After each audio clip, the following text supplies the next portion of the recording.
Good afternoon, everyone. How's everybody doing today? Hope everyone's having a wonderful, nice laid-back Sunday.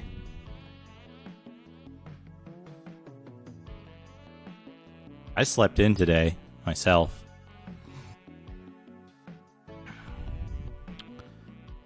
Oh, that sucks, Captain Owl. Nice time to just lay down, watch a stream, take it easy. Try to stay cool.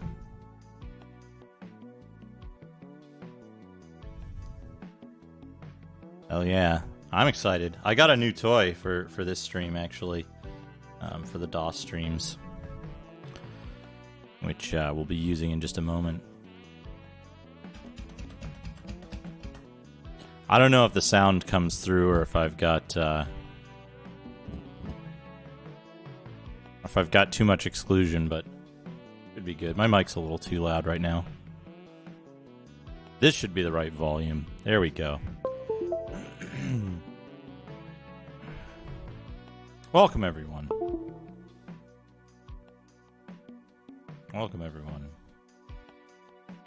Who's all here? We got Almacia, Winverd, Left Empty, Captain Owl, Hopeful Dreams, Power Down. My God, that's fantastic. Gangrel, thank you for the host. Prayed. Did I say Hopeful Dreams? Prayed. Chubo, thank you for the boot beep. Grim, welcome. Winverd, thank you for the beep boop. Zimmy002. Soda Bagoda. Puncher Boxer. Welcome, everybody. I hope everyone's having a great time today. I'm just going to have a nice, real, relaxed stream. We're going to play Eye of the Beholder, as we have been. Hopefully this time we won't need to, restart a number of times. Yeah, Eye of the Beholder. 2 excellent games. Shame they never made a third game in the series. Let's switch over to the DOS scene. Oh, we lose the Pirate Island music. Hey, Darth Darticus. I think that's incorrect. There was no third Eye of the Beholders. As far as I'm aware, I think they just stopped mysteriously, like they've done with so many series. Star Control. Yeah, that was a real shame. The Matrix had a lot of promise, and then they just never followed up on it. But yeah, like Star Control, Master of Orion, these very promising series that just never got third installments. Persona, and Sonic. So many games just stop at number 2. It's a strange curse, I think. We're not doing 6th generation. We're not doing 6th generation games. This is snakes.txt. Whoops. No. Should delete that file. I don't want that sitting around. That's a script. Here we go. Here's the game name. Game name is Eye of the Beholder. There we go. We need our dumb timer. If I can spell dumb timer correctly. Here we go. There's the dumb timer. Oh, yeah. I was going to do something. Folks, we're going to do this live. So I thought about making this modification last time, and then I didn't. But you know what? Or last night, not last time. Last night. We're going to move the timer and the partner text so that it's a little more visible. The Deck of Pain. I liked that, Chubo. I thought that was a very good thing. I was actually going to talk to you about a similar thing that I might do. Yeah, I'll be kind of quiet. We're going to do something, though. We got to go to the overlay where we can edit this kind of stuff. We're going to add the Infinite Grimoire and the Bag of Holding here. We're doing this part live, and then what we're going to do is we're going to move the sub count down to here. No, wait. Sub count goes right justified. Like there. And we're going to move the timer down here, and it's going to be left justified. Maybe. If it'll do it. If it'll do it, it's fine. I know the number here. The number is 1495.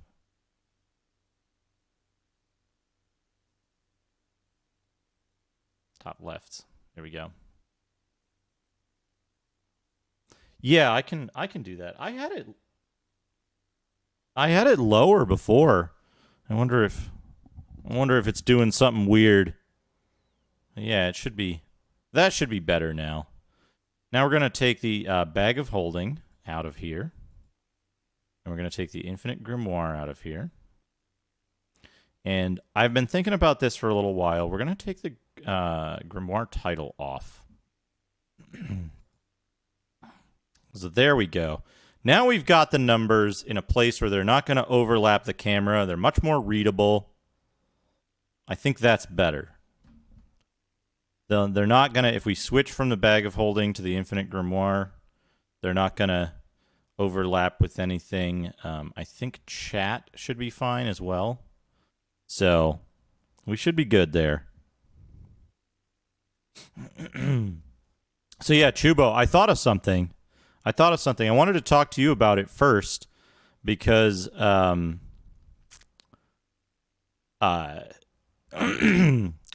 really liked the concept of the deck of pain, but I had an idea and I wanted to talk to you about it because I didn't want to just copy your ideas, but I felt like it kind of inspired me to something that I had seen before, or that I had thought of before, which is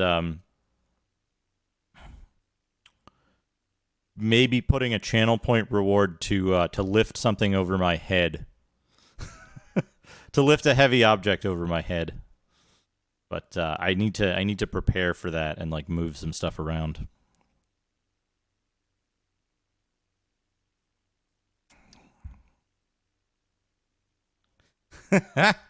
It's Eye of the Beholder 1. It's Eye of the Beholder 1 still. We haven't got to 2 yet, but did I get everything? Yeah, here we go.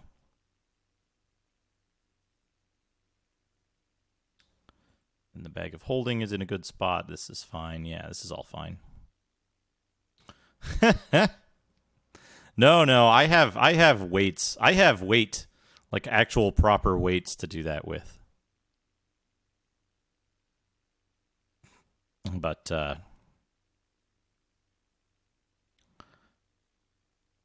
config.sys. Anyway, let's get started. Let's let the intro run. We've got a nice hopefully it comes through on the mic.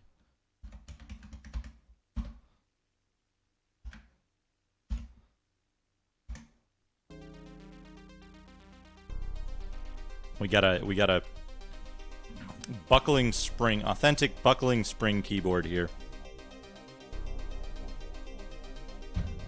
for our DOS games to make the experience just a little more exciting and annoying.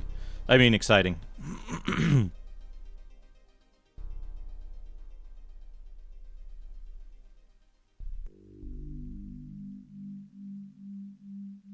Good.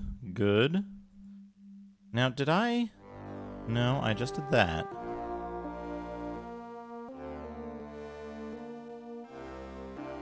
Ha! Yeah, have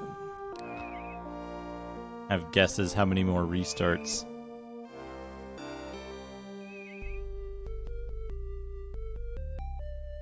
I do need to open up I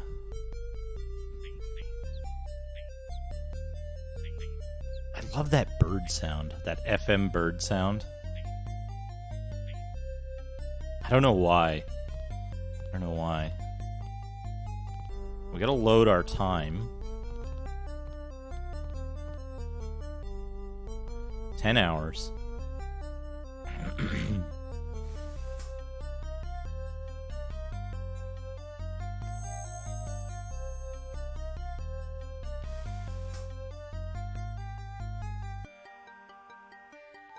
we go. EOB docs. I'm just gonna open up the clue book because I know I'm gonna need it. I know I'm gonna need it. go. I got so much crap here. What is this? Oh, yeah, we're not going to use that for a while. Get rid of that. Bag. Grimoire. Those should go below this capture.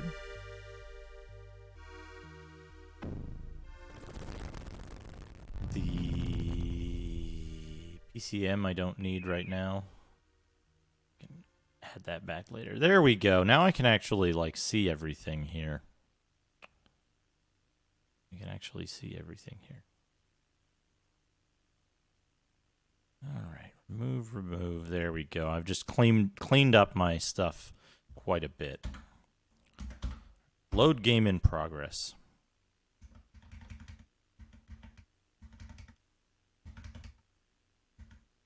This is great.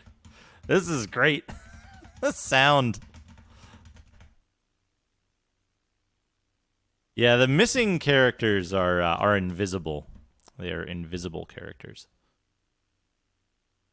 which is good. It's always good to have some invisible characters. All right. What am I doing? This is the correct size. Now, what we're gonna do? We're gonna camp so that it doesn't kill us. In the background, we're gonna bring up this, and we're gonna look at this.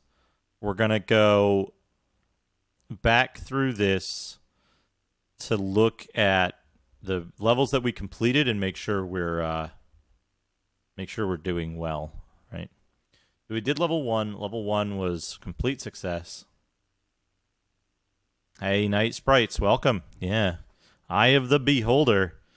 In case you missed it, we have this excellent sound.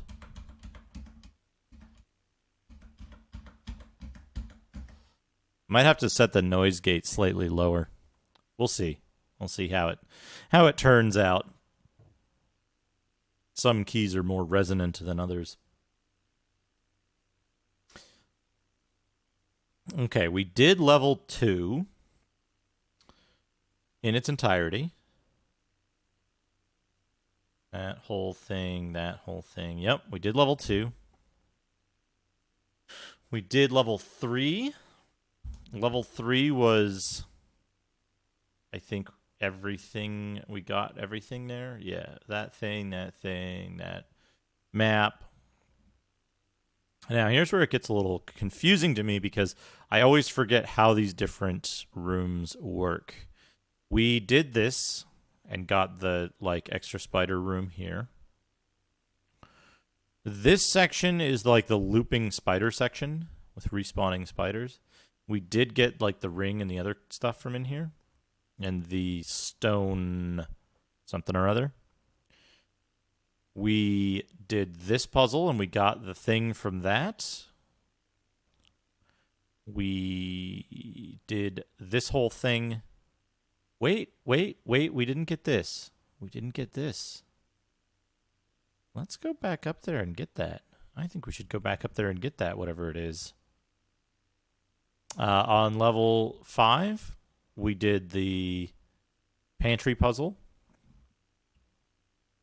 On level 6, we did the silverware thing. Which, let me check. At the end of the guide.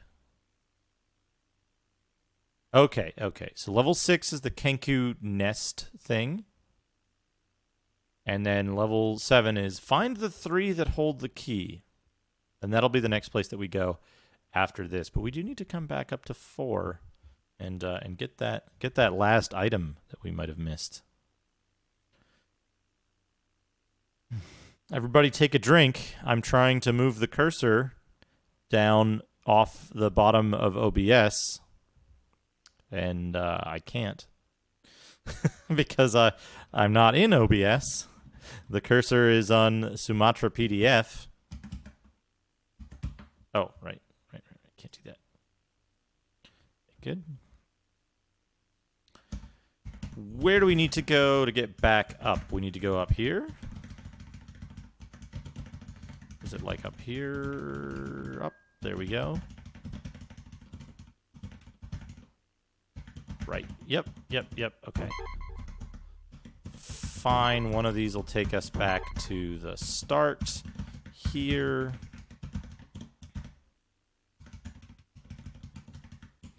There's an invisible wall there.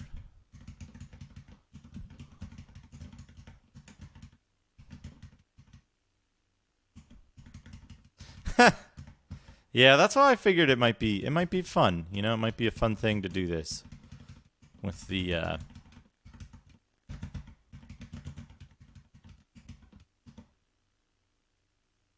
there, west. Oops. North. Okay, here's this. Wait, I think we can use this to get where we want to go. I don't think so. Gunstar Hero, like many series, it had two very successful iterations. You know, Eye of the Beholder 1 and Eye of the Beholder 2, and then they simply never released a third game. Oddly enough, very strange considering the first two. Was first two were very successful. Similar things happened with other series, like Star Control. There was Star Control 1, Star Control 2, and then just never a third game. Unless you count, I mean, I guess you could count like the 3DO version maybe as a separate game, but it was really more of a remaster. My God, that's fantastic. There was, I have not, Lucius Axelrod. I've heard good things about it, though. Just a lever that gives you experience. Good. I've heard good things about it. And then, yeah, so like Eye of the Beholder, Star Control, Master of Orion, so many games just never got third installments in their series for whatever reason. Why is this like...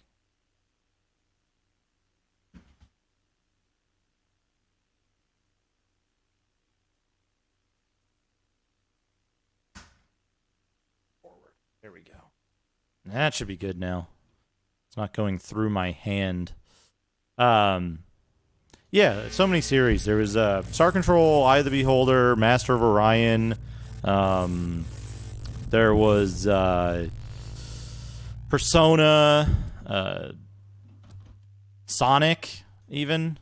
Like they made two, and then they're like, "That's enough. We're done." But yeah, there's tons of series out there. It's some kind of weird curse that like only a few games have managed to kind of bypass. I think some of them use tricks though. Like it's not really fair if you start your series at 4 so you can avoid the curse of 3. You're like, oh, well, our first game's gonna be Ultima 4. Good job. You see, that's cheating.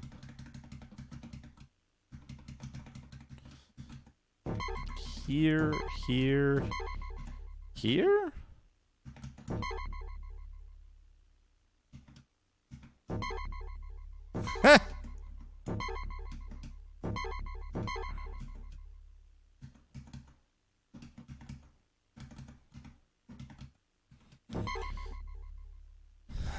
I forget the way through the teleport maze.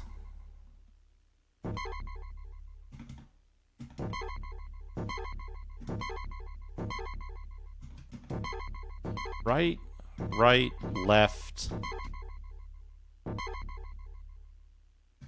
Right, left. No. Left. Back. No. There we go.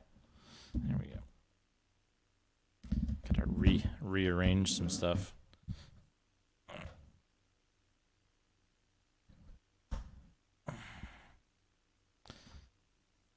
Well, Metal Gear, they got around it by making the second game twice for some reason. They were like, we're going to make Metal Gear Solid, or we're going to make Metal Gear, and we're going to make Metal Gear 2. And then we're going to make Metal Gear 2 again. This is the ring? Yeah.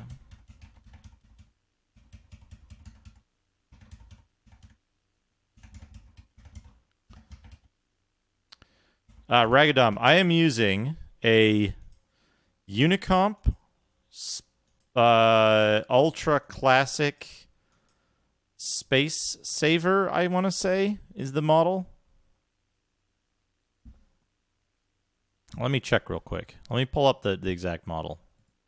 It is a Unicomp buckling spring keyboard. It is the Classic 104 white buckling spring PS2 keyboard.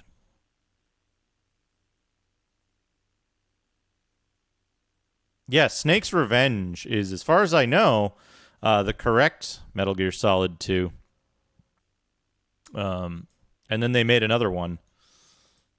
Save.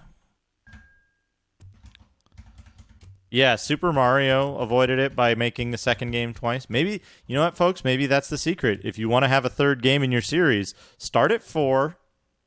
Or if you want to have more than 3 games in your series, start at 4. Or make 2 twice.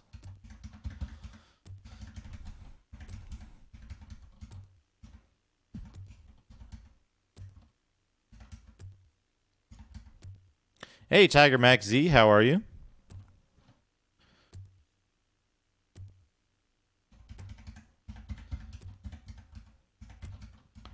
I think that was just an expansion pack that added Hitler, Mortis. Doesn't count.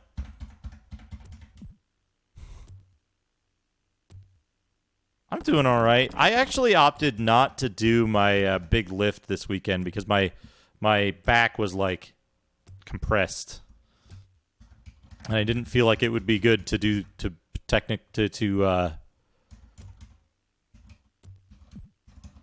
compress it further. I'm pretty sure they made Persona, then they made Persona 2 Eternal Punishment? Hold on a second. I can prove this. I have all of the Persona games here.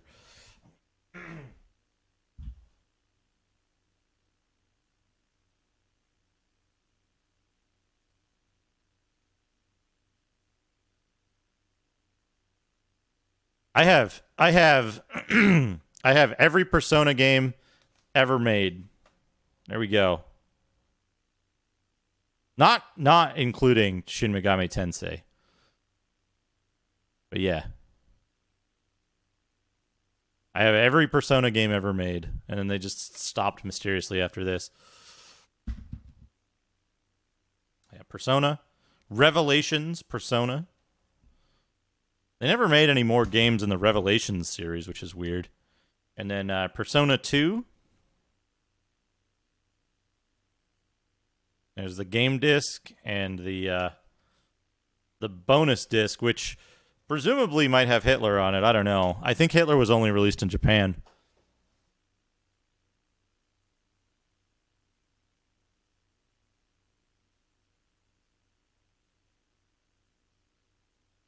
That's an extremely strange statement, by the way, folks. Import save data, huh? You know what I haven't been doing? I haven't been actually I haven't been running the timer. I loaded it and then I didn't run it. It's okay. We've been playing for about 12 minutes. Where is it? Here we go. 1, 2, 1. There we go. Let's load that again.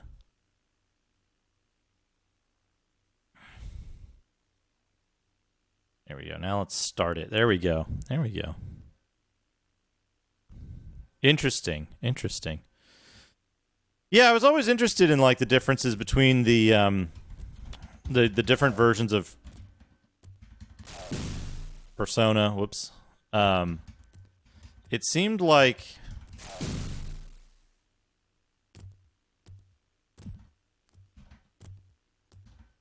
are they mad?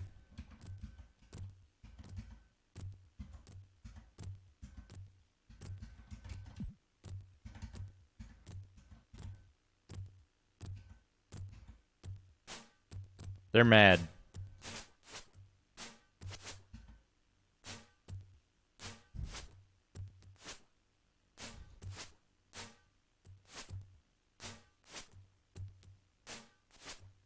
Hold on a second, Tiger Maxi. Let me see what the cranker face is. Please, can I get a tooltip?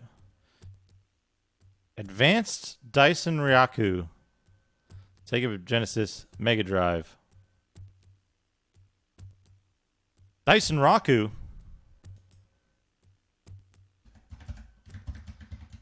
Is that that's that military tactics game, right? There's a bunch of those. I can't watch the video, unfortunately.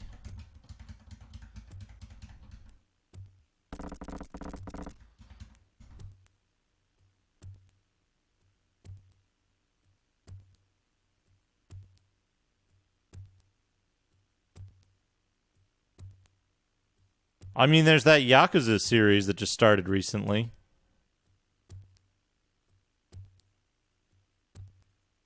What do we got here? Oh, no. Yeah, that only came out in Japan.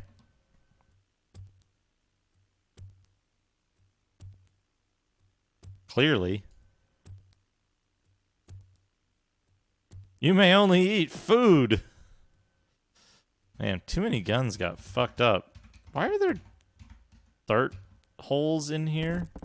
I don't like this. Let's heal. I liked the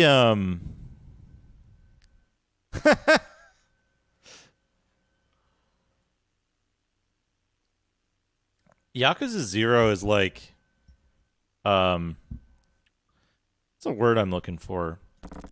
I like the aesthetic and the idea. Yeah, oh, Hopeful Dreams. Sorry. I saw your question before. I didn't answer it. I'm sorry. I got distracted. I was talking about something. Talking about series with no third game. I have not played the AGA versions of Eye of the Beholder because I don't. My A600, even with the Vampire, can't do AGA. It can only do OCS and ECS, unfortunately. Okay, I found a way down. Now, what I like about this level is that it's just got a bunch of drow who are easy to pick on.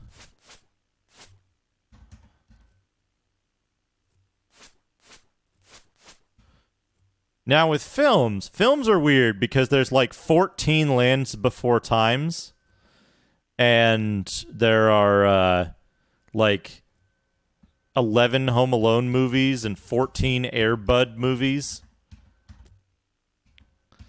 Band I was in, we used to do a song, and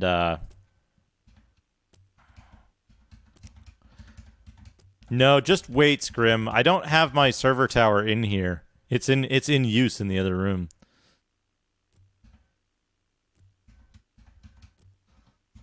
Didn't they start making more Home Alone movies? I'm extremely confused right now with this. Oh, right, I was saying, a band I was in, we used to have a song where we would refer to... Oh, I hope that it didn't. It didn't do it. It didn't do it, but I think this is a safe pit to fall in.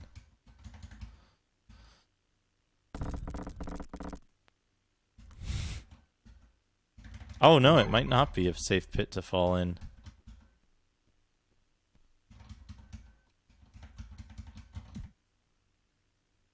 I got a red gem. Gems for keys. Keys for gems. This can go in your inventory.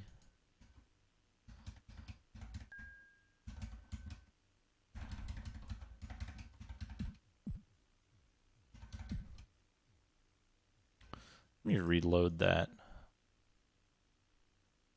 Yeah, so a band I was in, we had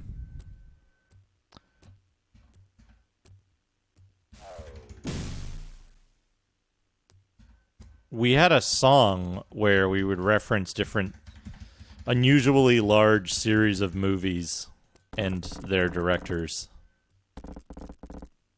Intentionally inaccurately too, because nobody in the audience cared.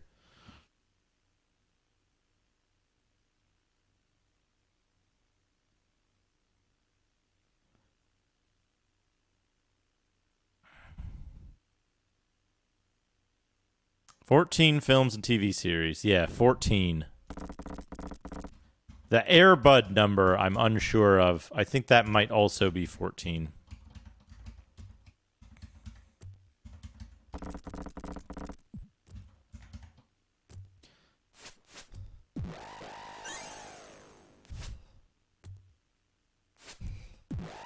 I love that the power to turn undead is literally to just make them turn around in a circle, and they drop non-magical robes.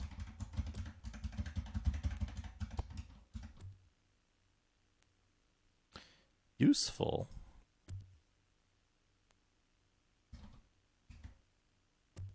Less useful. Useful. Who had these keys? Yeah, you have a key.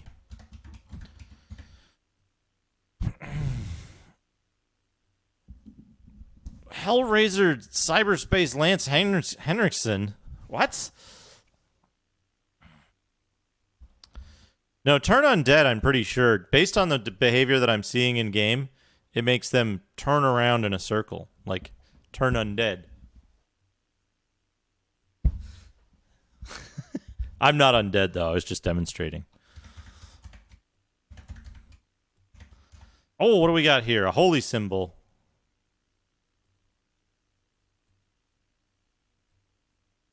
Eat.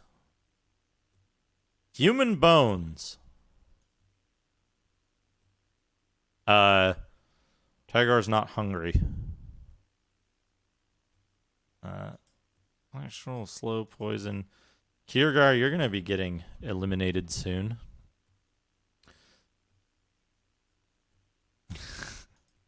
Oh man, adamantite longsword. We'll take one of those. Why not?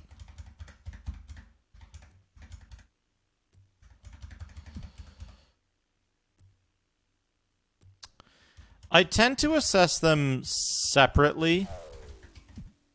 Uh-oh. I tend to assess them separately. But I think Eye of the Beholder is a better game than Wizardry. A better game than any individual Wizardry. But Wizardry is a more innovative and influential game, if that makes sense.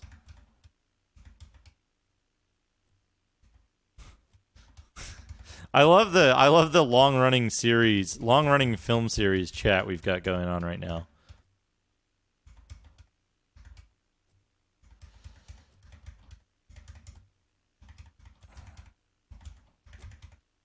There we go. Up. Now that we've got these bones, we need to go back to the cleric.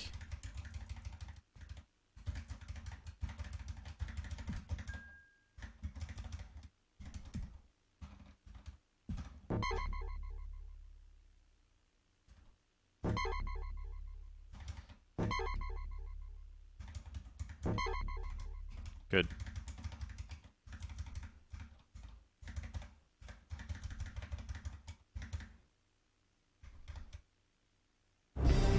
I think I'm being followed. What could they want from me? That's good, Jinkinator. Deep Black Zeppelin, thank you for the follow.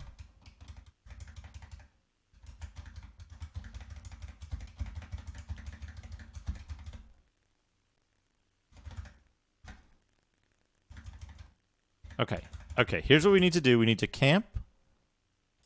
Save the game. Now, if we drop a character, say we drop... Who's got more hit points? Who has more hit points? Tagor or Kirgar? Tagor? Kirgar. 19 Constitution and 1892 Strength. 19 Constitution. Who's got more hit points, do you think? I have not played any of the Dungeon Master games, actually. Tagor has 2 more levels. 57, 60 something. All right, we're going to drop Tagor so that all of his stuff gets piled right there. Good luck in your travels. Resurrect dead. Ilaria. Oh, Ilaria has a good sprite. That's a good face on Ilaria right there. Hold on a second.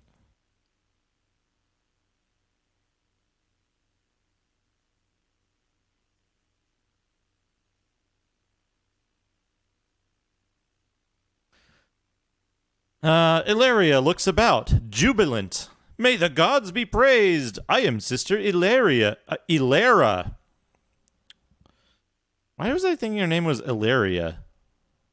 I journeyed with my comrades into these dungeons to fight evil and bring good, but we were overwhelmed and most of us were killed. I see that because of my faith, I have been given another chance to carry on my mission of good. May I accompany you? My abilities to heal the wounded could be of great help. Yes, Ilaria. No, I was not mistaken.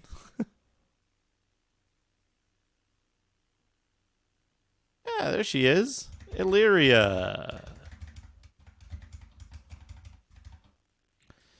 Illyria. What's up, Illyria? Put some food in your belt. Put a hat on.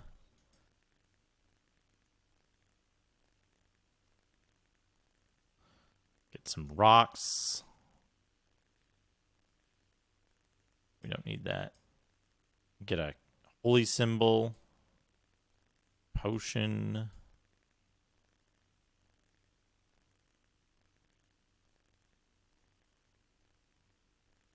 Go. Dual wielding holy symbols.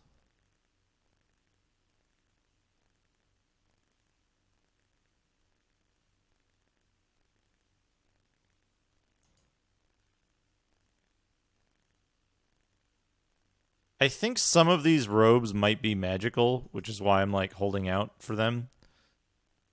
But all right. Hold on. AC 0, AC 3. AC 0, AC 1. So we're going to give this shield to her. Oh, I'm wearing this stupid fucking thing. Put a chainmail on. Jeez.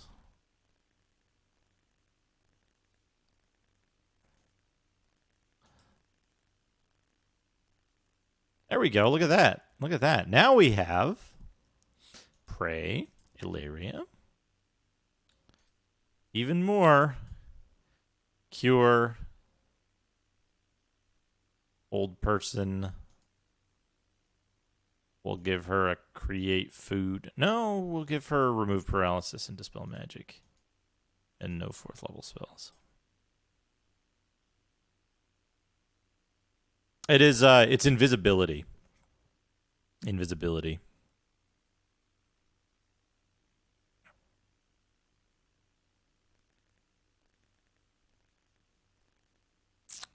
Oh man, only 12 Friday the 13th movies. They stopped too soon. They should have done one more. All right, see, put this stuff up here. You know what? Actually, you know what? You know what?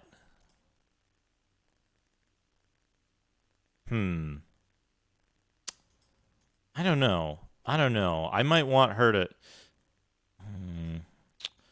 We'll see. We'll see later. We'll see later. Anyway, we got one of the characters that we wanted. Save the game.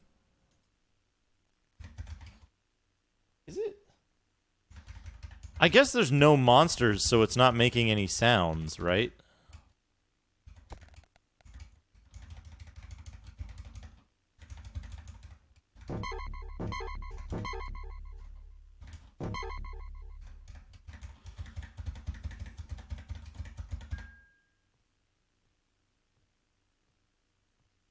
Yeah, I've been thinking about it. I wanted to play this game first. So I was talking to a friend of mine who's also been enjoying the stream. I'm very happy about that. I was talking about like my plans of like how to. I was talking about this yesterday on stream.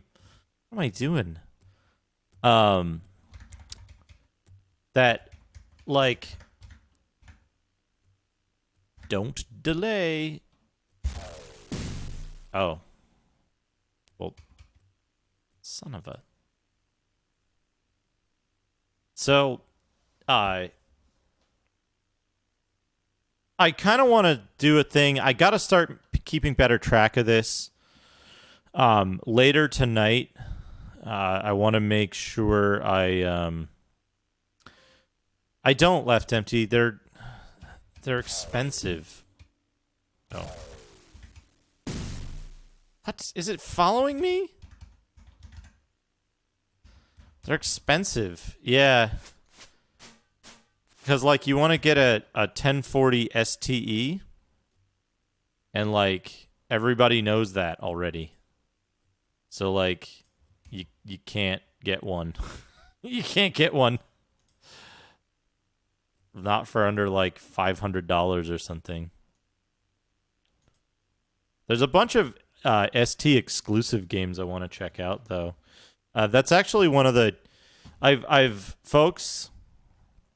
Let me take a look. Let me load up OneNote and get my tracking number. Here, yeah, I'm a weirdo who uses OneNote.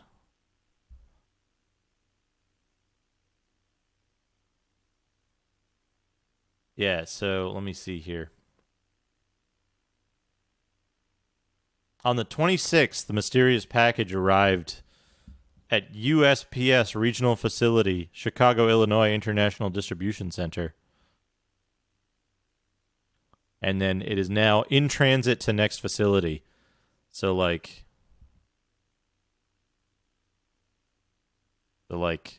sometime next week, maybe? Sometime in 2 weeks, maybe? I will have a Mister, and that has an Atari ST core.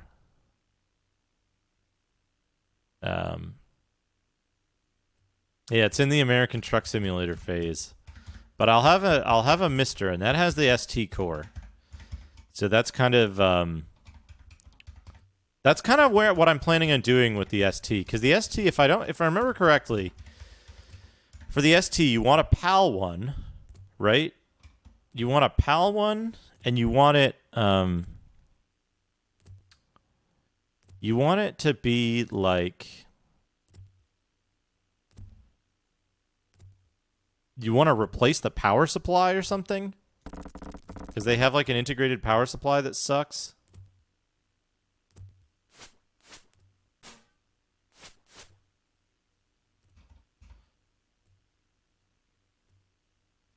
Oh, a necklace. I put that on. Iron rations. Yeah.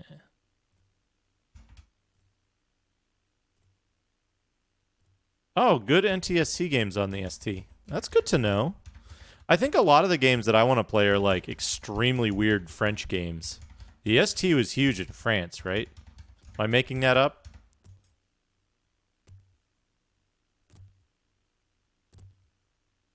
Hey, SteelNet, how are you?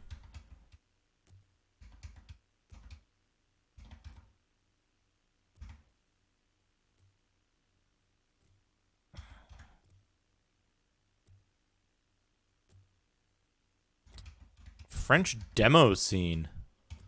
Damn. I'm a little lost. I feel like I've seen quite a lot of this level, but let's we're gonna camp shortly and take a look and just make sure that we're getting the most out of it. Yeah, we've got a stairs down and a door.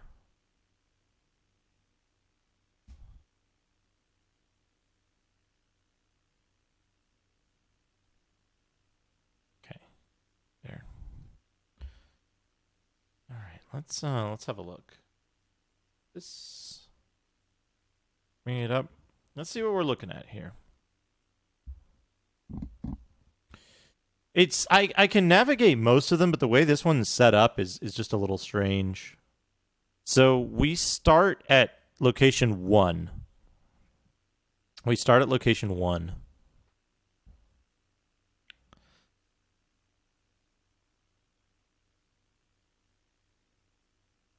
And like we kind of followed the wall around here, but I don't think we did exactly. So we're at location 8 and 9 now, I think. That's where we are. Let's see, though. If we follow the wall around to the right... well, no. No. Let's see. We got this stuff. Here's this thing. We're here. We're here, I think. Yeah. So...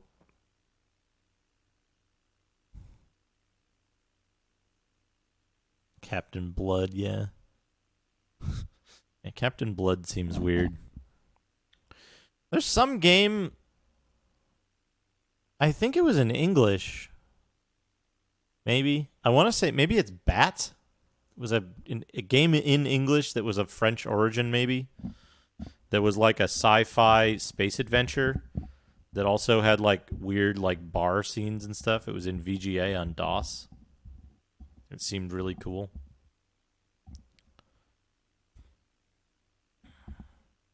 I don't know if the title and origin and description all like line up.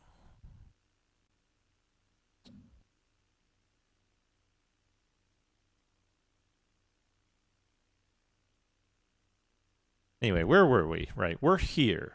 We can get an item in a room here, or get something in a room here. We went there. I think we need to go up here. I think we want to go up here. And then there's this and this. And we probably want to open the door at 8-9.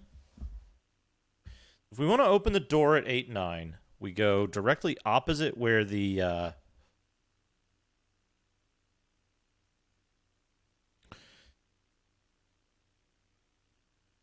Oh yeah, yeah. In Dungeons and Dragons, there's basically like these extremely stratified cultures of, of vastly different,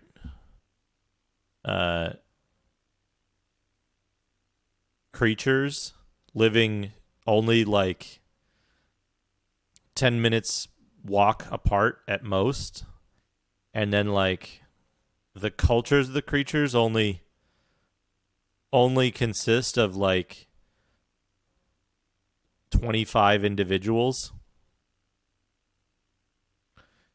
And then like, oh man, Zombie. Bilbo played Zombie. That was a good game. That was a really fun time.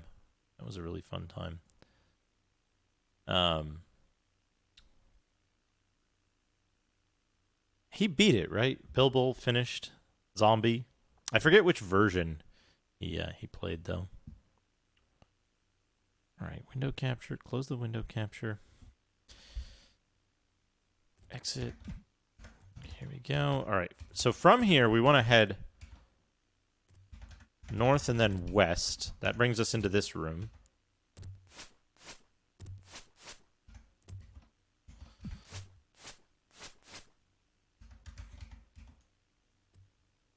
Oh man, we got a magic medallion. Kirgar. What does this medallion do? 1892, 1515, 219, 17. 12, 19, 17. Do you think it's maybe a medallion of, like, being hungry? They like to do that. Okay, so now I need to go south and then west and then north. And then follow the right... Oh, no. That puts me down there.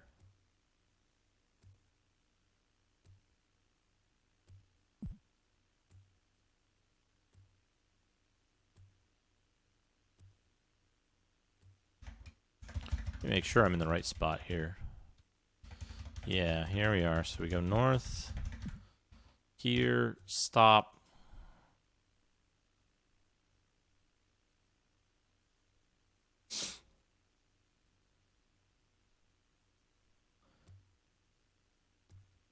Same team, but with werewolves. Nowhere is fun. That's unfortunate. Okay, so I want to go forward 2 and then left a bunch.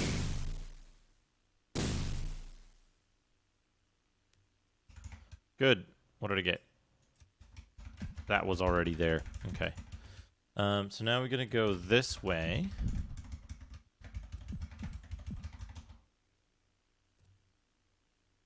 This should be empty, yep.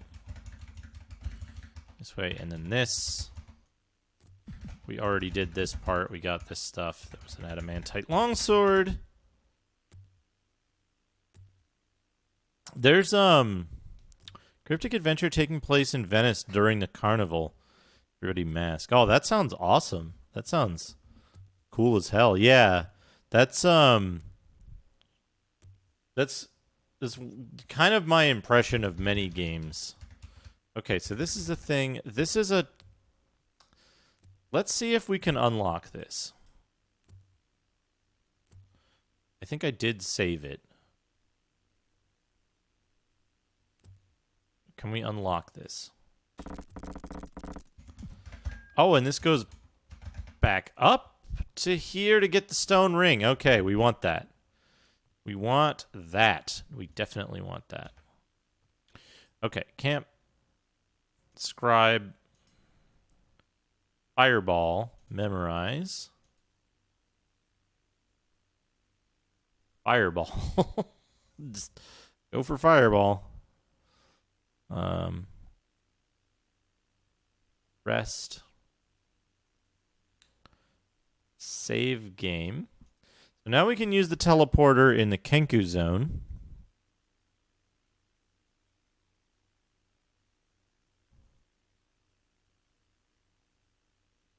So my understanding is that Dragon Wars is actually way harder and more obtuse than the Bard's Tale games. The Bard's Tale games are a little grindier, but oh, that kicks ass.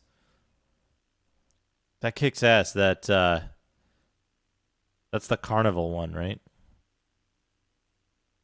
Hypnospace Outlaw on Tuesday. Nice, freeze-dried Glaceon.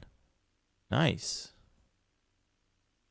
Love, folks, I love video games, and I love getting excited about video games. I think it's one of the coolest things. What a great hobby.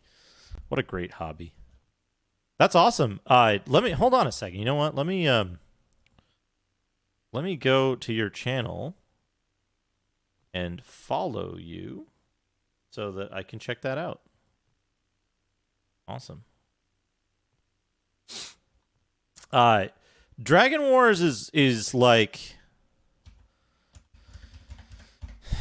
Dragon Wars it's not quite Bard's Tale 4 in the same way that Centauri Alliance is not quite Bard's Tale in space. Okay, that was a key well used. Oh, nice. Yeah, I had Dragon Wars on 5.25 inch floppy. I don't know where it went though. The manual isn't. There isn't really much to the manual, unfortunately. But yeah, they lost the license to Bard's Tale.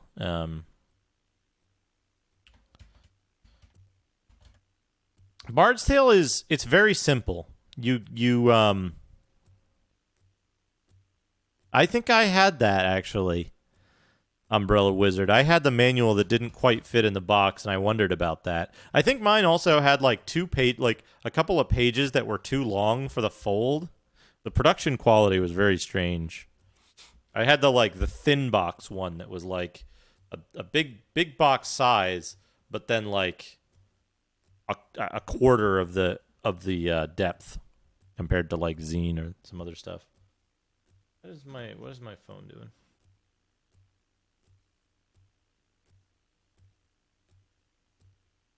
Thank you. It's all for ye zero ooh. Fivxel Venma something. I'm getting spam text messages. Like SMS spam. That's like, if you get spam texts, you know somebody is real stupid, because that's a federal crime, unlike email, which is just like whatever. Yeah, Bard's Tale is like,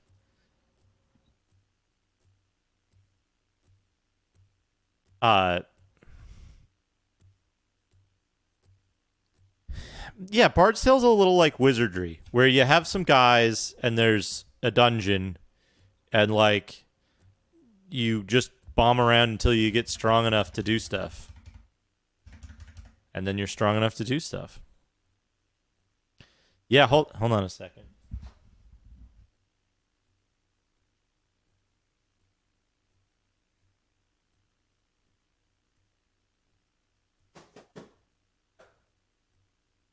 Hey.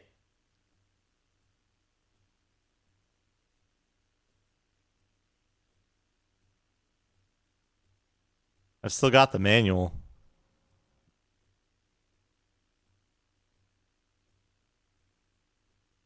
But yeah, it's mostly just it's a very simple game, like a very simple structure, but I think it's good, right? Like how you build your character and stuff like that. Might and Magic 2 can have very, very large encounters. It is constructed that way. Okay, here we go north and then east.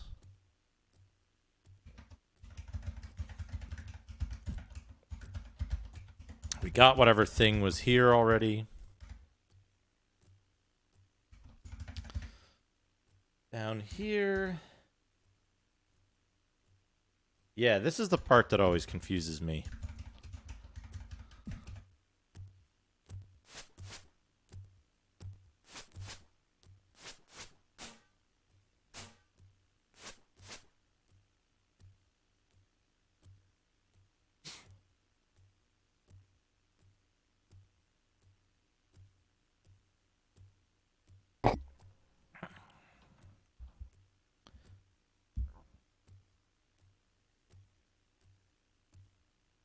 Yeah, I want to play. I want to play Bard's Tale. I think based on a trusted source, I think I want to play and stream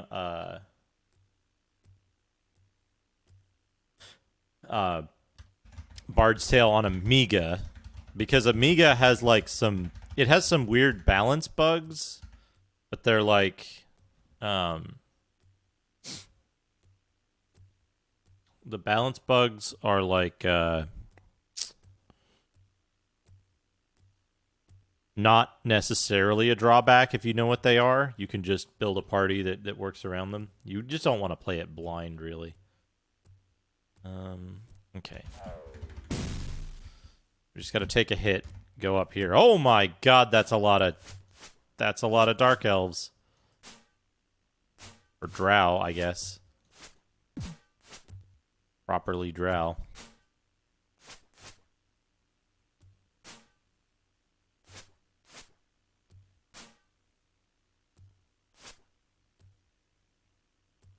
Foozle? You mean like the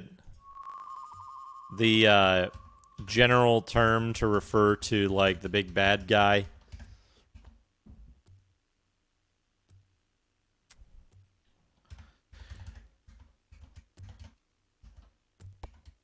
Yeah, I've been thinking about that, Elamif.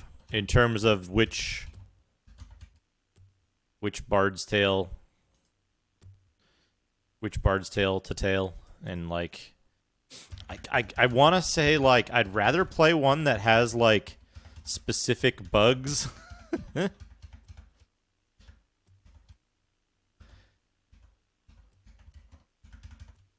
You know what I mean? Like I'd like to play one that's an authentic experience of the time. As long as I know that the bugs aren't like as long as I know that the bugs aren't going to negatively impact playing the game. Like being able to play the game itself.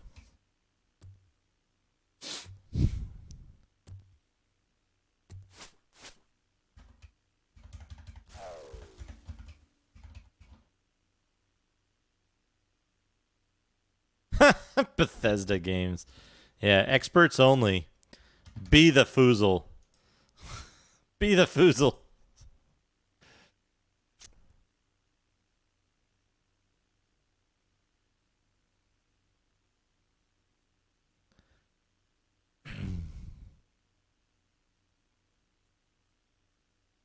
Yeah, Bard's Tale 1, yeah, it's like no auto map, no but that was part of it, right? Like if you have a spinner in darkness area and auto map, it's like, well, do they have spinners in the darkness?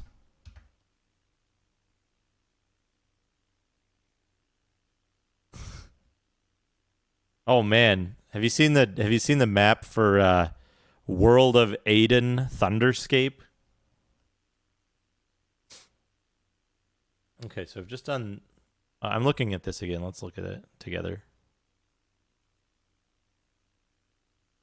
Yeah, Thunderscape was after SSI lost the license to Dungeons and Dragons. They hey Zetsubera. After they lost the license to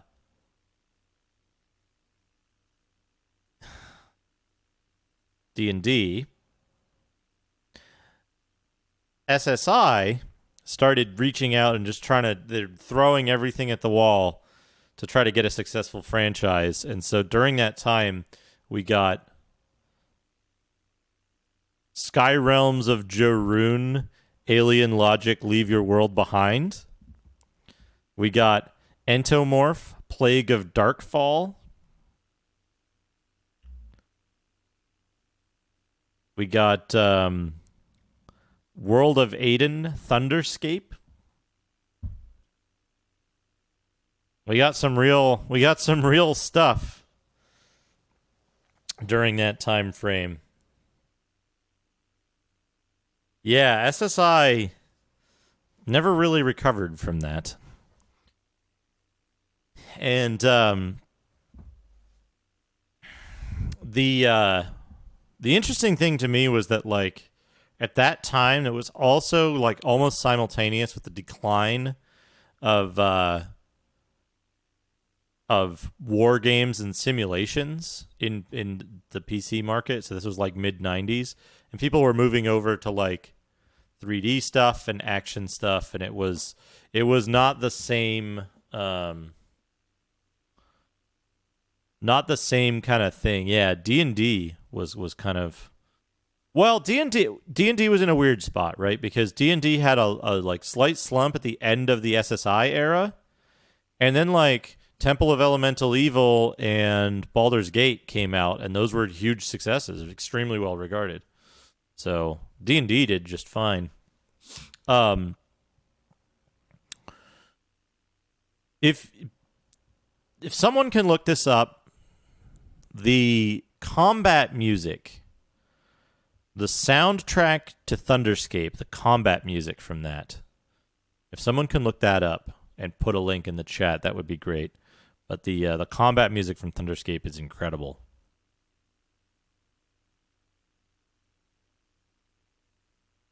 All right, where were we?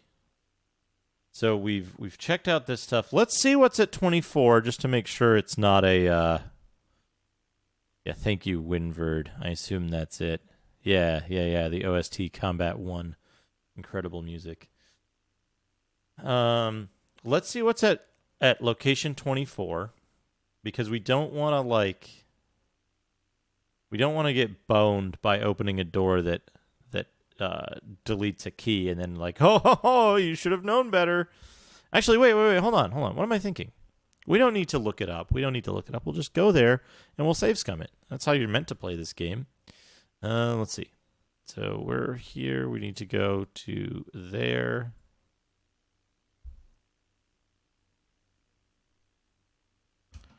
Yeah, we're here. We need to go west.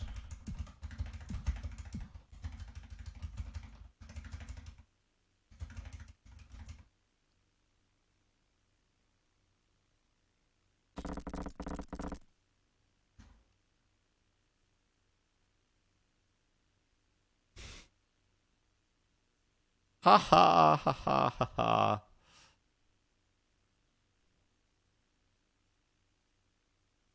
I think Temple of Elemental Evil was a commercial success. It was well known enough that I was acutely aware of it. Bought by Mindscape. Wait, I always get this confused. There's Mindscape and there's Minecraft.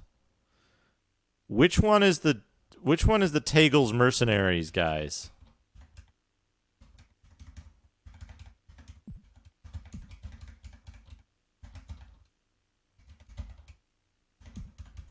That's Minecraft. Okay.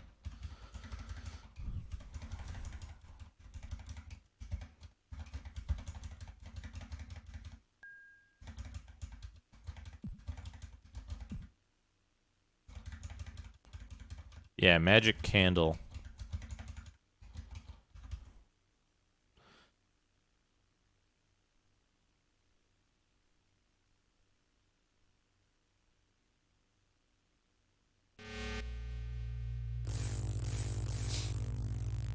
And what did Mindscape do? What did Mindscape actually do?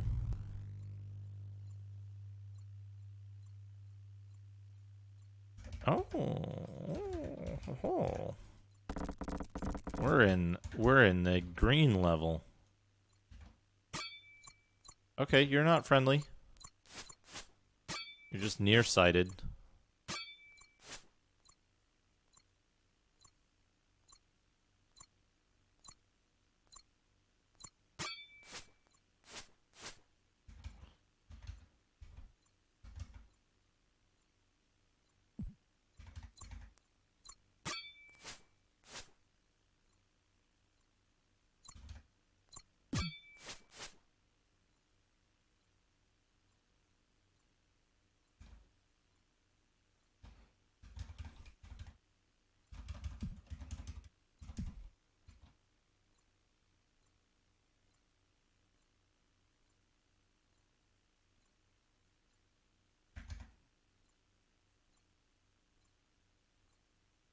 Magic candles is very strange to me. It's like fucking you have to use mushrooms?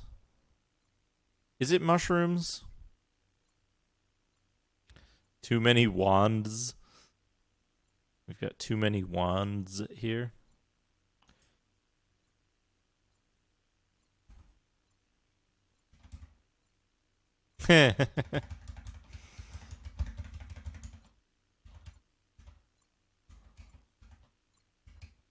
Mindscape published Moonstone. Shindia, suddenly realizing the odds, begs for her life. Wait. Please, don't kill me. Look, I know a lot, and I can give you important information. I can tell you how to save the king. That's worth something, isn't it? I'm no good to you dead. Hear her out. Anxious to stay alive, Shindia blurts her story. It's obvious you know of Xanathar's plot. He kidnapped Prince Kirgar to turn the Drow and the dwarves against each other. Because we knew the king was too stubborn to brainwash, I poisoned him. The only way to revive him from his coma is with the potion that I stashed on the level below, in the Room of the Levers. Before you can get any more information from Shindia, the party is distracted by a series of dancing lights far down the corridor. When the party turns back, she's gone.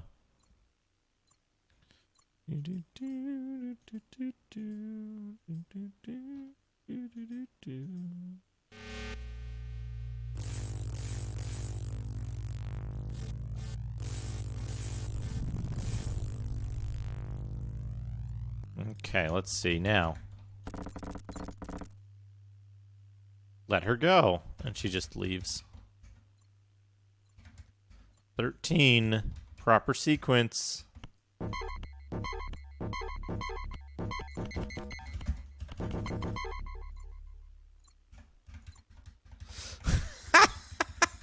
Good! What a good way to solve a puzzle. What a good way to solve a puzzle. Oh, man. Oh, hold on. We're doing that again.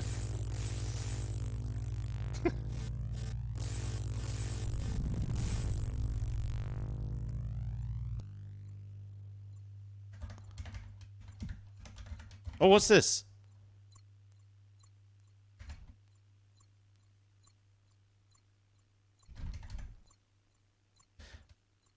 I've been here before.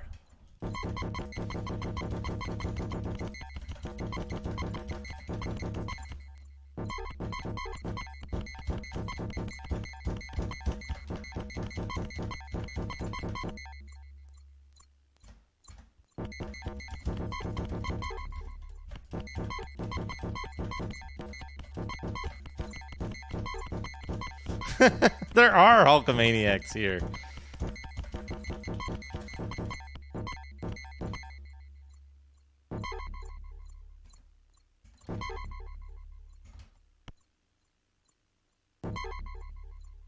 Yes, it is 10 elements. I've moved the timer so that it's more visible.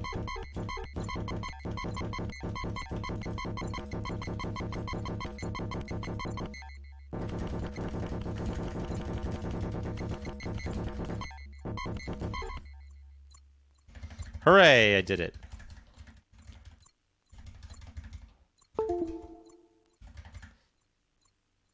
What does it mean to brute force a puzzle? Can anyone ever know?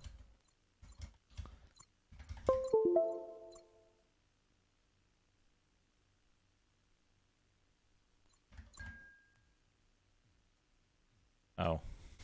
Well, that's not very useful. I mean, it might be useful depending on if you can cast it on bones of party members. What does it say? 13, proper sequence. You know, they probably want you to do it in binary, like write the number 13 in binary or something.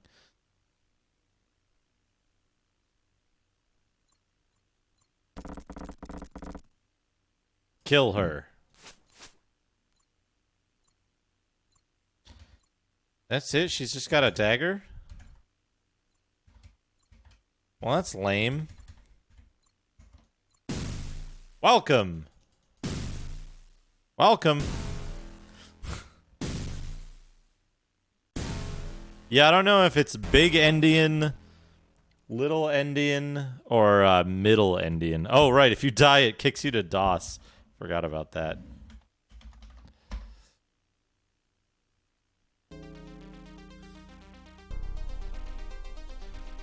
Welcome.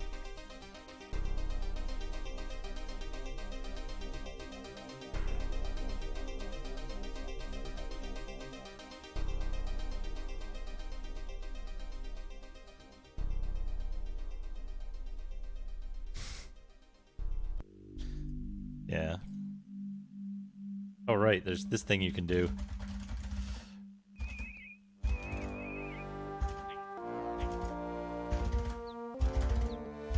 You can make him go faster by mashing.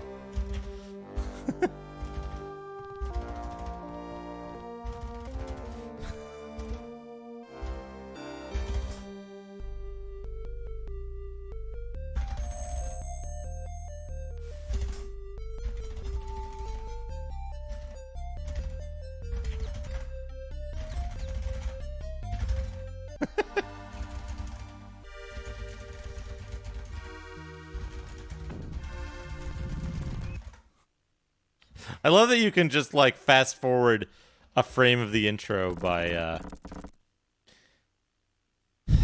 I guess we hear her out and she disappears because she's like not worth anything.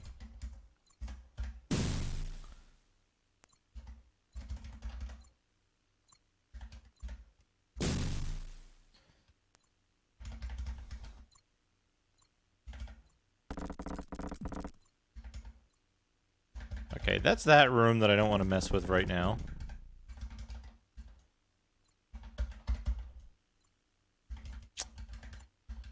Is that all that's down here right now? Kirgar? We like got Kirgar and we didn't get the information about the king. One level down.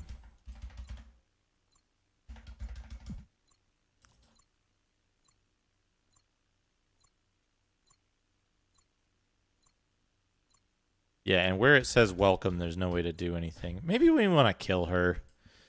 Shindia is Xanathar's agent, right?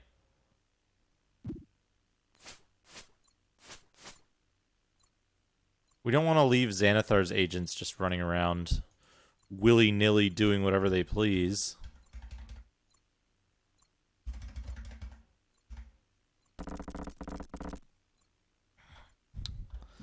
I mean, I guess they didn't know it was there when they built it.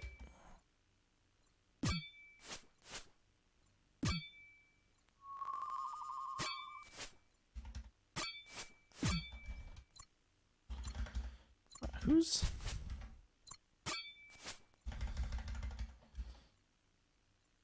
is my guess they just like they didn't figure it out. How did Kirgar get fucking paralyzed?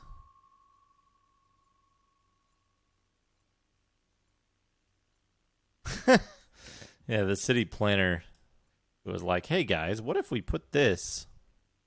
What if we put our city right on top of a right on top of an ancient eldritch evil? I think that would be good. Too many ones.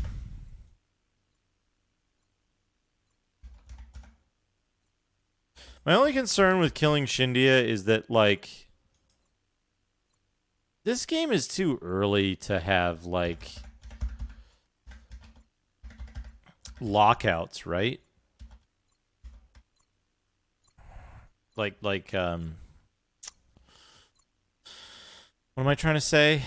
The thing where, like, you can't do stuff because you didn't get the trigger earlier on. A flame blade scroll. Like, not a soft lock, but like, the potion doesn't exist until you hear about the potion kind of scenarios.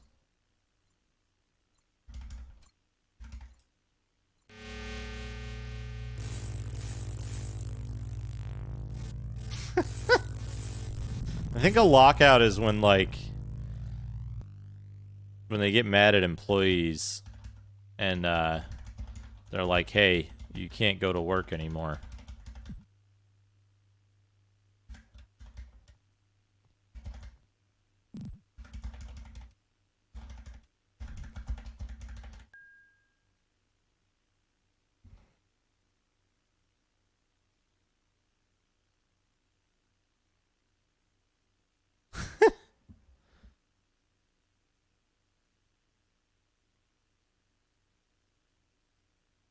All right, where are the steps? They're okay. Now we go down here. Now we're on level 8. Right, level 8. Drow Outcasts. Except this time we're in the section of the level. Yeah, here we go. Here we go. We're in the section of the level where we do the thing we're missing a key that I got at some point before and didn't. Wait.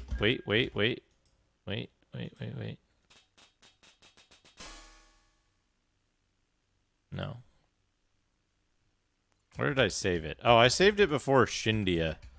Well, Shindia is in an area that I don't need to touch, so I feel like I should leave Shindia alone for now.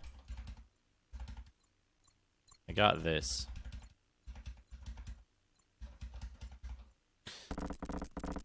Do any of us have the cartography secondary skill?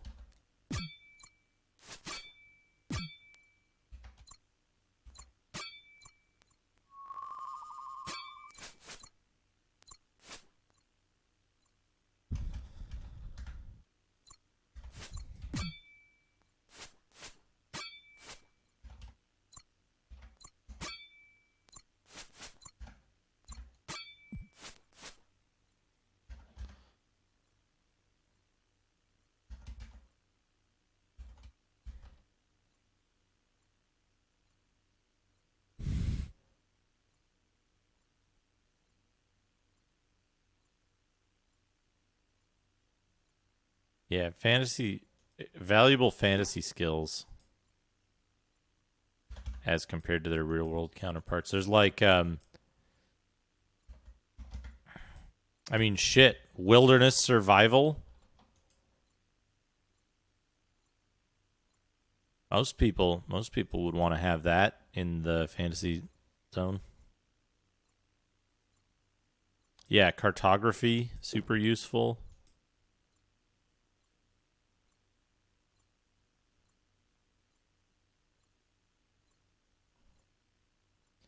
I gotta do this. This is my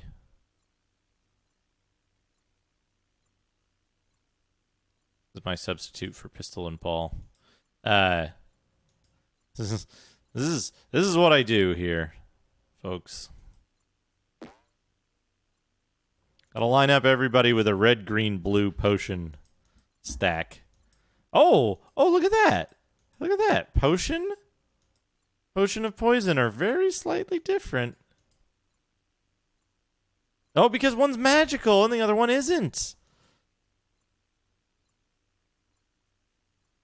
How strange. Undermountain.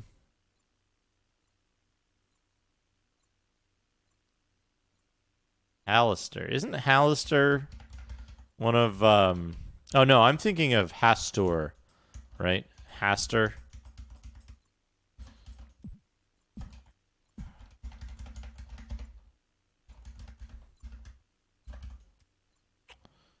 The, like, Elder God thing from Hit Points Lovecraft.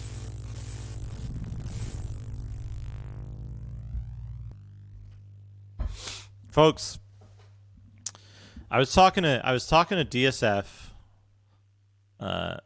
last night about my layout. He had some good ideas, some very good ideas. I probably drove him crazy with my stubbornness in terms of how I have my layout set up here.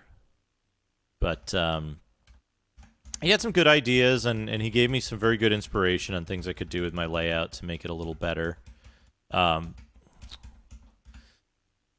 But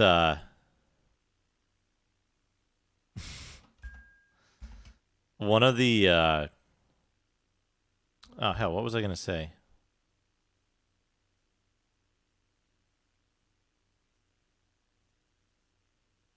I just completely blanked my brain out. DSF layout. Yeah, no, I know. But like the preamble to it. The preamble to it just like destroyed my line of thought. I don't know what I was gonna say. That's one of the reasons why I moved the timer over the bag. Was so that I would have. Oh, there's the key. There's the key I'm missing. Was so that I would have better readability on that for folks. But what the fuck was I gonna say? What, that'll come back to me, or it won't. I was talking about Hastur, right?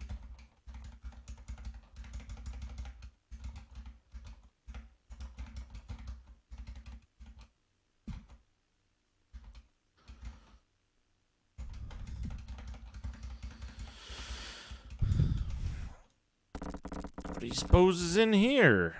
A mage scroll of shield.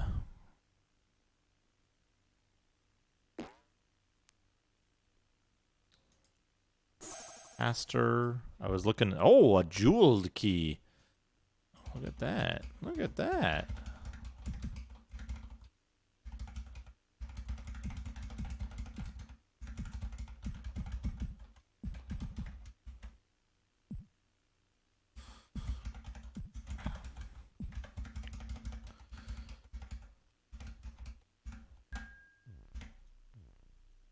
Storage. What are you storing?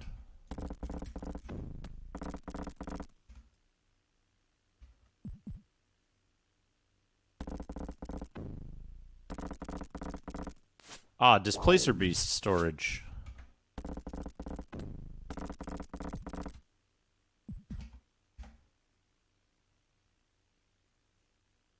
Honestly, I didn't know that was there, but it's not a really good prize, is it?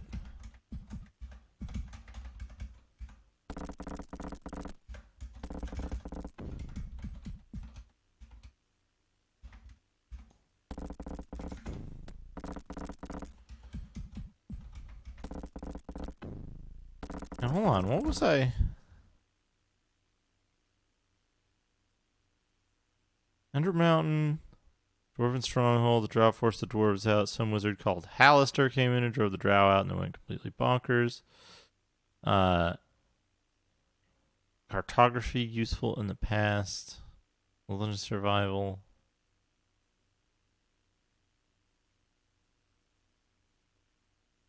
Hastur. Yeah, I don't know. Weird. That's gonna bug me. Oh well. All right. What am I looking at here? What? Lower reaches? Are we in the lower reaches? Are we in the storage zone of the lower reaches? Are we in this zone?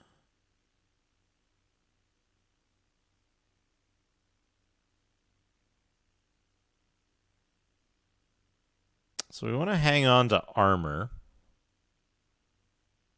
Drop that chainmail because it's not particularly useful.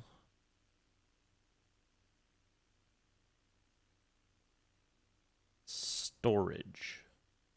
Where is storage?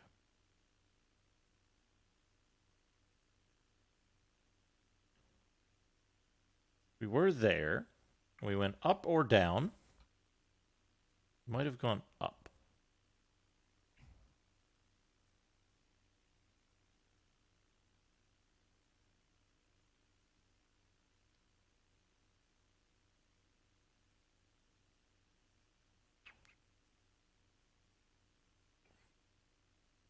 I don't see anything matching the profile of the room that I think I'm in.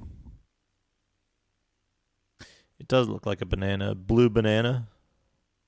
Bluge banana.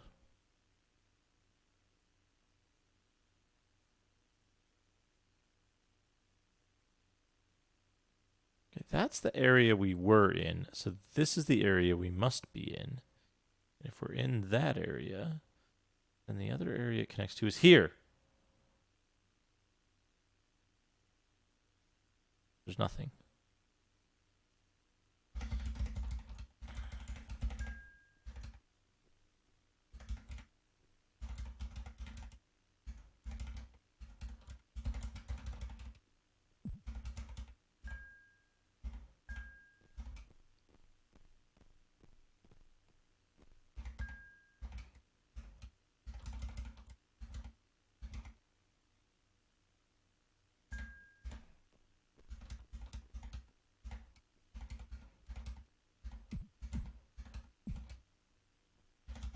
So what is this part?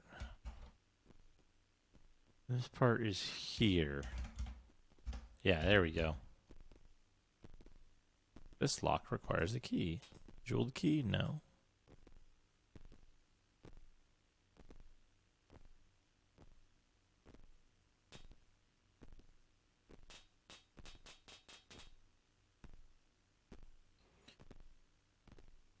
Well, I don't have a key for this hidden door.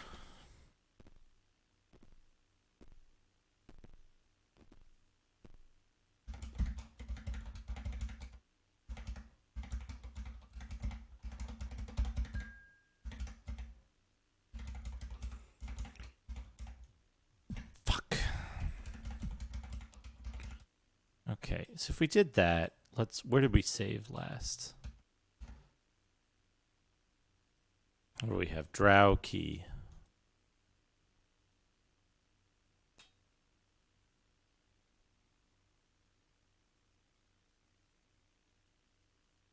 Oh, man.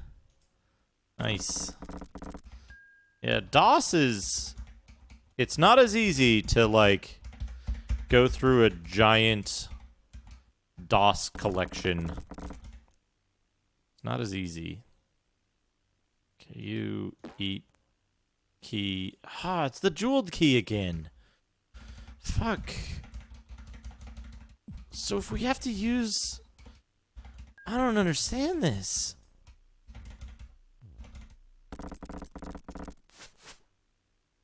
I do not understand this. Yes, FaZe. Yes, it is. It is certainly a joke. The joke being that the third game is just really, really bad. And then the continuation of the joke is the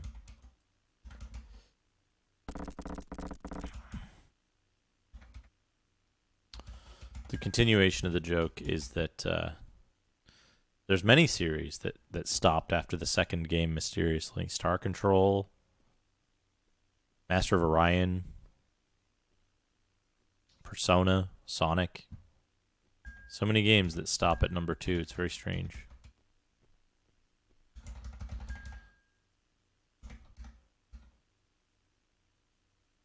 Wait, no shit. Fuck.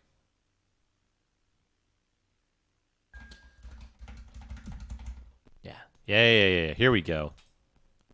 What? It doesn't fit? What kind of lock is this, then, if it doesn't fit? I'm sorry, FaZe.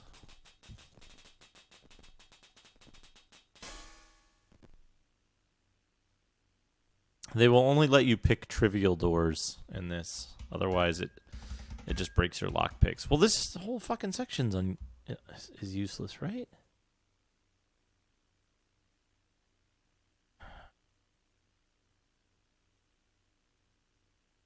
What? I guess I want the jeweled key. But I also want drow keys.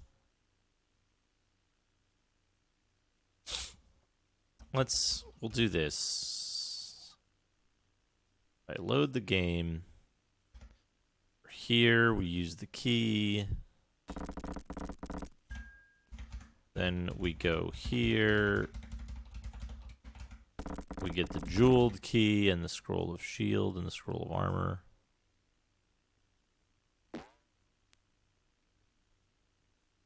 Jinkinator. That's what we refer to as classic game design.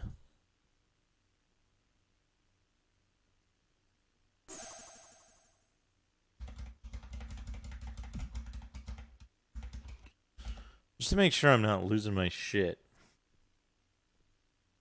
Let's look at this. Let's look at this.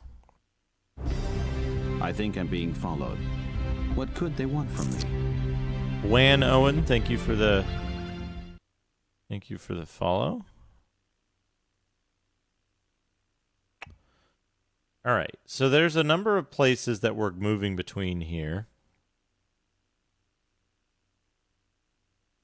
This area here, 86, 87, 88, 89, 90, 91, is storage. That's the storage area.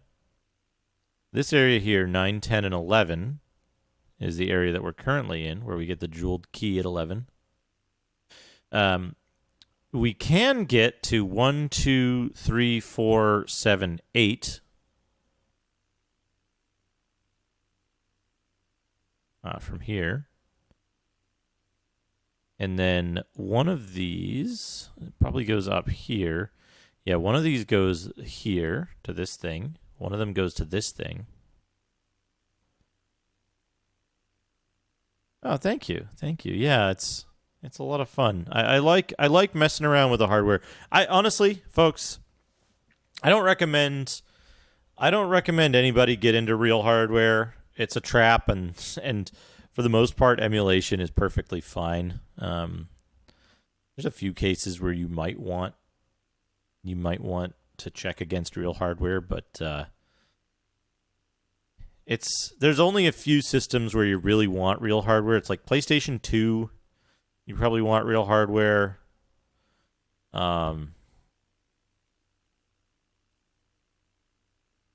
It's kind of it.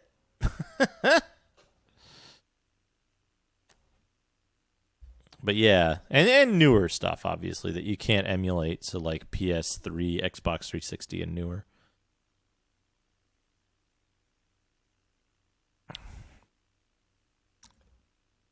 The N64 and Saturn are like fine. They're fine. Honestly, though, the N64, you don't want real hardware of that either. Fuck. Yeah, PS2 emulation. Yeah, Jaguar. Well, Jaguars are fucking expensive if you want to pay like $700 for 3 games. Jaguars may be up your alley.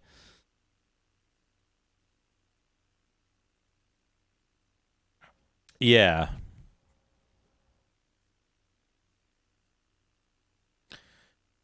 Yeah, like if you still have hardware, that's what I like. Of all the stuff I have, most of it, I'd say more than half of the stuff I have is just my old systems from when I was a kid. I just kept them.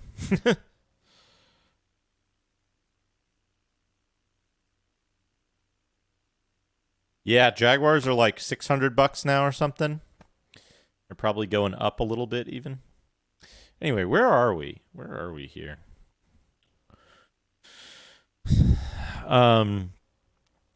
We are in this cycle. 26 down. 26 down goes to 1. 2 up goes to 32 here.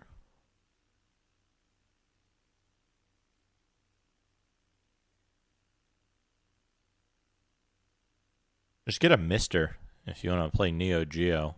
Get a Mister and like a... What is it? Like a 128 meg SD-RAM card?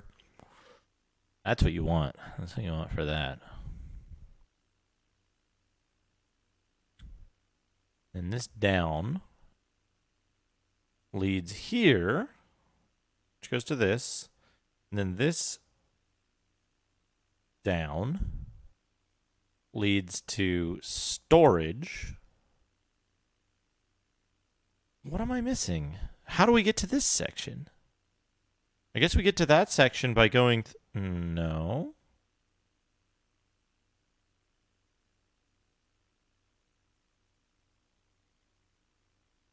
Very confusing.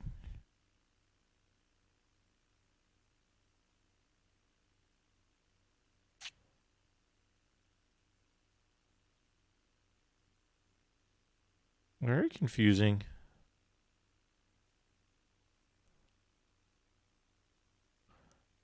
Do we need to get down here in the other section of the level, maybe? Perhaps we do. Perhaps we do.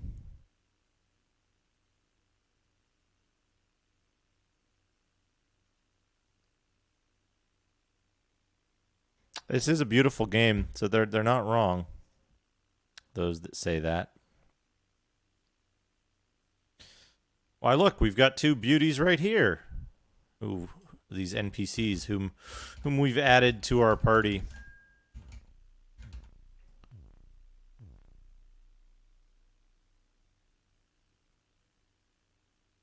Let me look at, let's look at the the description of this stuff, right? Because we're where even are we?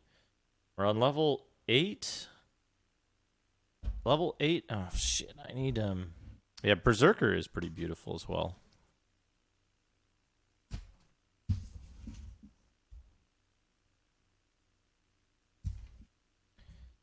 Eight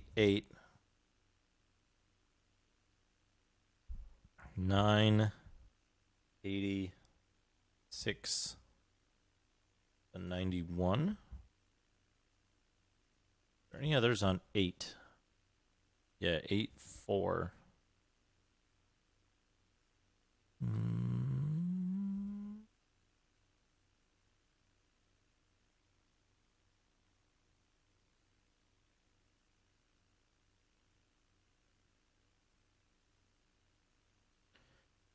There's another stairway we can. No, that's the stairway to the. That's the stairway to the stone ring.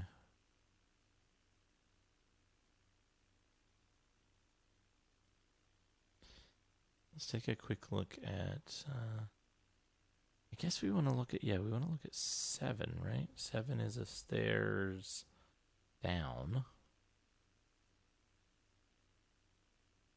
That one's that one. Yeah, we can look at 7. 7. So now we want to go to... Oh, and what are the quests for these levels? Find the 3 that hold the key. Ancient traps may be turned to your advantage. Where it is written, items may pass, where you may not. Yeah, and then replace the treasure with that which the drow treasure.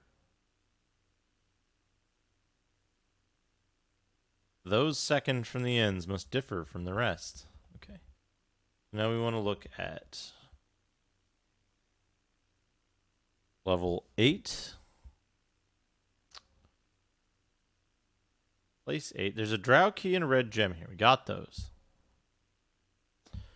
Or there's a spider keyhole, ruby key. 7. Down to level 9, location 1. And then level 9, we want to see 86 through 91. 86 through 91.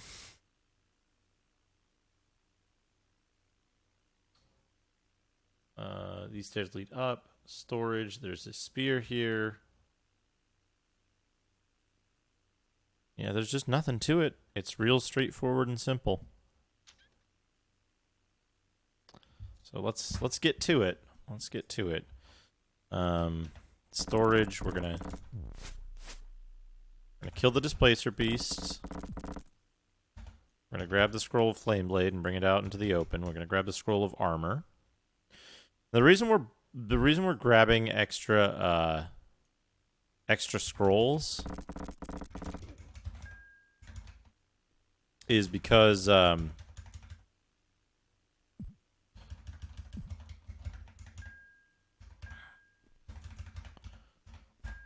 okay, this is the area.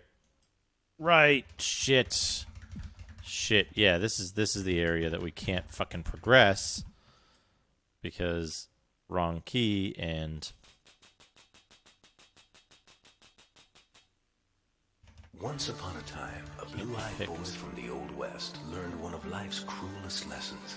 That Trough evil of Luxury. was bigger than his gun. Thank you for the So he followed the footsteps of a mysterious master to the Far East, for the 10 where months. he learned the secrets of the sword and came back home with the heart of a gunman and the soul of a samurai.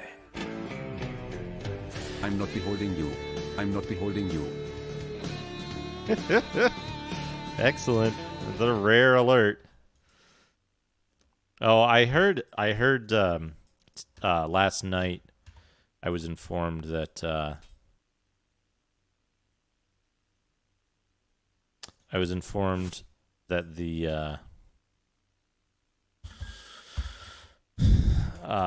disk drive in my PlayStation is like kind of messed up. So I'm getting that replaced as well as getting the getting it chipped so that I can identify it when it's when it's away from home. The thing is that it's like it's cheaper to replace the drive than it is to do anything else with it because it's got so much stuff all up in its guts.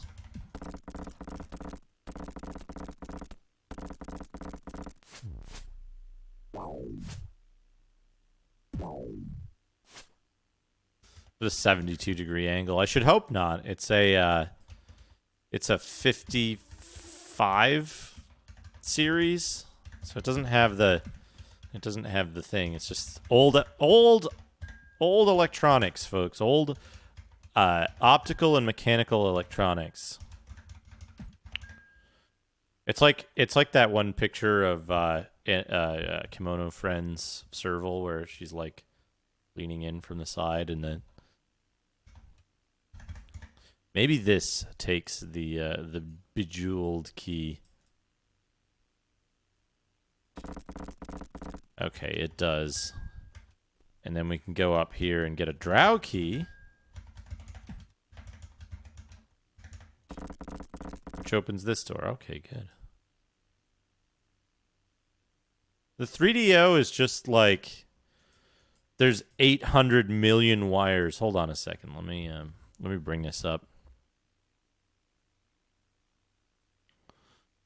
Let me see. 3DO USB mod.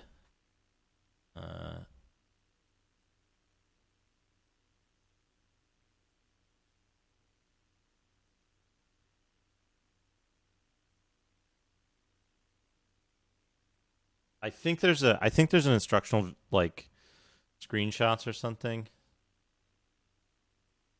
on his site. Oh no. Oh no. I think he forgot to renew his fucking he forgot to renew his domain. Oops. Boy, I got mine just in time. I got mine just in time. But it's got this ribbon cable with it. Yeah, here we go.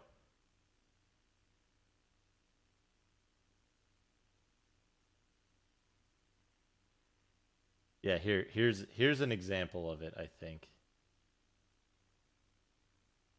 It's just this fucking this like giant ribbon cable that goes everywhere. Oh, that's not a very good. That's a fucking data URL. Love the data URL. But yeah, it's got a giant fucking 50-pin ribbon cable, so it takes like a million years to solder it in. 2323. When I get my Saturn cable. That reminds me, I wonder if Saturn cables are in stock. Saturn C-Sync cable. Out of stock.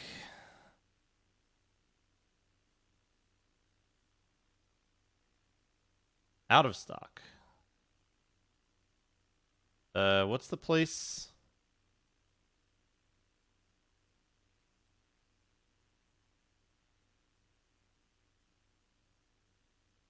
Only the Sync Unlimited is in stock.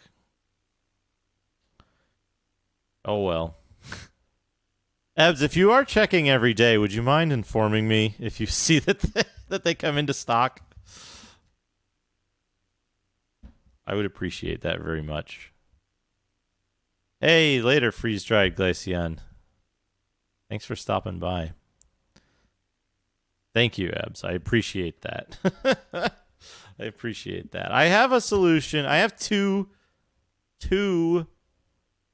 alternate solutions if they don't come back in stock by the time that the mode ships.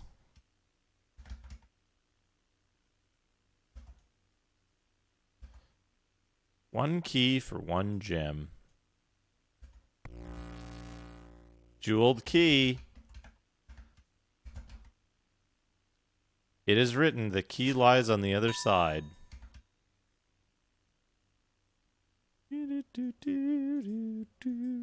Orb of power. Yes. Yes. Yes. Yeah. Orb. What if I had this orb as a as an emote? And it was just called Duke Dorb. Or Duke Do Orb. So it was Duke Dorb. Anyway, what am I doing? Where am I going? Where am I going? I got places to be.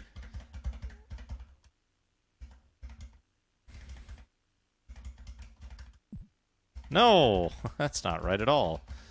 Zoom. Zoom. This isn't going to be the fastest way back. This is going to be the fastest way back.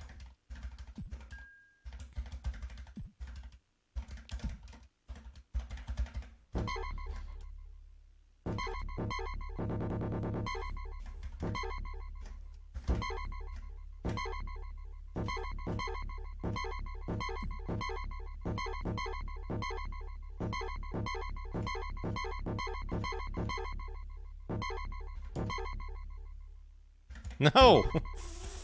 Fuck. There we go.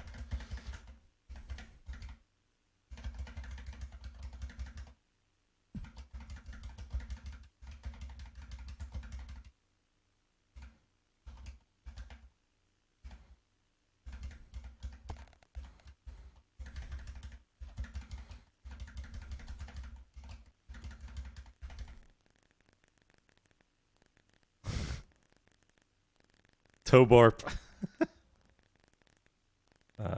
This.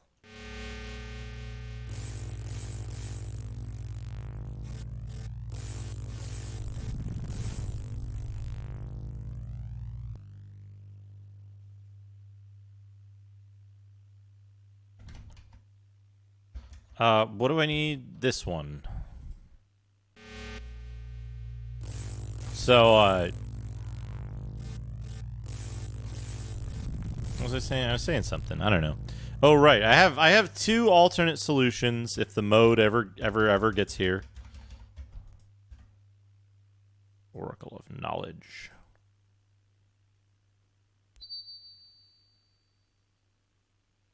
All right. Chieftain Halberd +5. Adamantite Longsword +1. Severius +5. Night Stalker +3. Mace +3. Drow Cleaver +3. So Night Stalker is the best out of those. Scepter of Kingly Might. I don't know what that actually does. Regular Flail. That.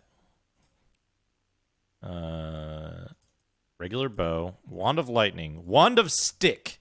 Wand of Frost. Wand of Magic Missile. Wand of Stick. Wand of Stick. Hey, Glavius. Yeah. I've beaten this before. This is Backstabber +3. Gwynsu +4. Ring of Sustenance. I see. Drow Shield +3. None of those are anything. Luckstone Medallion. I don't know what that does, but let's put it on Dad. Let's make Dad lucky. Adamantite Longsword +1 we don't need. Cursed Plate Mail of Great Beauty -3. Dwarven Shield +1. Drow Shield +3.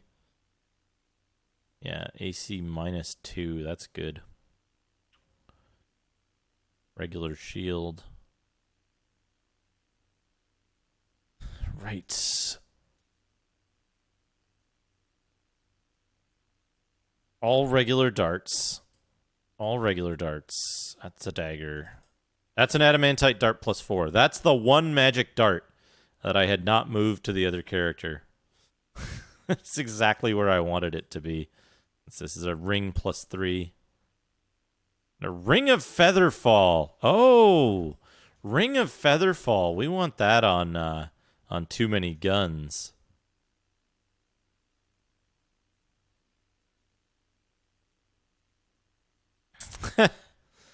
Sun has entered the game. Let's just move this over here. A mace +3 is better than a flail, even though the flail's sprite kicks ass. Look how cool this looks. It's on the ground here. None of these robes are useful.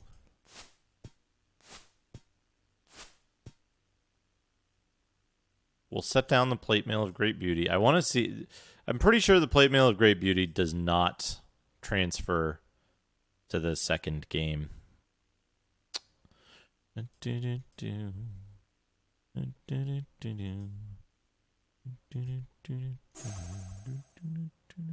Yeah, throw in the laundry at the wall, see what sticks.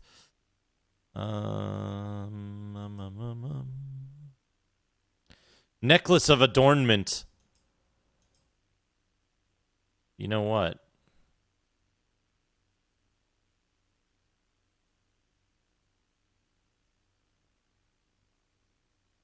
It doesn't raise charisma. Didn't stick. Oh, you want one of these then? If it didn't stick. Get it? Let's do this. What if we take her shield off? AC 2.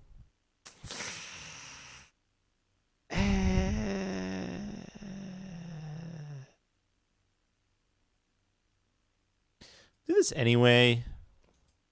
Just because.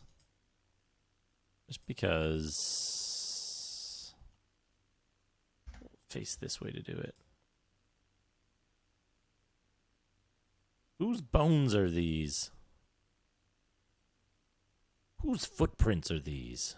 Just a box.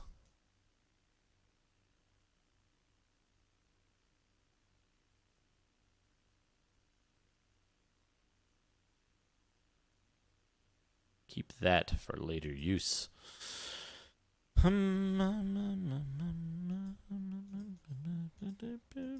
Okay, there's that. This, there, that, there, this.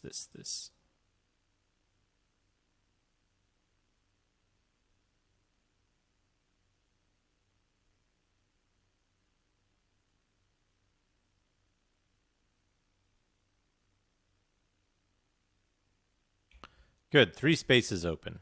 He's got 1 space open. Raised dead. I don't need an extra axe. What am I doing?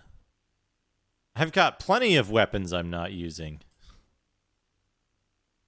Oh, Too Many Guns can use an axe? Man, thieves get really good fucking... really good weapon choices in this. They're only limited by armor, it seems. There's no character that can be a... there's no race that can be a...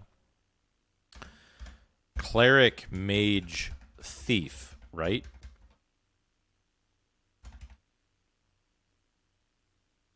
There isn't a cleric, mage, thief.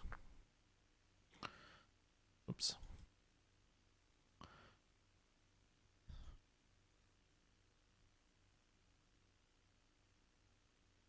Oh, right. This gets identified. Potion of Vitality, which is just a food potion. Potion of Poison.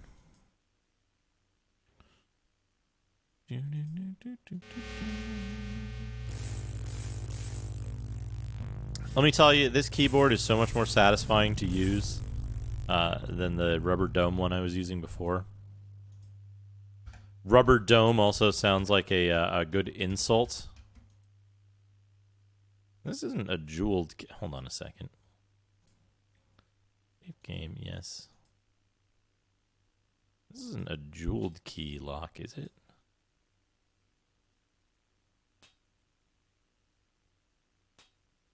Okay, it's a key I don't have. I think it's like a spider key or a ruby key or something. What was I going to do? Right, I was going to check if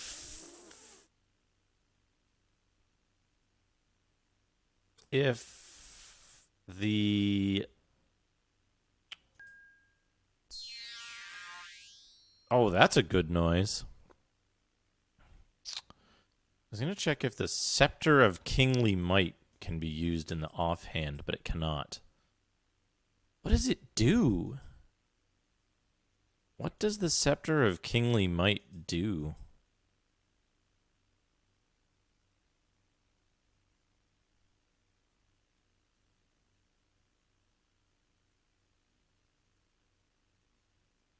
Load game.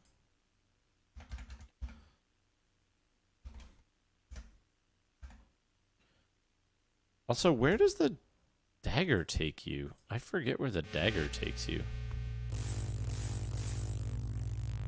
What is the Scepter of Kingly Might?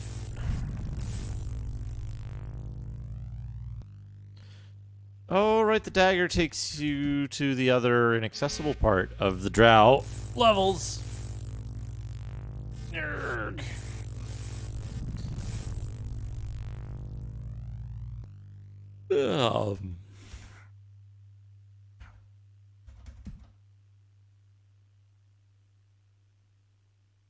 I think the gem, there's literally no gem in the game, so you can't use it.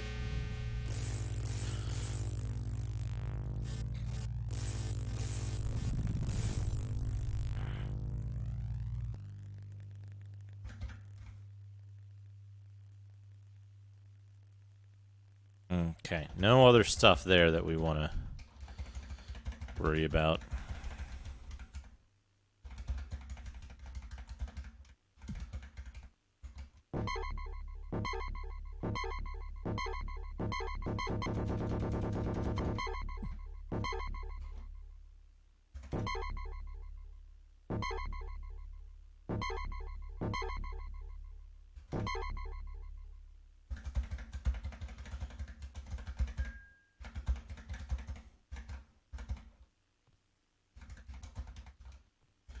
Whoops.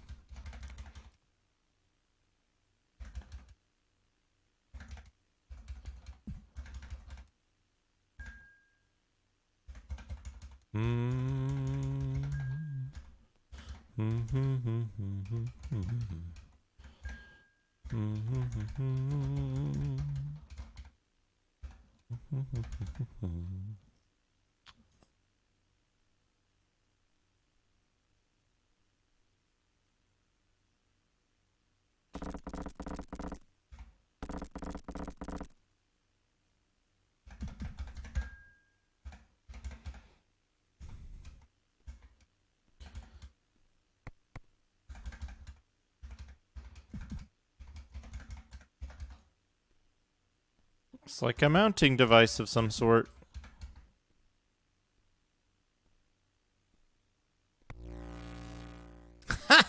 You can fucking... right. I forgot about that. I forgot about that. Softlock City here, folks, by the way. 1 gem for 1 key.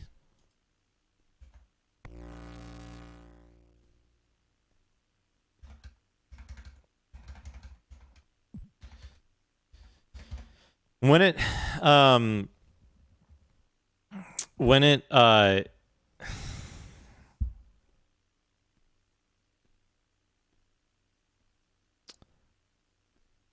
does the thing there, it'll take any key. Any key. Which means, probably, 1 key for 1 gem.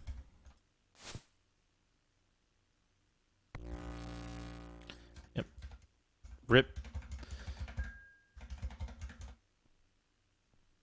Rip Max, Max Treasure Run. No turning back. Well, we're not going that way. 1 battle for glory. See? Turn undead, and he turns around. That's how that works.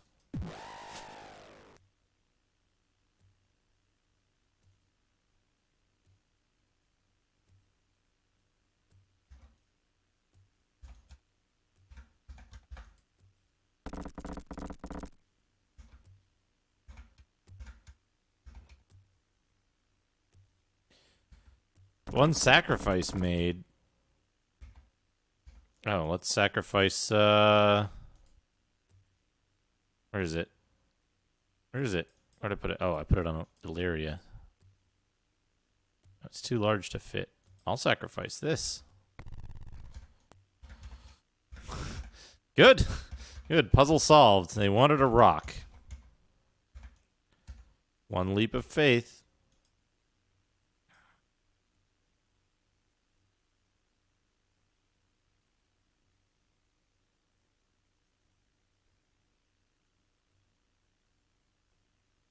Okay, we got a ring of protection.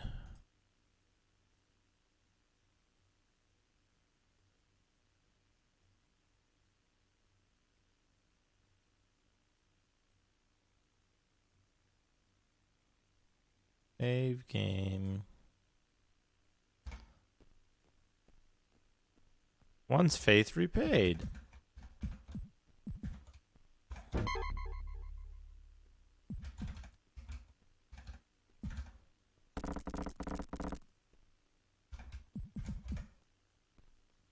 Scroll of raised dead and a potion of extra healing.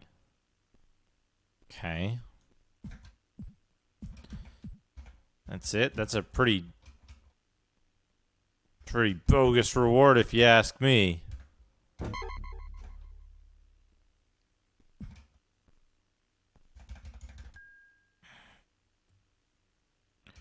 One way. Wait, no turning back. One way. Game options. Save game.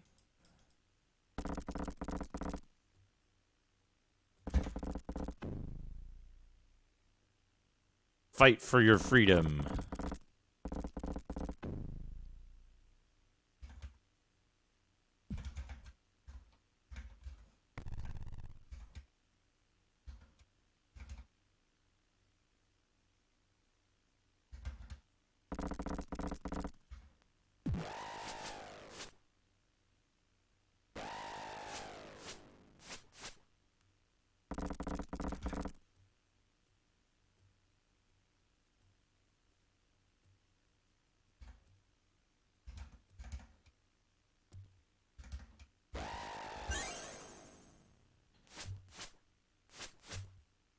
Yeah, spin around, buddy.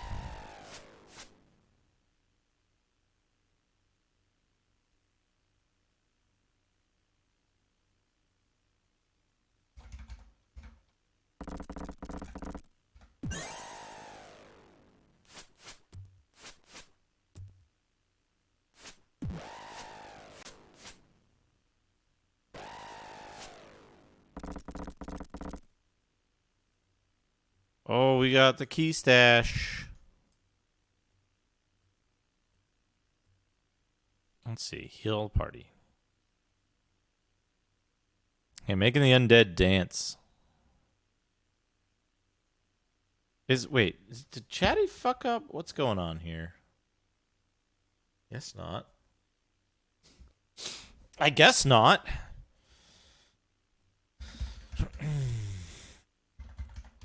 Yeah, it's there. I'm like so far behind on chat that like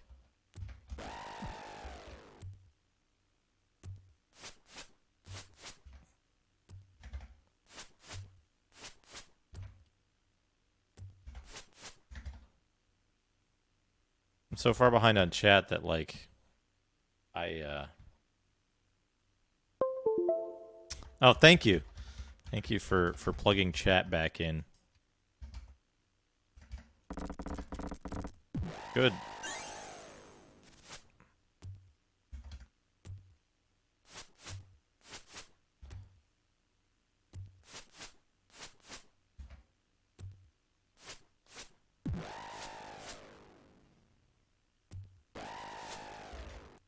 Wow.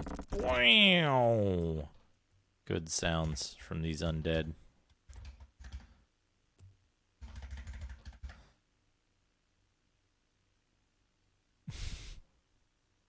I'm like so far I'm like so slow at looking at chat that it had faded away by the time I noticed the comment about about the undead dance. Undead can dance.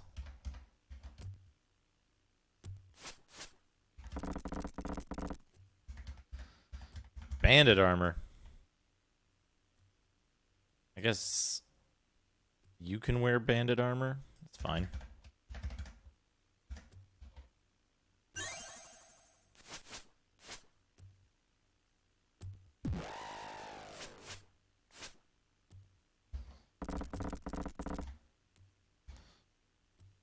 Man, fucking Key City. Hopefully we can get out of here. Ever.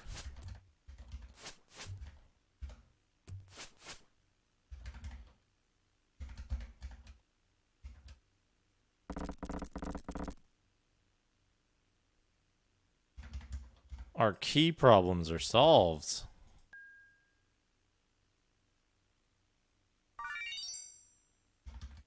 Oh man, good roll on that one. Age Scroll of Fear taken. Okay, good, good. Memorize spells. Ice Storm. Scribe you. Fear. Armor. Why not? Okay, there we go. Scribe you. Lightning Bolt. Memorize spells. I think I'm being followed.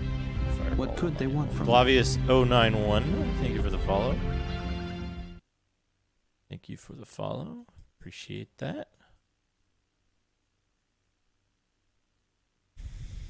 Okay, good. Rest, heal, yes.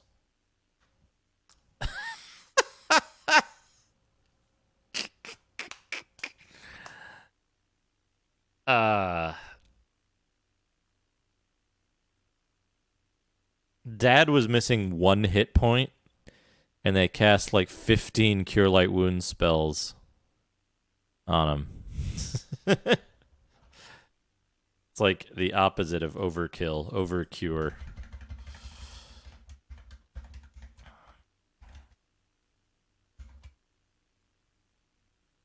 This lock requires a key. Does it? Let me throw my lockpicks at it.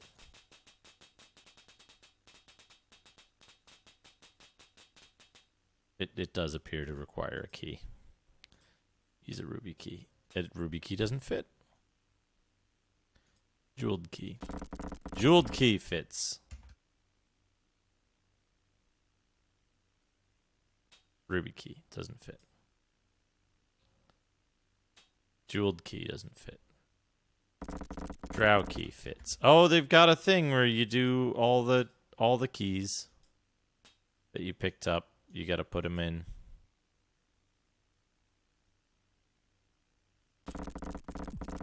So you have like net 0 keys coming out of this.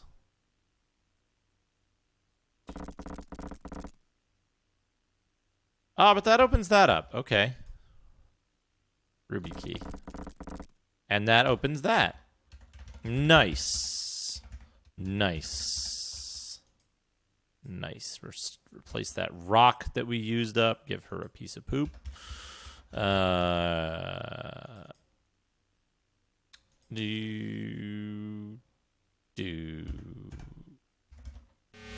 can go identify everything.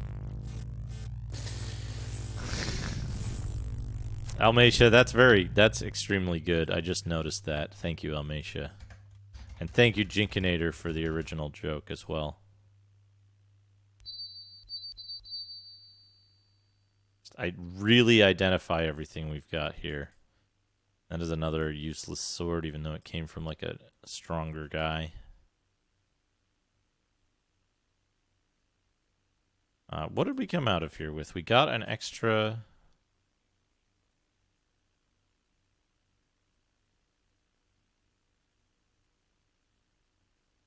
We got an extra,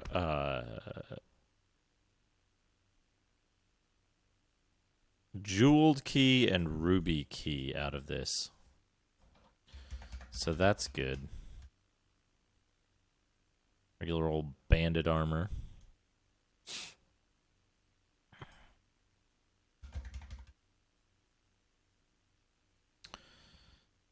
now what do we need to do? We did...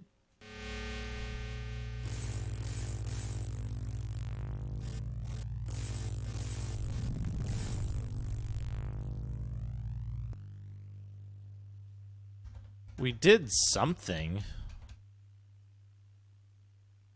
We did something, but I don't know what the...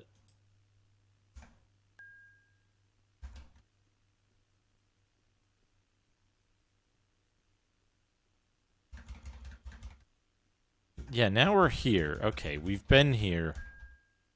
There are Hulkamaniacs here.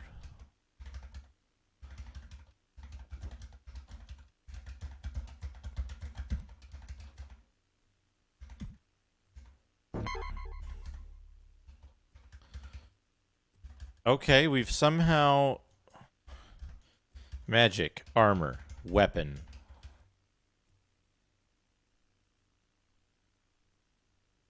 We've somehow opened a door that was closed before. Well, what is weapon? Slicer +3, that's very good. Okay. Load game. Armor. Bracers of defense. +3. That's middling.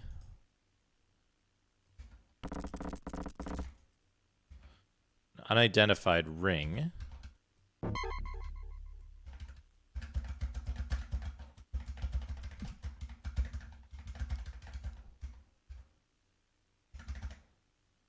That we can go identify and see what it is before we reload.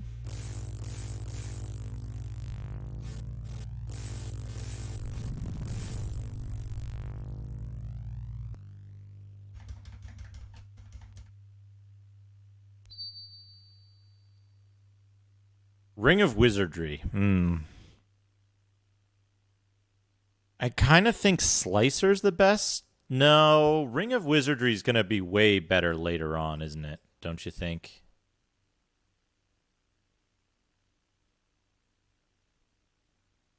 Clerics, probably. What does the Ring of Wizardry give me? Jack shit, apparently.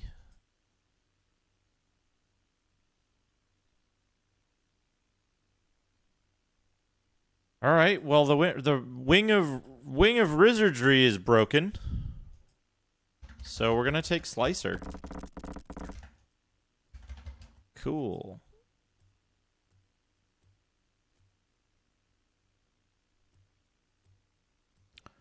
One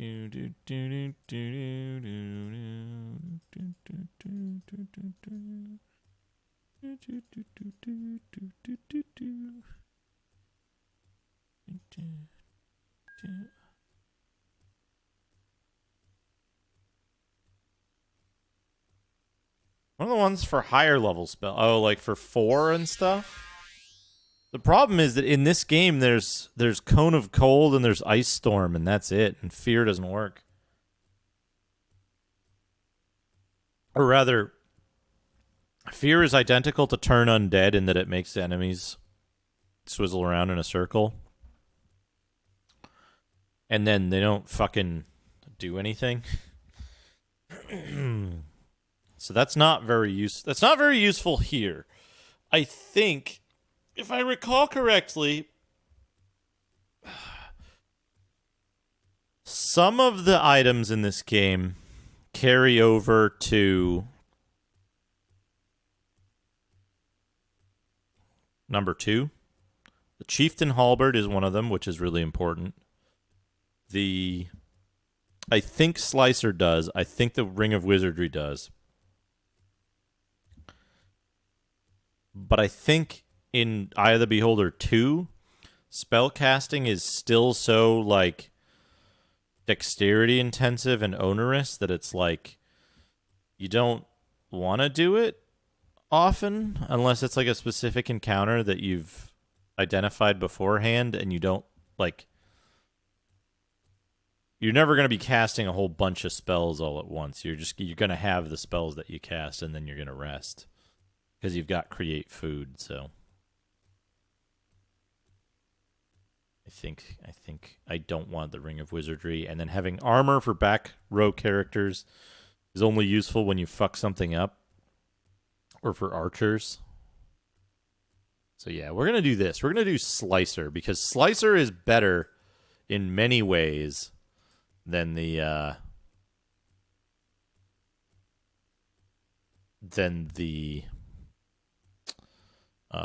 Flame Blade, because it has a bonus to hit and it does more damage, and it can use your strength bonus, which is clearly it is 18,100.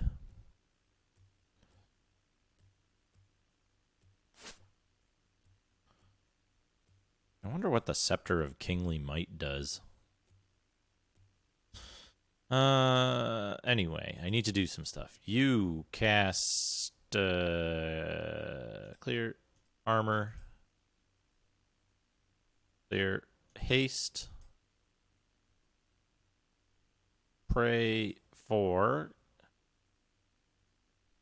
clear protection from evil, bless,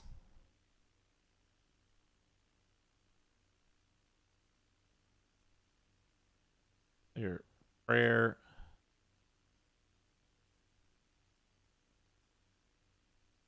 action from evil 10-foot radius. Good. Pray for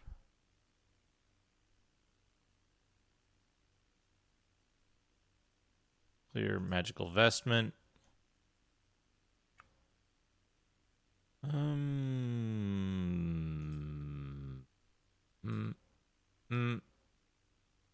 Rest.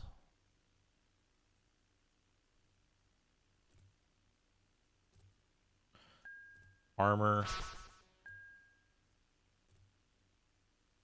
Berserker already has a high base armor class.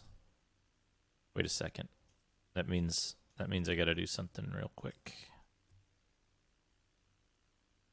Rest. Cast. Armor. Cast. Bless. Cast. Protection from evil. Protection from evil.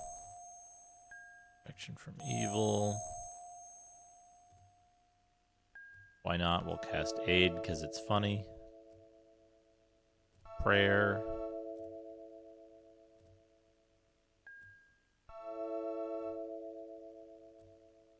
Magical Vestment.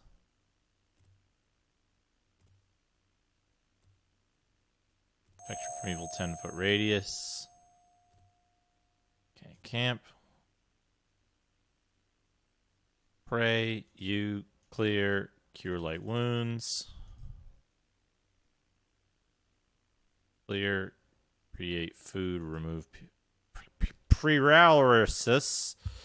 Spell magic, clear, neutral poison, cure serious. Pray, you clear, food, dispel magic, remove paralysis. Serious, neutral poison, you slow poison. So magic, remove paralysis, good. Memorize, you clear, magic missiles, clear, fireballs.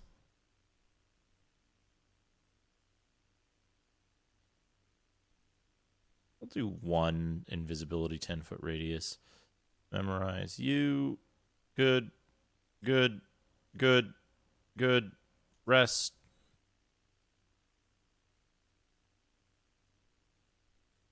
Save. Quit. Back. Force start. Or one, yes.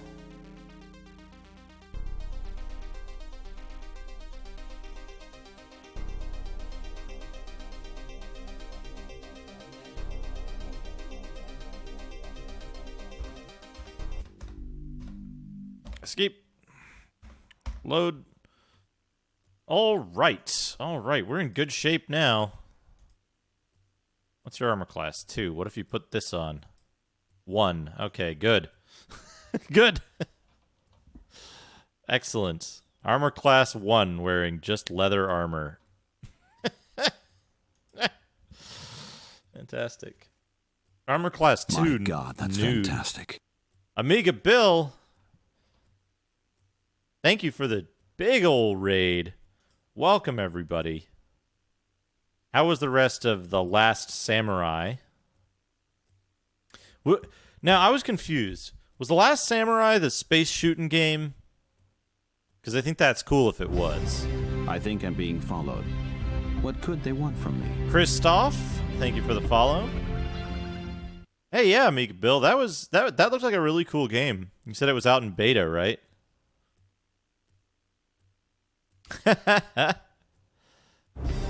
Oh, that's right. It's time traveling, isn't it? What could they want from me? Oh, Rom, thank you for the follow. Thank you for the follow. We've Ash said hi. Thank you for the follow. What could they want from me? We've just cleared like some of the drow stuff. Hey, Amiga Live, welcome. Past, present, future is like a time soldier. Time soldiers.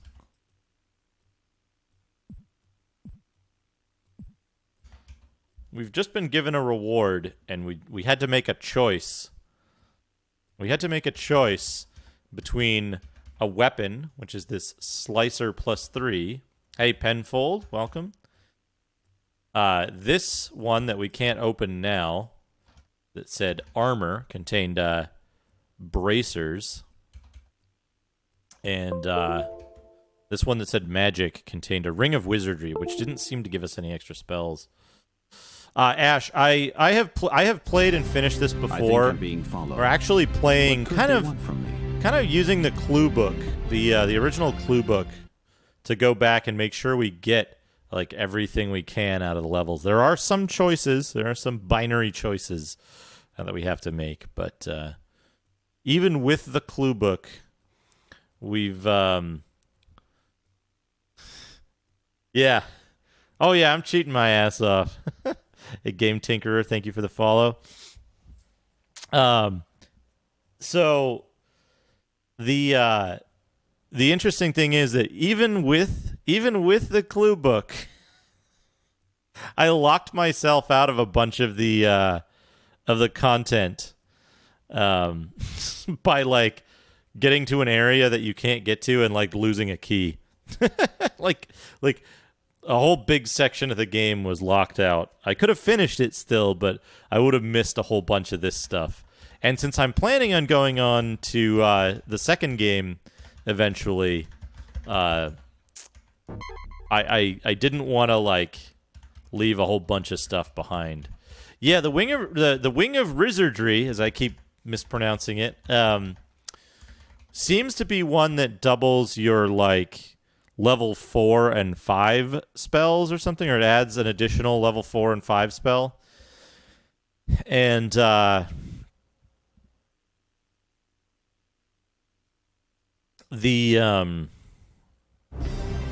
think I'm being followed. None of our casters have those yet. Gewundre, thank you for the follow. None of our casters have that kind of those kind of spells yet, and most of the time I don't cast spells because it's like opening the book, finding the spell level, clicking the spell. If you're not playing on keyboard only, it's a little onerous to like navigate around to that stuff. So I haven't been using it as much.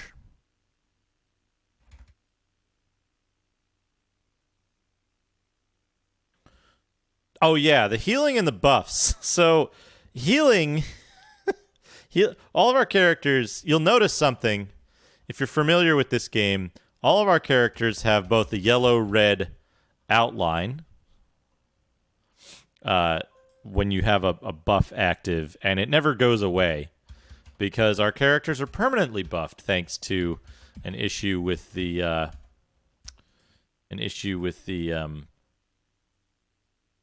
is there the ring one isn't here, right? there's an issue with the version 1.0, which this is the version that I had on DOS. Am I playing from my version? I think I am. I think I'm playing from my version, my copy that I had.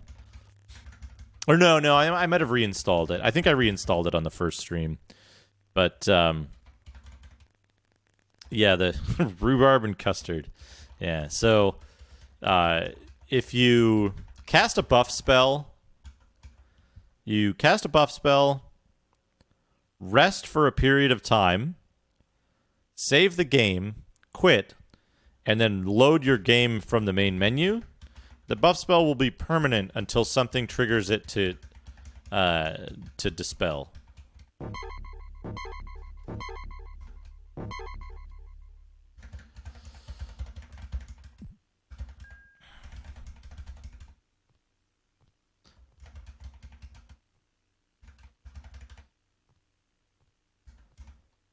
Wait, no, here, down there. So the situation I found myself in last stream, when I streamed this last Sunday, was sorry about the keyboard noises. I just got a new toy, which is this Unicomp Space Saver, Unicomp 104 Classic buckling spring keyboard, made with the original mechanism for the IBM Model M. A pixel shooter. Yeah, I actually haven't played the Amiga version of this. I hear there's an AGA version, which is like the best version. But I haven't played it because my Amiga doesn't do AGA. It only does OCS and ECS. But yeah, this keyboard was a recent acquisition from Unicomp. They're still making them. Welcome back, Cuba. Yeah, it does. I think it does. It's the sound of playing a DOS game. Is this keyboard?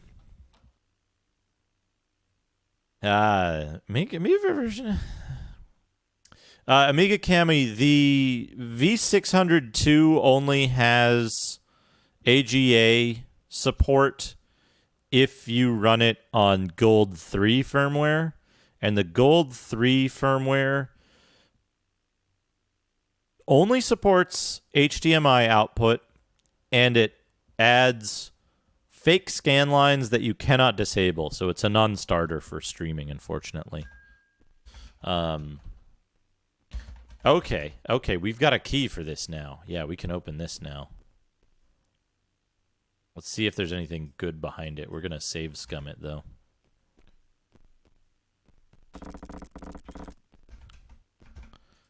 Of course, my solution to this is that... yeah, so they put that in, and then, like... They were like... Yeah, you can't disable them. Okay, we're not working on Gold 3 firmware for the V600 anymore. Hey, Arcade Ren. Welcome. Okay, we get our key back. Look at that. Just a bonus. That's a little bonus room with a drow bow and some stuff. I think the drow bow is magical. Yeah,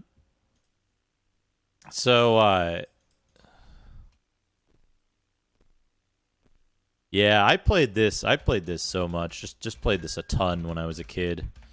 One of my favorite games. And like I didn't beat this.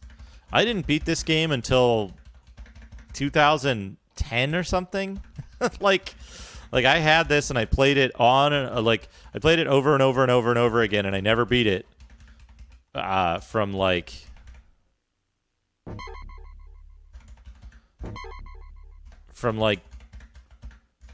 whenever this came out, 92?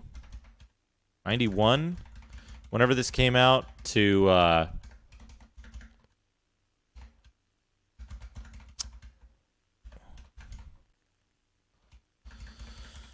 like 2010.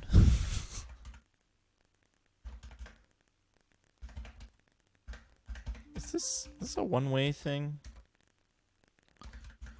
All right. What am I looking for here? This... Wait, food. Eat. I always feed my NPCs.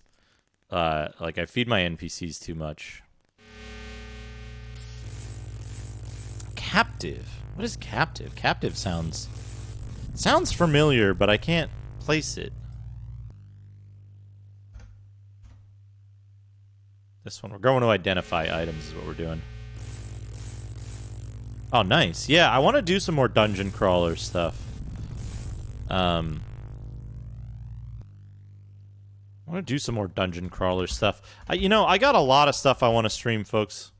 I keep saying it, but I just love video games. I think video games are fantastic. What did I get? I got a bow that I wanted to identify. It's just a drow bow. It doesn't seem to be magical. Maybe it does different damage or something. Hell yeah. Video games.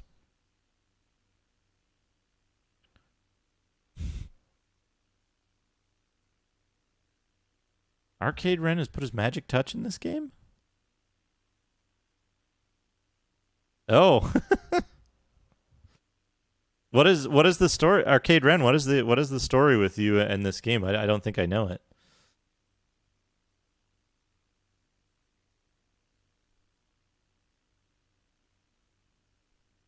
Okay, that doesn't need to do that. That there. This medallion. Oh, no shit. No shit. That's awesome. Welcome, Arcade Ren.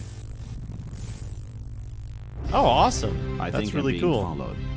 What could they want from me? I need like a klaxon and a light. Just I can push a button and it can be Devin My Chat. God, that's fantastic. Sin Lao, thank you for the host. Devin Chat. Whoop, whoop, whoop. And like draw all kinds of unwanted attention. My God, that's fantastic. Ash said hi, thank you for the host.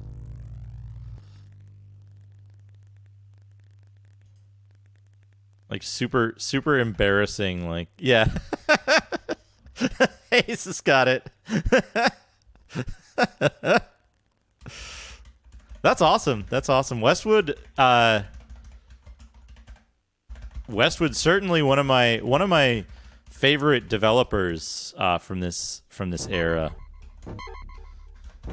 That unfortunately suffered the same fate as two companies that I worked for. One of which also was the best job I ever had. I used to work for Pandemic. I worked for Jamdat, which got purchased by EA soon after I started. And then they were like just ground into dust and blown to the wind. And I worked for Pandemic. Yeah, the Pandemic mousepad. This is it's funny, you know, I show off doodads and stuff on stream. I also worked for Pandemic right before they were acquired. And then like the project I was on was just like super cool people. It was all like it was like a really great work environment, and then EA was like, we're going to shut down the studio because we could make more money by having our Montreal studios do these games. It was like, we really only bought this so John Riccatello could personally make a bunch of money off of it. It's really exactly what happened there.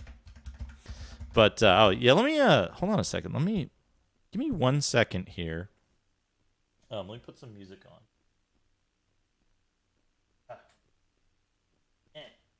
That off. 2, 1.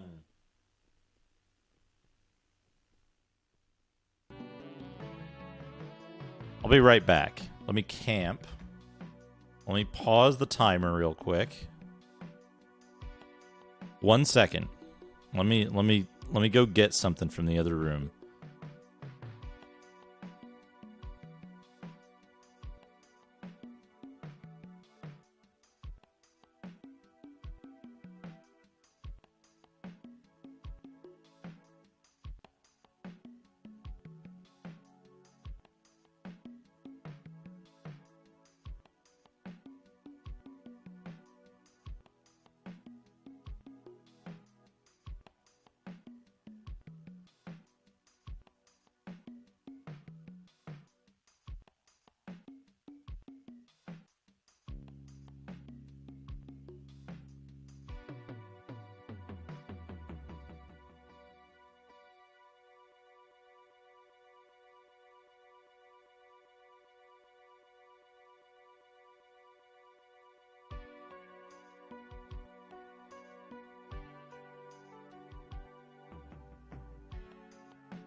Here it is. The pandemic mug. Pandemic mug. Every person who started at Pandemic had you would get on day one, they would give you a Pandemic mug and a mouse pad. And of all of the like doodad stuff I show off on my stream, those are probably the rarest. Probably the rarest stuff, because I don't know how many people actually kept that stuff after Pandemic. I know a few did, but it was like Pandemic didn't employ a lot of people. So unlike a lot of the like games where several thousand copies at least were made of even the rarest games I might own, the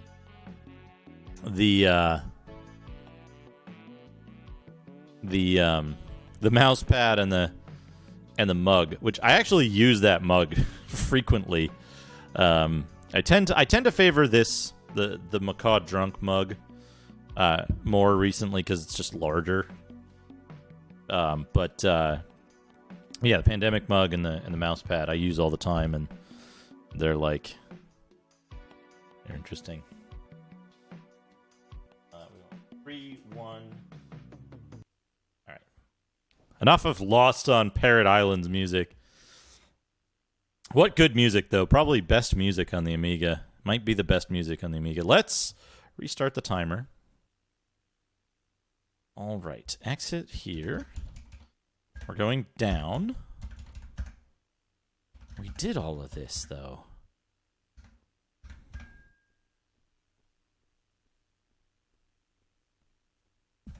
Okay, we got sound. Sound. Yeah.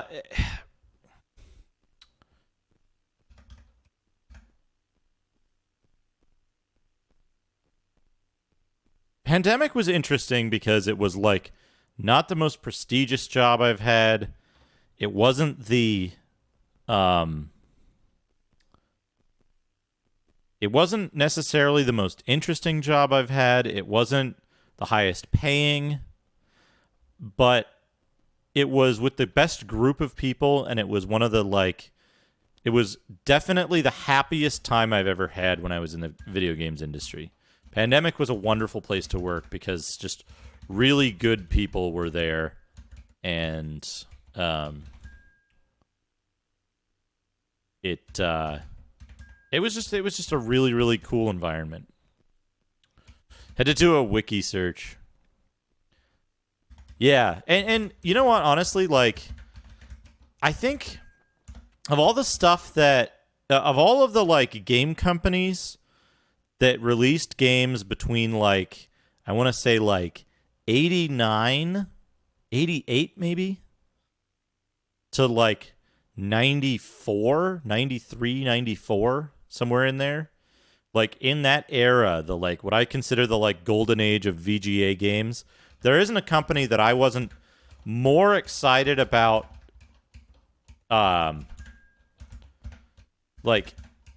I was always the most excited to hear about a new Westwood Studios game coming out, or to see one in the stores. It was always I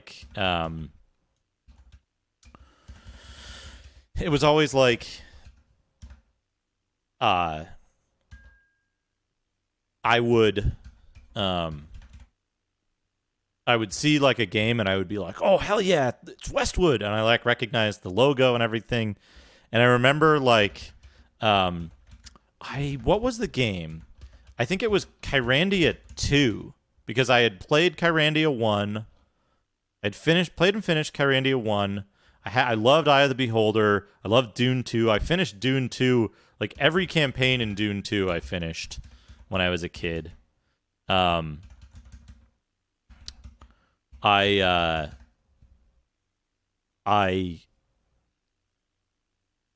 else? I had BattleTech, Crescent Hawk's Inception, and I always thought I was always oh man, I want to get Crescent Hawk's Revenge, and I could never find it. And I had Lands of Lore. It's interesting, actually. Arcade Ren, you might know something about this. I'd be curious if you had any interaction with it, or if you know anything about it. But I was noticing. So there's another streamer who does a lot of similar stuff, a lot of old computer stuff. Chubo. Now Chubo was going to play Lands of Lore, and Lands of Lore has, like, there's two major different versions. There's the CD-ROM version and the floppy version. And we discovered, when he was starting to play it, we discovered that the CD-ROM version is, like, way more difficult than the floppy version for some reason. like the difficulty is just, like, cranked up to 11. And I was always curious if that was, like, an intentional thing, or if it was, like, some kind of, like, copy protection thing that that like the floppy version had a copy protection check, but the CD-ROM version didn't, I think. Huh. Yeah, and it's weird because, like, there's a difficulty setting. But the difficulty setting doesn't seem to do anything in the CD-ROM version, or it, like, takes it from, like, the high, like, the easiest on the CD-ROM version is, like, the hardest on the floppy, and then the harder settings on the CD-ROM version go up from there. And it was just, like, it was weird because it was like, you have, like, this much higher chance of missing enemies and stuff.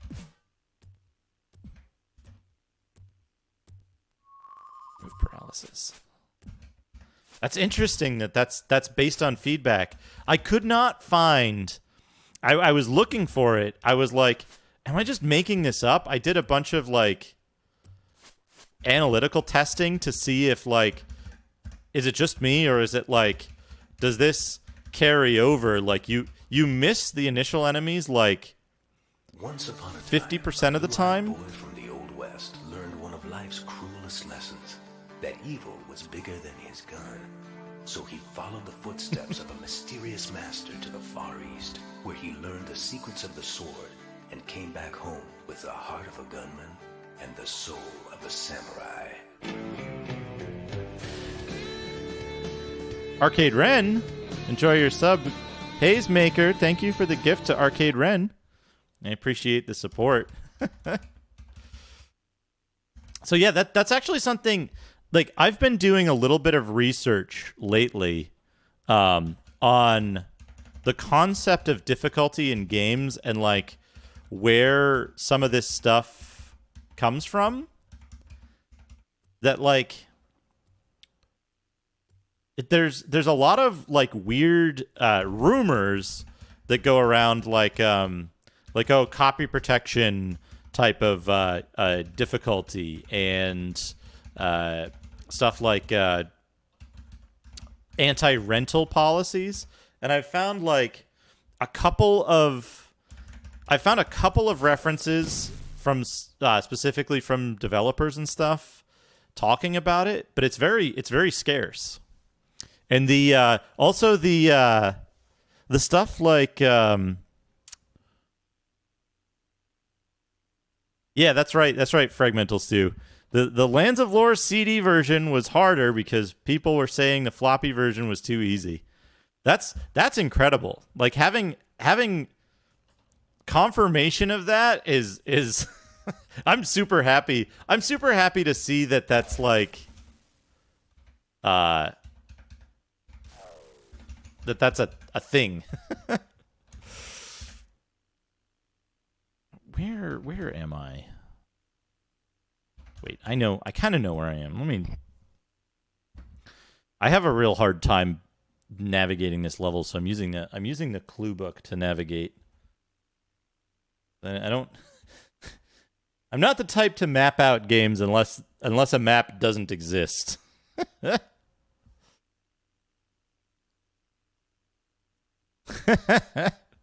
Yeah, there's a clue book. That's another thing actually that I find kind of interesting is the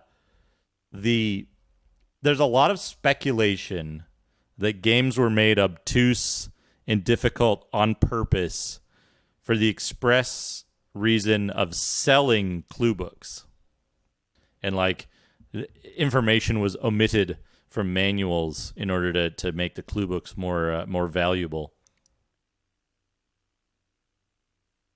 But I've never seen actual confirmation of that. I've never seen anyone actually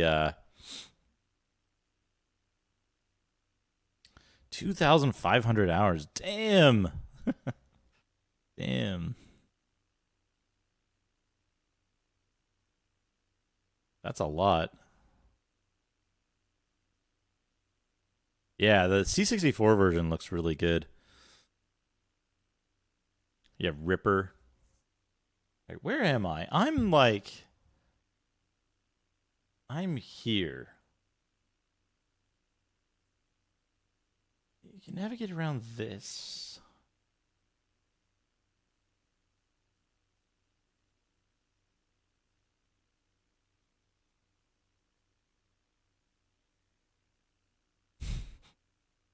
Oh, that's awesome, Astrid. Yeah. Yeah. I like the format of this clue book that it's got this like lore. It's got this lore describing the clues and giving you like gentle hints based on the yeah, what curious statues. They are very lifelike. I love this. I love this about this clue book that it's got like this whole story and like a journal of the people going through, and then the solutions actually tell you exactly what is where and what the numbers mean. And I like that you can use it just for a map and like tell you where stuff is, or you can you can get a little bit of a like hint kind of walkthrough, or you can just get the explanations of everything.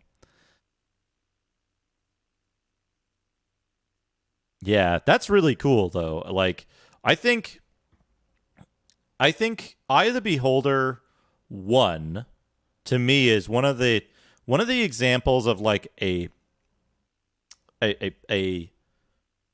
extremely good cross section of quality and scope. That like the game isn't trying to be too big and it's extremely dense. There's very few places where I feel like I'm in an area that's filler or that's designed in such a way to just waste time. There's always something going on. And it's like it's a really cool experience to just have that kind of density. Like you look at these maps and it's like there's stuff everywhere. And the rooms are laid out in such a way as to like give you a really good sense of space, but not waste too much time. So you're not like, why do I have to walk like 50 steps to get across this entirely empty room that never has anything in it? I hope the Eye of the Beholder 3 devs come into chat next. Haha, Baldur Jank. Haze Maker. Haha, Baldur Jank.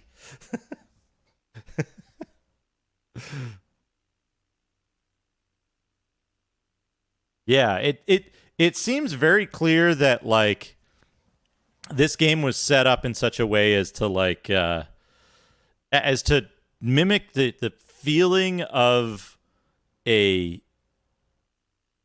tabletop campaign with the density of content. And it's like it's one dungeon, it's one adventure. It's water deep, so of course it's going to go through like a million different types of stuff. Yeah, no boring level. That's exactly it. And that's what I love about this game. That's what I love about this game. Right, we did this. And okay, yeah. So that takes you through here.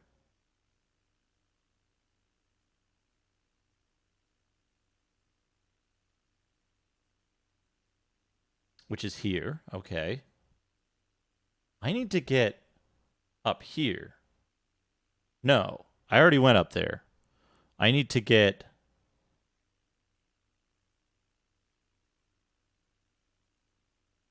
down here? I'm trying to remember now.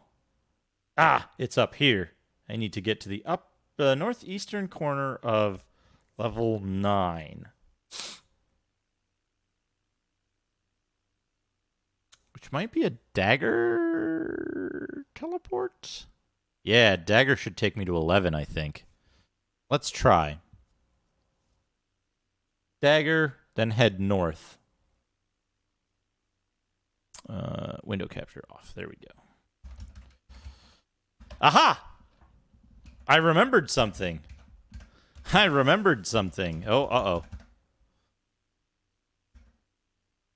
So, remember before when I got distracted, I said I was talking to DSF about my layout and probably driving him nuts? Santa! Yeah! That's awesome. Yeah, we picked Santa. We originally had the guy with the like super long flowing beard, but this guy reminds me more of Lore Master. So I picked him this time around, but yeah, Santa is good. Do any of the other character portraits have nicknames? I'm very curious about that. We also picked this for Dad because it looks a little similar to the Twilight 2000 portrait guy that I've been using as an emote since the beginning of my real streaming career. Chubo, you're here. Chubo, were you here earlier when we found the answer to a long-standing puzzle?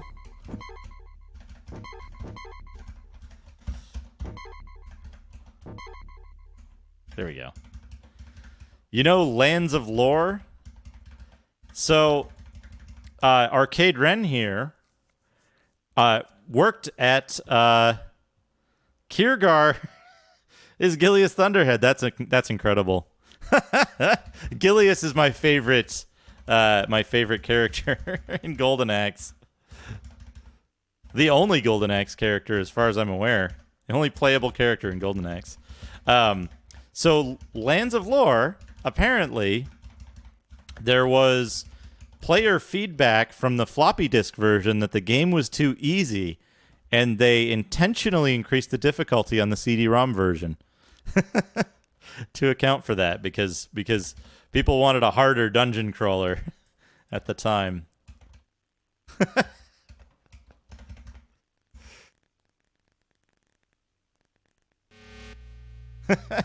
I find that incredible, and yeah, Arcade Ren worked on it as well. So I think that's a really, really cool thing to like kind of to figure out and find out. What am I doing? Where am I going? Dagger.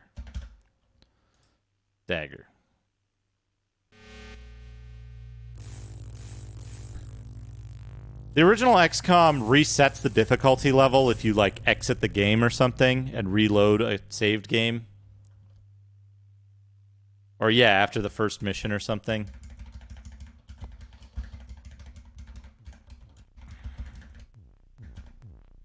Okay, yeah, here we go. You need a special key. I thought this was the special key. Now I'm confused. Orb? Do you want an orb?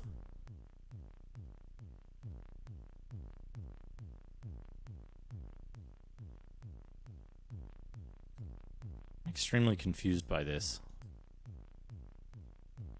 I thought this was the gems. Oh, poop rocks.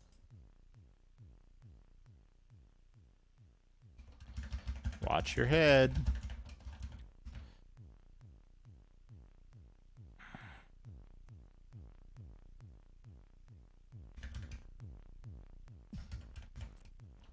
And 18.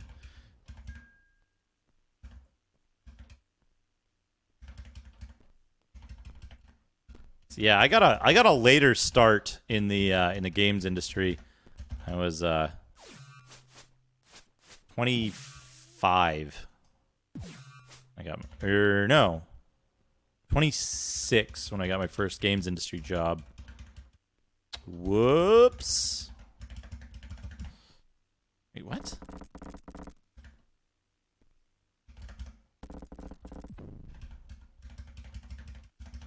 Here we go.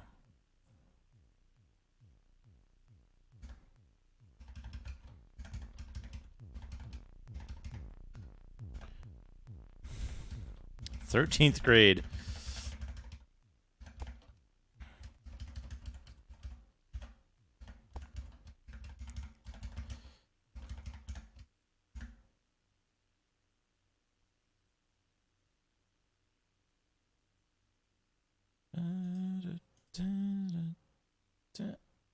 Eh.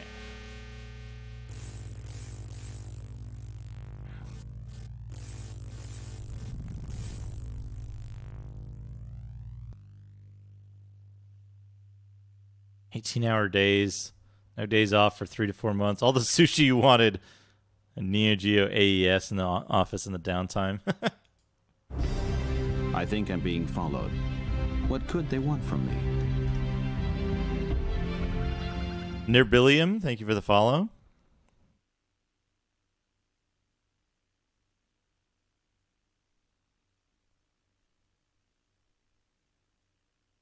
All right, where do I go now? If I can't use gems there. Yeah, I think Arcade Ren came in on Amiga Bill's raid as well. So everybody, go give Amiga Bill a follow if you haven't already. Great Amiga content over there as well. Yeah. All right. Oh, I should bring this up because I'm looking at it. We're looking at this now.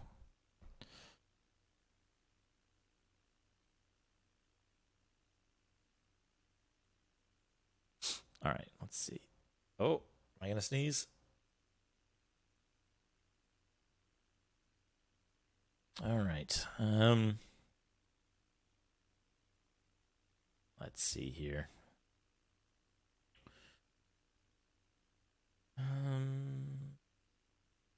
Where are we? Where can we be? Where are the places that we can be? We can be here. And this gets us access to this stuff. Including this.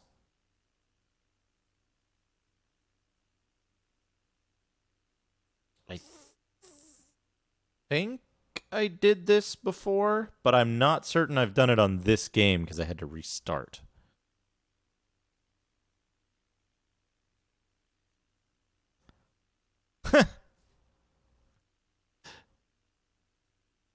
Gambling company buddies. I did that. I don't know if I've done this part, this game yet. I must have done, because the Scepter of Kingly Might is down here somewhere, right? And I think this is a sword. I might have got... Okay, so then there's this stuff up here. This section...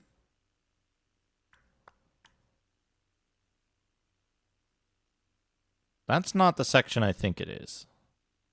The section I'm looking for is... No, wait, maybe it is. Yeah, because there's that... no, couldn't be.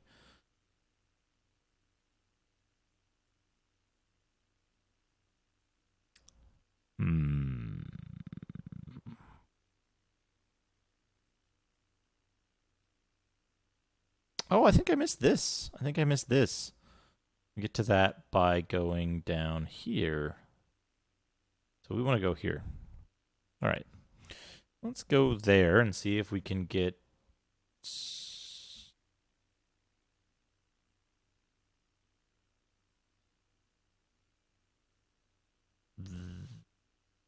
this thing. Where was it?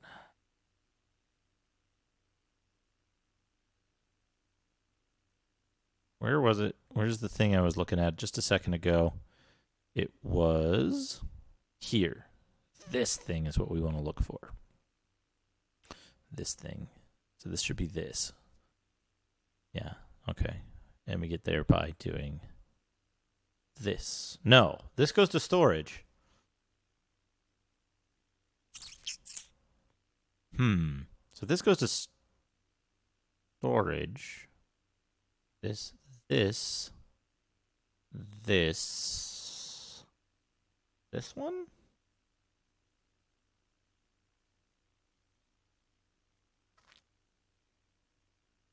Where's the thing with 1,000,000 doors? The thing with 1,000,000 doors. Yeah, we do this. Okay, this is the area. This is the multi-teleport area.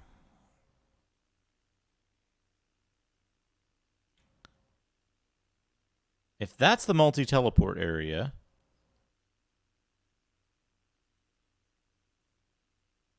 then what's this?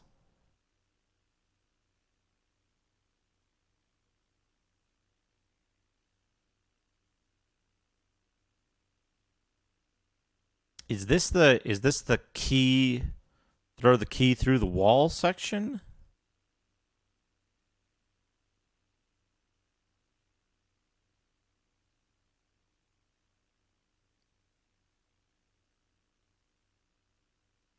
So if that's the key through the wall section, then 10 takes you to 21. Okay, so we don't go through the key through the wall section. That means going there. Okay, I know where I need to go. I'm doing it again, folks. If you ever see my cursor on the PDF and it goes down here, it's because I'm looking at OBS. I actually play the game. This is the thing I was trying to remember before. So I was talking to DSF. We were talking about layouts and stuff. I was driving him a little bit nuts because I had a bunch of ideas that I'm pretty stubborn about, and I'm sure it annoyed him. But he did give me some good guidance and some excellent inspiration. However, I revealed to him that I usually play games just straight through OBS, like I'm watching OBS here. And he was like, "What? You do what?" He looked at me like I had 3 heads or like I hadn't seen Star Wars. And I was like, "Yeah, man, it's convenient." Because I've got all of this stuff that I'm using. Of like all of these different monitors, and I'm just playing through my capture window. I'm playing through my capture window.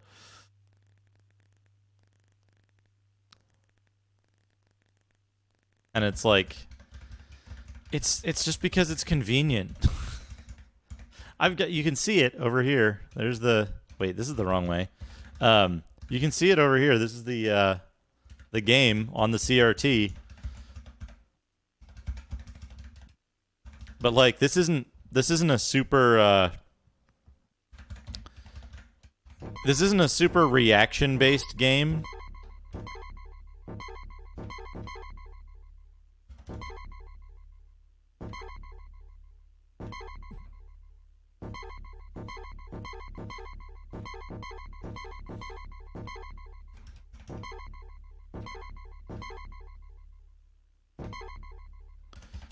It's like most old computer games don't require you to have like superb reflexes and 0 reaction times. So like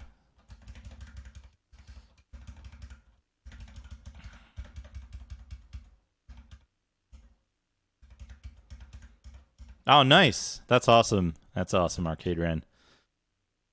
Here, this way. Through here, this way. That's to here. So double doors go through here to here.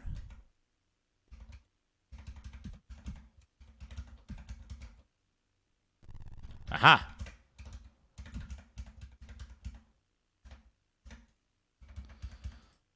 Extra trow key for some reason.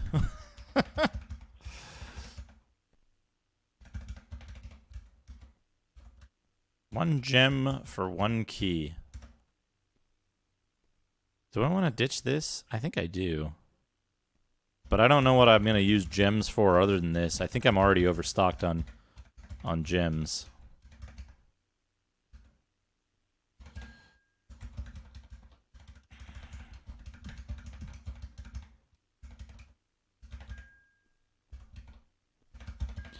Right, I got that. There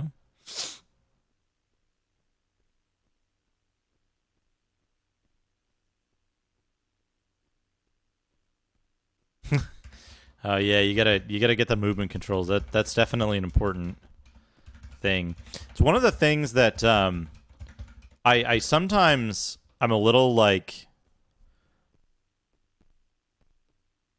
I do have a Discord. The information should be down there somewhere. I've sanitized it so it can't be picked up by scrapers. So you have to put the like HTTP and slash in there. It's also like the minimum barrier to entry for trolls. That it's like trolls are like, oh, I have to put the URL together. This isn't worth it. So it keeps it mostly clean, which I'm happy about. But yeah, please join. I actually have a channel specifically for like development stuff and like projects and stuff that we work on. Sometimes Hayes.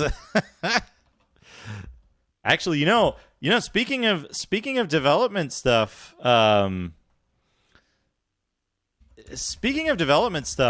Hayes actually helped me out big time with a project I've been kind of organizing. I can't really say I'm doing a lot on it other than like I know the source material and I have an idea of it, but just coordinating stuff between people. But we've been working on a translation project for this game called Quo Vadis, a cold-blooded demon, which is a Korean action RPG, kind of similar to Diablo, except you can like control your character with the keypad, and like Z, X, and C let you do like an attack and like a dodge and a block, and like you get various spells and stuff.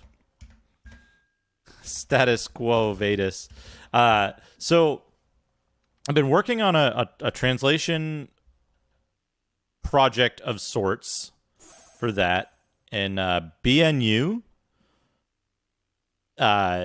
built, I mean, like in one night, he turns it around and he's like, hey, how does this look? And I'm like, you fucker, you're so good at programming.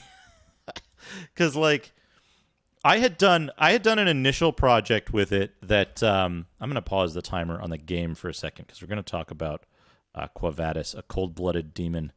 So I had done a project on it that allowed fixed length extraction of strings from the compiled scripts that the game uses for each of its areas. So you have an area. The area has a bunch of exits. The exits are all named, and then all the dialogue for characters that you talk to or plot events that happen is all in this like script language. I had one that could just like identify where the strings were, extract the strings, and replace them with strings of the same byte length. And so that was only of limited usefulness because between Korean and English, string lengths can vary quite a bit. So you might have something that was like 18 bytes long that was just like, you know, like hello, how are you? Which is like significantly less, right? Or you could have something that was, you know, 18 bytes long, and the English text was like 40 characters long, because the words were longer and expanded out. So BNU built a dynamic extractor that completely decompiles the scripts into two things. One is the script itself. Hey, Empress Moth. One is the script itself, so all of the script content gets exploded out into like a usable file. And then a second part of the export, which was just translation strings specifically. So, for example, it would have what script file, what original string, and what export, or what original string, and then a third file, which was a flat file. And we had to do this because of some like special character constraints, but it was a flat file containing just the strings themselves, and then you'd use the flat file to give it a translation. And so after that, I was able to put in the, like, if you go into Google Sheets and you put like equals gtranslate or something, it'll give you a shitty translation. If you go to Google Translate, the front end, the web page, it'll give you a much better translation. But I didn't have a way to do that in bulk. So Hazemaker built an application just this morning. He and I, we got on a call and we tested it, and we ran a translation through the front end in bulk for all of the strings in the game. So I have all that stuff, and I'm going to put it back together. There'll be a stream coming up. There'll be a stream coming up this week soon, where I'll play through the newer translation of it that should make a lot more sense. It'll be a little less wacky. Instead of Tramelmoose, it'll actually say Tramus, and it'll make a lot more sense. I think it'll be very playable in this state. So I'm very excited for that. But yeah, big thanks to Hazemaker for building the application that allows. And the other thing is, this is great because this application, we ran it just the once for this use case, but it's gonna be actually really useful for any translation projects that come up in future, because it's relatively the same process. You have a bunch of strings that you want to run through Google Translate, and you give it the list of strings and the stuff, and we have that framework there. So with minor modifications, I think we can use this. It can be a continuously useful tool further on down the road when we have more projects that need translation. So that'll be interesting. Actually, come to think of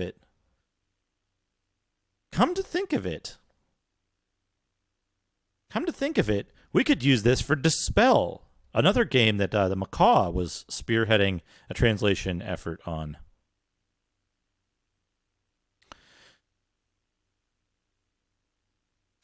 Any language except Hungarian. I have to imagine that if you speak a language natively, Google Translate's results seem much worse in the languages you speak than in any other language. Where am I? What am I doing? I'm saving the game, and then I'm going to restart the time. I'm going to resume the timer. All right. I do want to play Japanese games, actually, but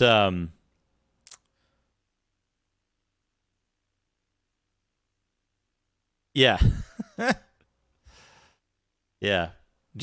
With Japanese, it does weird stuff where, like, you'll give it a kanji with a specific meaning and a specific reading, and it'll give you the wrong reading for it.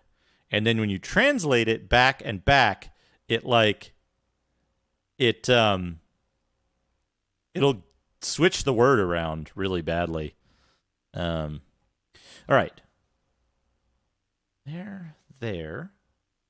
That goes down to here. That goes up to there. That goes through there. That goes back up. I think I need to go to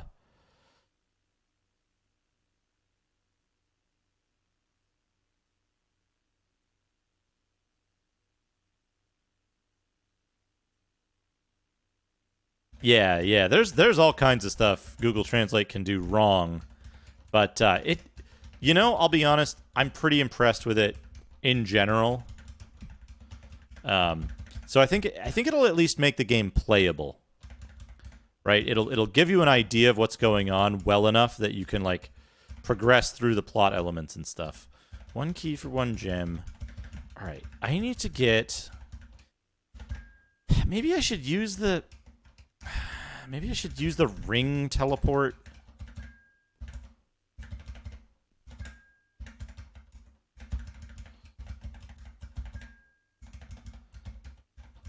Maybe I can use the ring teleport here. Somewhere here. Not there.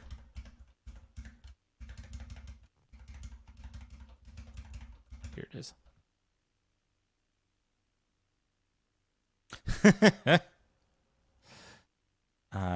We use the ring teleport here. Yeah. It's a start, right?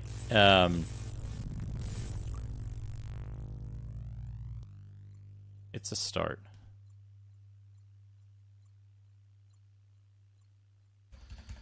All right. What are we doing here? That, and then this is this thing. We did this. This got us through and got us the... It got us something. Bandit armor.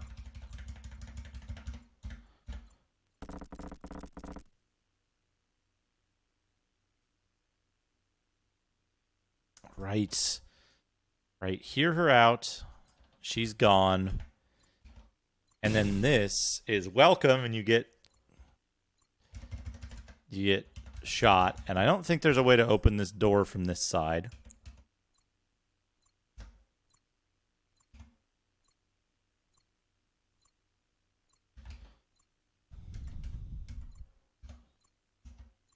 Yeah.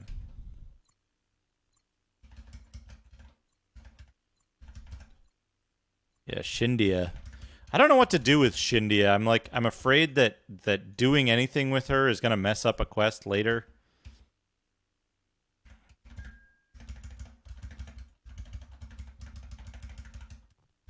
Whoops.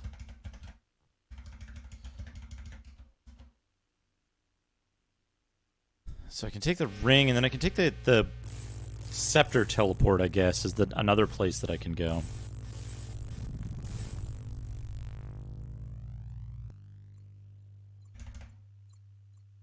Right, where does the scepter take me? Because the scepter one is in sequence, right? The one from Drow Outcast takes you here, and then from here it takes you to somewhere else. And that one's a one-way one. Ah, it takes you here. Okay. So if I'm here, camp, bring up the map. If I'm here, I'm in Outcasts on the right-hand side. I'm pretty sure I did that. Yeah, I did this because I got Ice Storm. Now I can get out and go do stuff up here. But is there anything... Is there anything up here I want to do? Shindia is on what's got to be level 10, I want to say. Let me see here. No, it's not level 10. It can't be. It doesn't have the right shape. It's not 12. It's 10 or 11.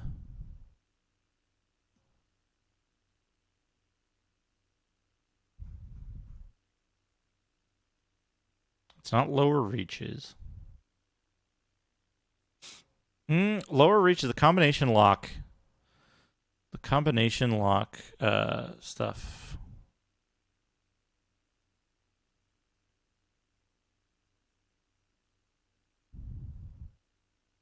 I haven't done. The thing I'm worried about is that, like, I got the information from Shindia about the stuff being on presumably level 11, I think. Yeah, it's got to be level 11 because I did... Ah, this has got to... No. No, that's the wrong shape too. Which one of these... It could be this, right? Yeah, it's this. Okay. So this is the room. I've been in here. This is where Kirgar was. This is the brute force puzzle that I think you're supposed to put in binary 13 for that. And that goes up. There's a way down here. It says stow your weapons. And then, like, these are hives, I think. But this stuff doesn't loop. Like, you can't open this door from this side. These say in case of fire and in case of flood, and I think they shoot ice storms and fireballs. But yeah, you got to get to this from the other side. You get to that from the other side by going down through this staircase in the bottom section of the dagger teleport. So dagger teleport in south and areas south. But right now, I want to get to here. And to get here, I need to go...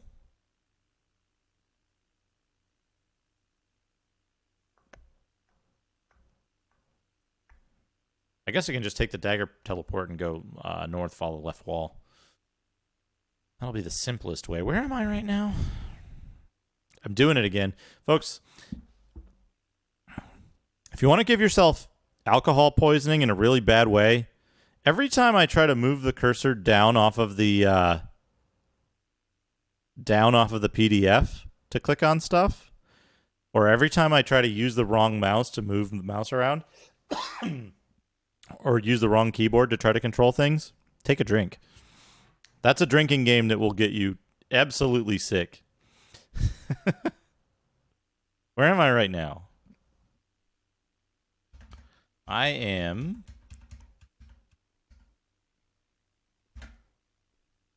at the exit of the... Wait, hold on a second. I'm doing it. I'm clicking on the camp button here. I'm clicking on the camp button, but it's not moving the cursor because it's the wrong mouse. Okay, I'm here. I know where here is. Here is here. So I can go some places from here.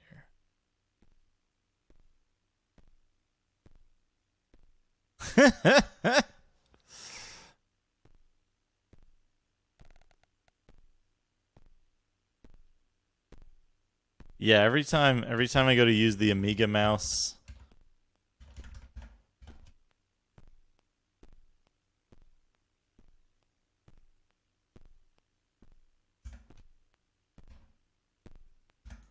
what's this? Turn around. Turn around. Which side am I on? This side, okay. That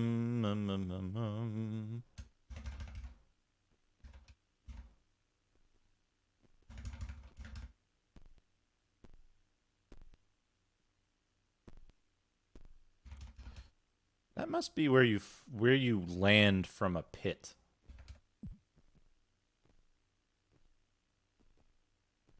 Wait a second. Where does this go?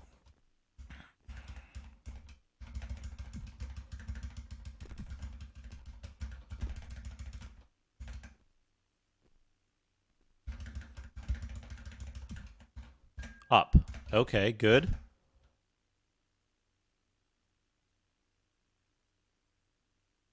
No, not good.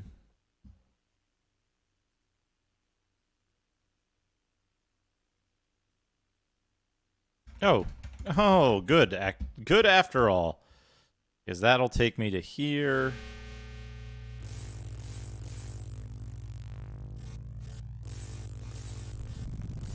No, wait. Maybe I don't want this.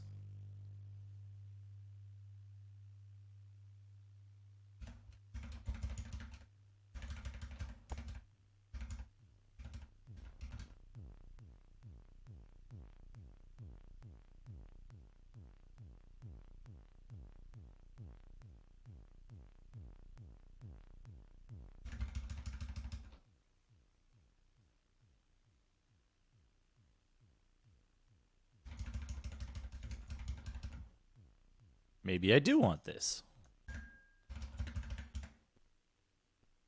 Here. Maybe I went around in a big circle, folks. Maybe I went around in a big circle.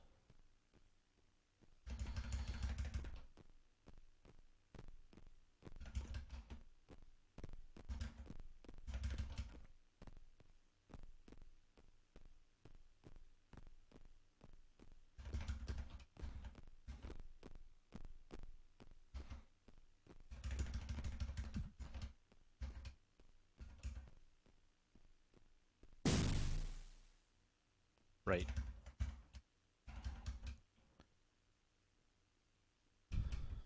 South.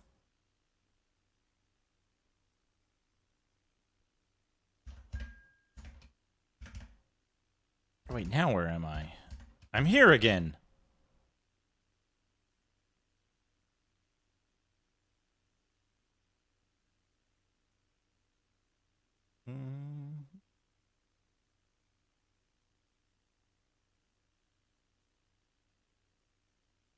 Oops. Whoops.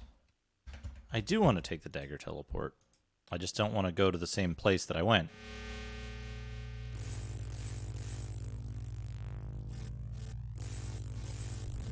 Yeah. Fake version of Black Onyx.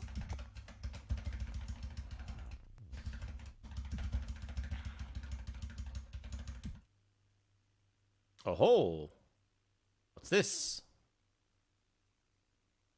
Oh, right. I don't want to do this. I don't want to do that because there's a way to do it that doesn't require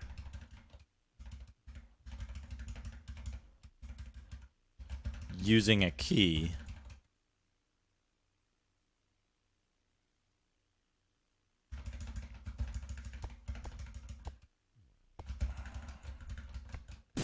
Whoops. Combination lock. Be quick. Except it isn't. And it's just a troll to get you to step into a magic missile.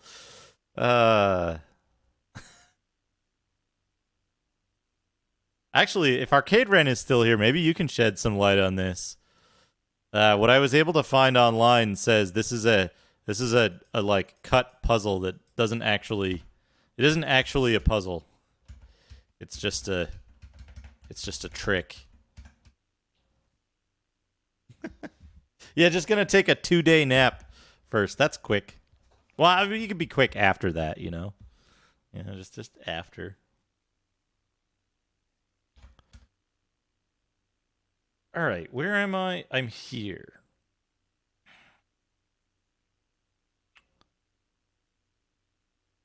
I've opened this. This is a fake wall.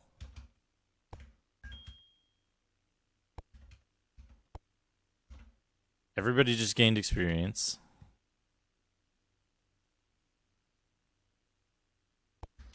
Yeah, there's this one in particular. Damn it. That says here it says combination lock, be quick. And there's a bunch of switches and stuff, and it doesn't seem like they actually do anything.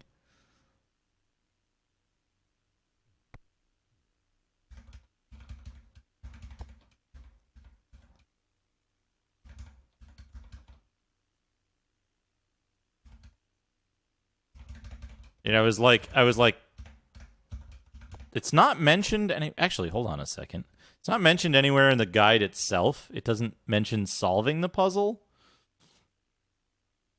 What is 69 and 70 on level 9? 69 and 70.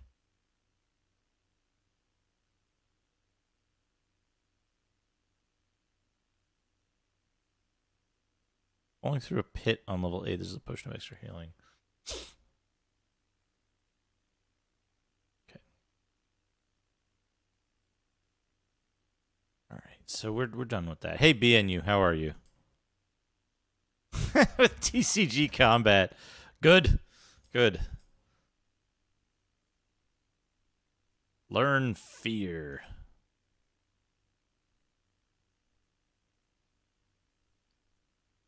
I Ice a storm.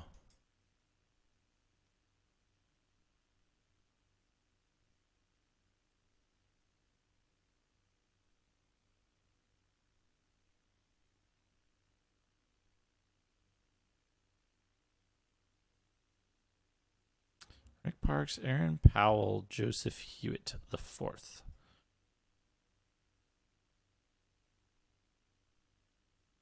You gain anything? No. Save game.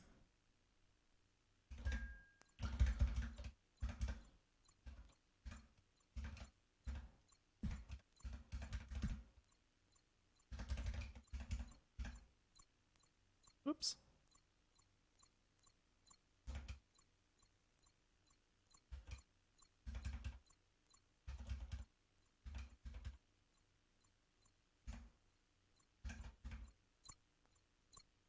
Hive. Mantis Hive.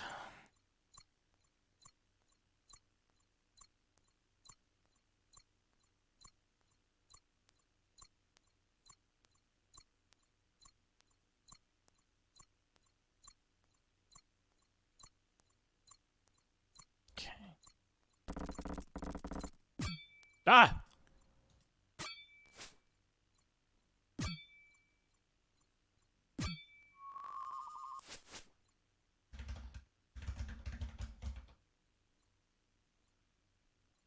Scroll of neutral poison.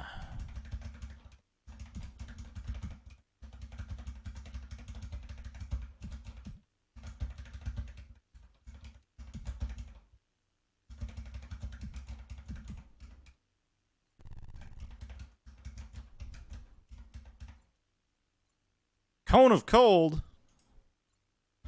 Corn of cold.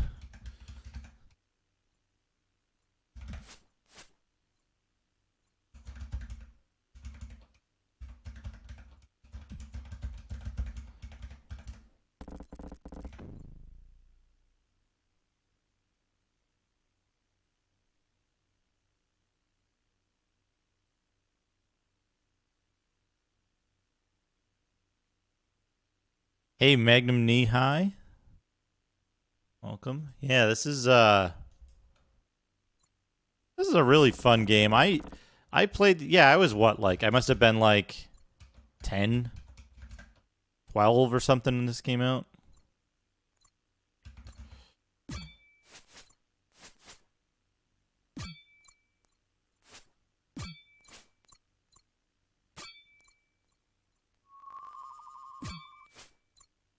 Damn it! You fuckers. Yeah, Lands of Lore was also very good. We had an interesting conversation about that earlier. That they increased the difficulty of it. Oh, Arcade Ren, you I didn't realize you stream on Twitch. If you do, I need to go follow you.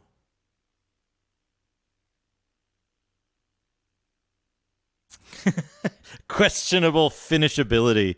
Crystal Dragon. What's that one with the incredible what's the one with the incredible monster portraits, but it's very likely not finishable, or it's like 400 hours to finish or something? Dungeons of Daggerath or something. What's it called? I think it was originally German, maybe.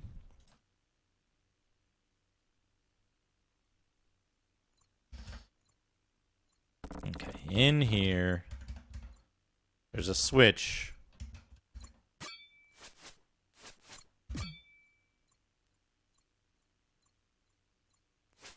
"10 seconds of porn." Good.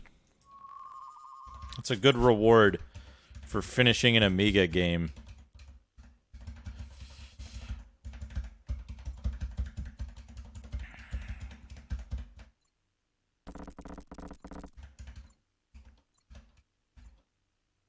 Hive. We've got hives.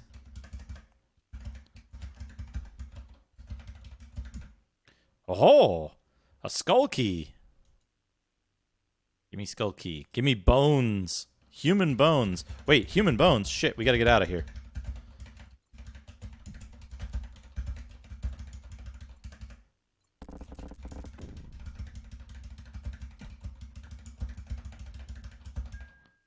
Imagine if you were role-playing that your characters are just cowards.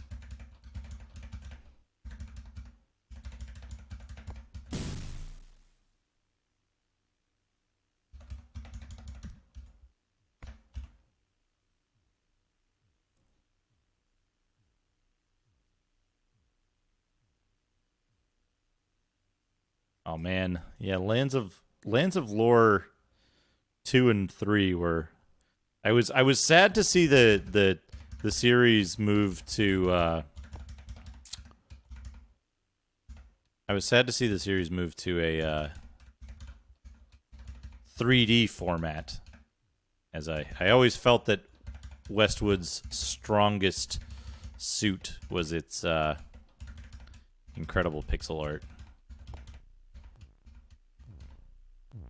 What? Where did these guys come from?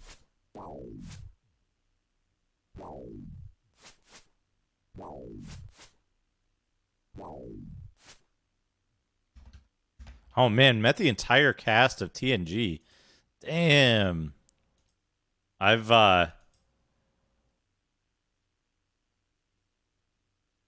only met what's his name? The transporter operator.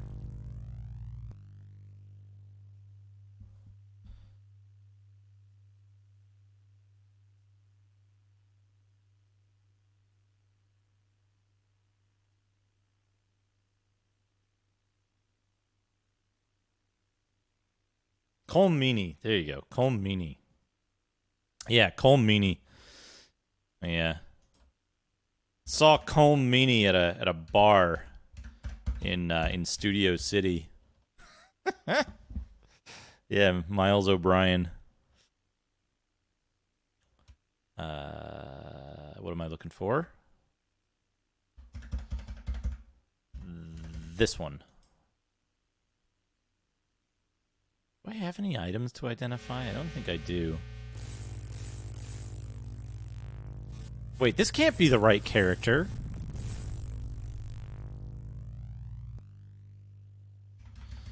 This can't be the right character. Also, I took the wrong thing. We'll just do an identification anyway, an extra one.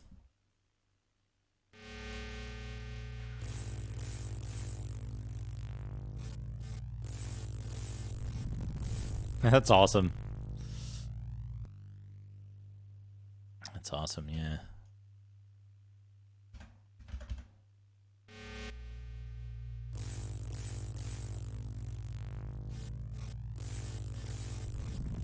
I think there was a thing like at the time there was this big push, and I don't know who was responsible for it.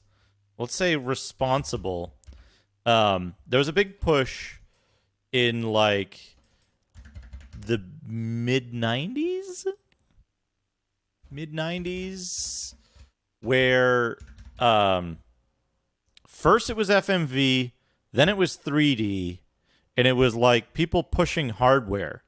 Like it seemed like a lot of manufacturers had these ideas of like we're gonna make this hardware because we can. And then pardon me. We're gonna make this hardware because we can. And then we're gonna try to sell people games on it because we made it. Was the feeling I always got. Resurrect Dead. Tira. Is Tira a character that I want? I don't know who Tira is.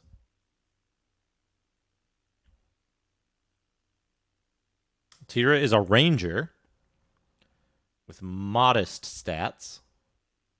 She's dead. I don't want to resurrect Tira, but I'm stuck in this menu now. I must. Oh, she's got the robe, but just the green hood.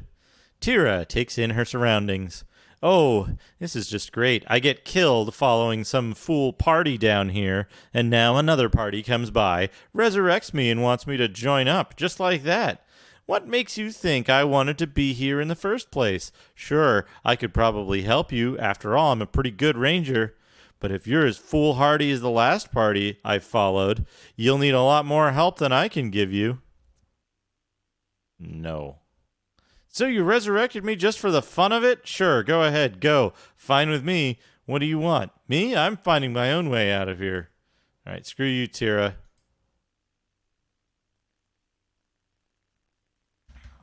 South.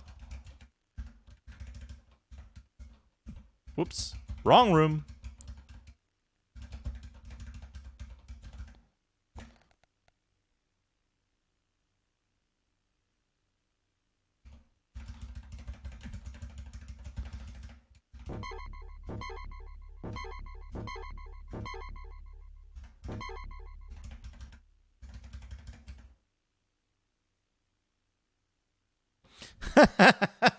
Find a way to unresurrect her.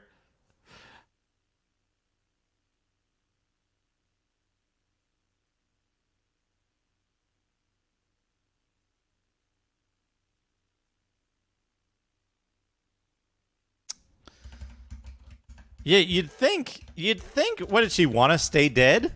What's going on here, lady?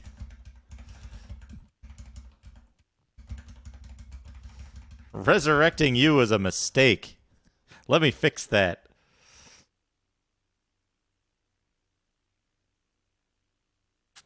Pugsy. Pugsy. What a game. What a game is Pugsy. Whoops.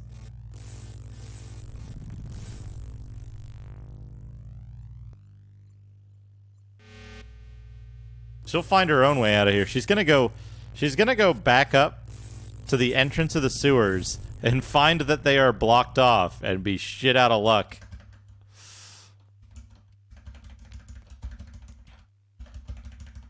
Anyway, she's not... I don't want to waste the Dwarven Cleric's resurrections in case they're limited. I think they come back over time, but we, rested, fucking,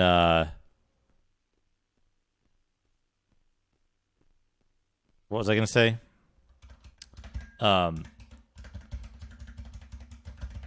You know what? I took a fucking wrong turn. God damn it. I took a wrong turn. I wanted to take...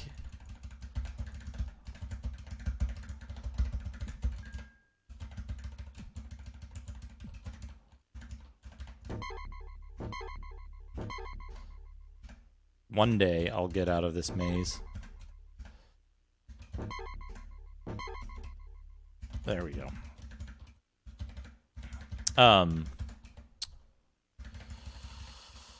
I wanted to take the fucking...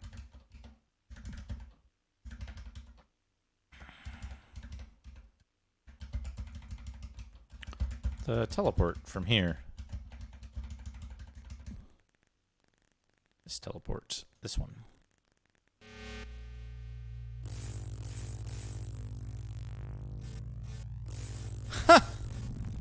Nice ghost image underlying other images. Well, I'm glad you were able to resolve the issue.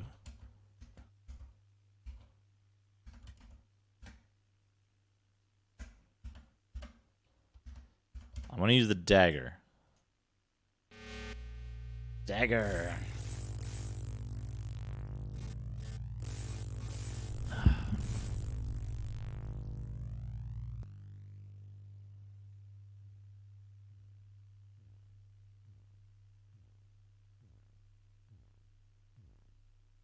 Care of a couple of things on Discord there. All right. And now we're here. We want to go where? I need the map. Who is it we're looking for? Hey, cut that out.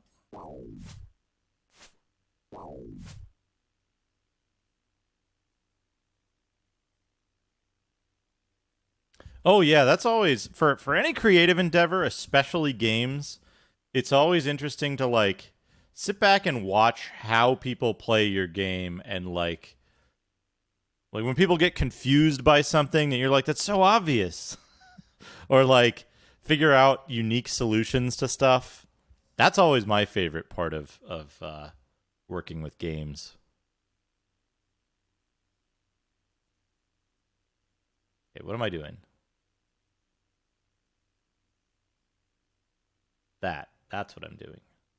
North.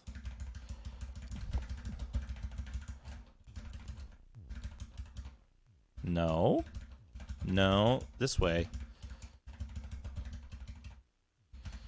Over here. South?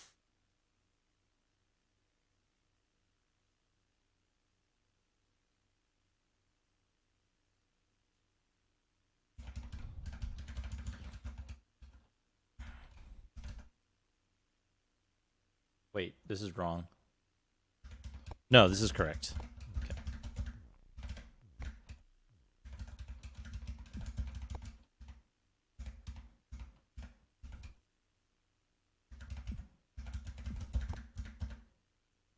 There we go.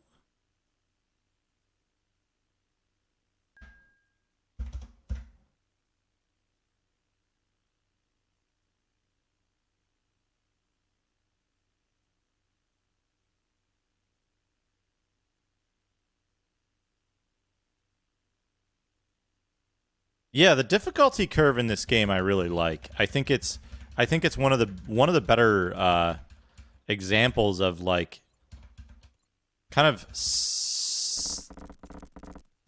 a good balance of like of difficulty with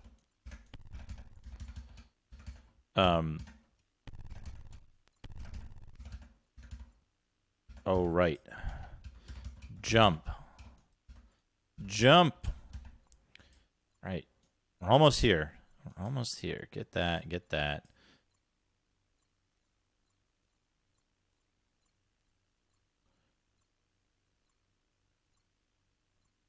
We don't need a scroll of slow poison.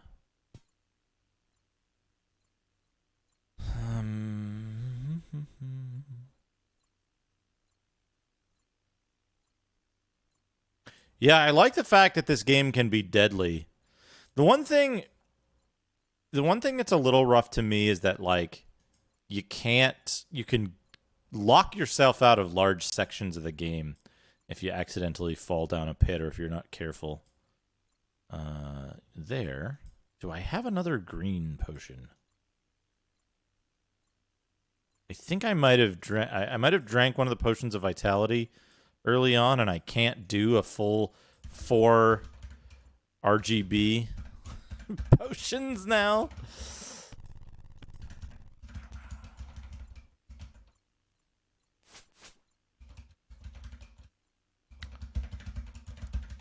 All right. I'm going to check the map for this.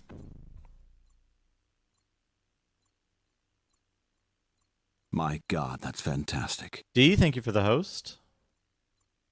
All right, let's see. If I'm at 10, and that does that, that'll loop me around to the other side of the other thing. So I can get some stuff. Yeah, let's do that. Let's do that. We want to go west.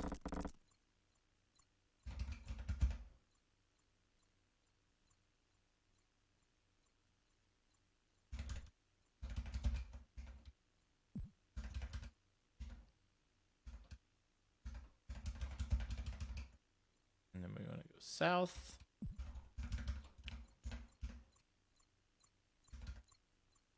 Hive.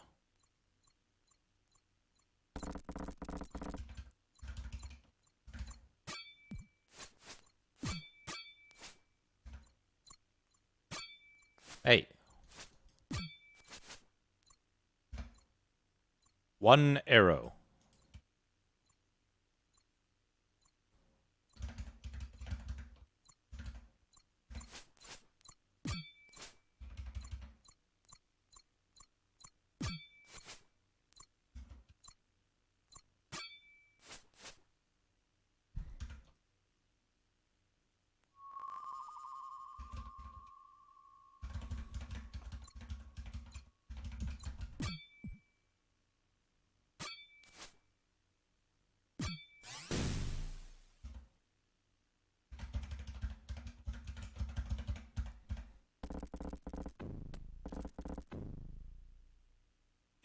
Oh, yeah. Oh, yeah. I know the throwing items at enemies thing. I'm playing, like, kinda normal, except for a couple of things. The big thing is that, I have all of the permanent buffs on. Hey, Lonely Demon. What have I put on here? Short swords. And a regular long sword. Yeah, and then this is the big loopty-loopty thing. Okay, good. So down here...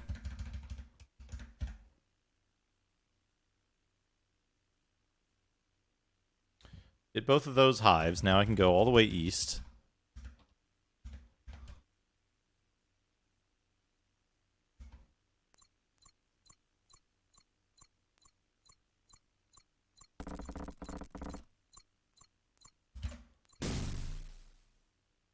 In case of flood. In case of fire. I think that's the cone of cold, or is it ice storm maybe?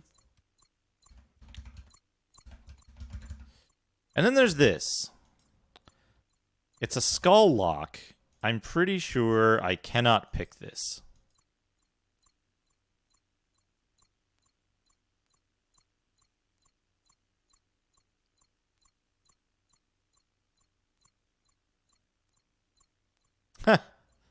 Shutting the door on enemies. Let's see if we can pick this.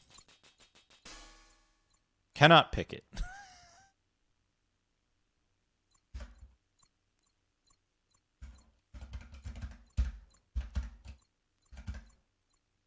So there's no reason to open this door, right?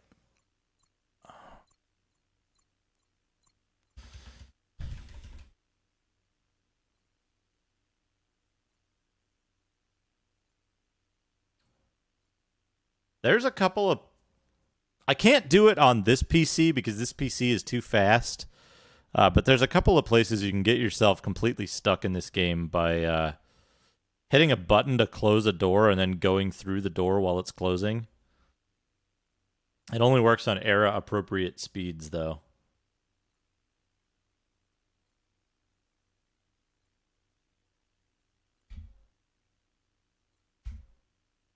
Hold on now.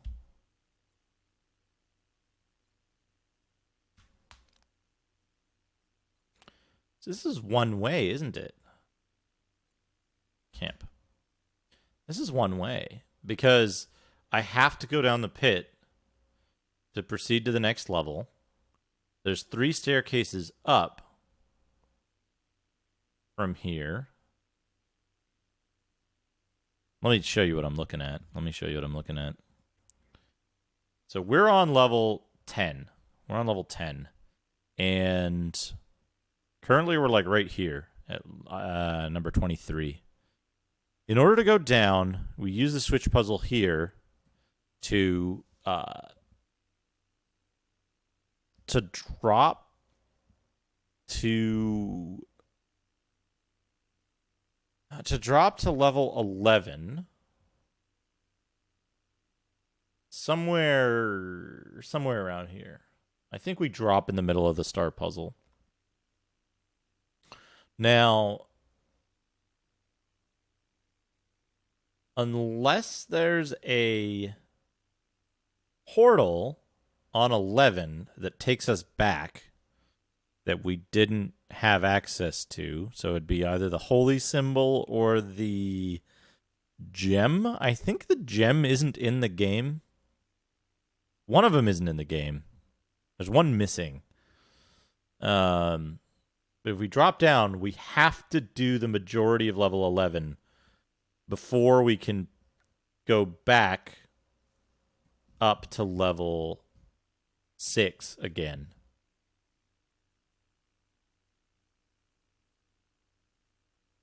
Here's what I'm going to do.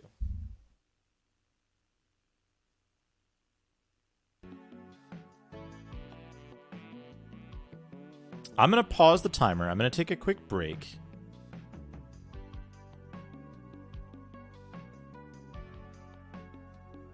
And I'll be right back. And then we're going to go do level 11. We're only 4 hours in. There's 11 and 12 left to go. I think we're in really good shape. Even if we just do level 11 and then level 12 without getting the magic user bones from level 11 and teleporting back, I think we'll be in good shape. But yeah, let me take a quick break. I'm going to get a little snack. And I'll be back in a few minutes, but I might be having a snack, so we'll hold on. All right, good night, Amiga Live. Thank you for stopping by. Always good to see you. Anyway, yeah, I'll be right back. I'll be back on the mic once I'm back at my desk, but we'll be a few minutes before we start the game back up.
I'm back.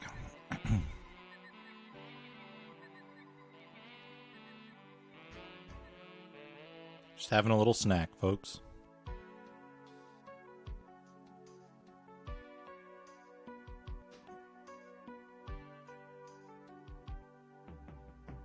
Hello, Hefe Hertz.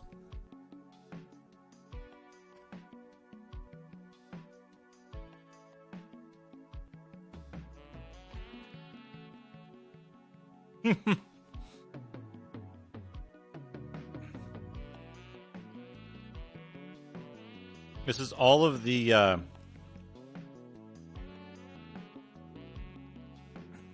NPC vendors from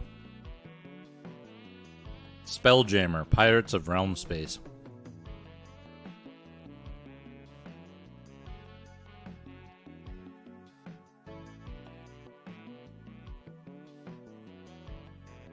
You ran out of alcohol.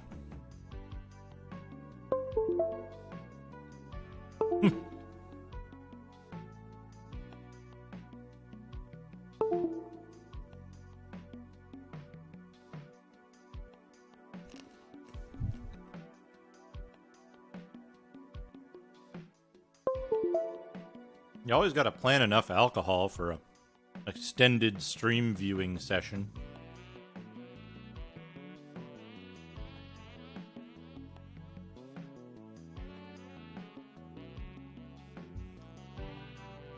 I'm gonna wash my hands and then we'll be ready to go again.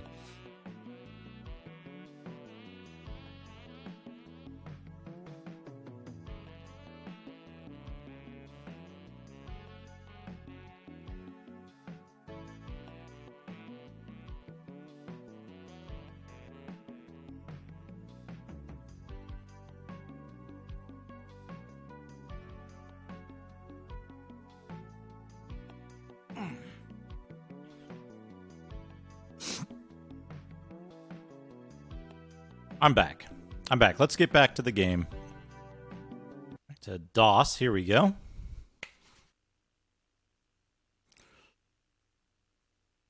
It's unfortunate that ordering alcohol delivery is usually prohibitively expensive.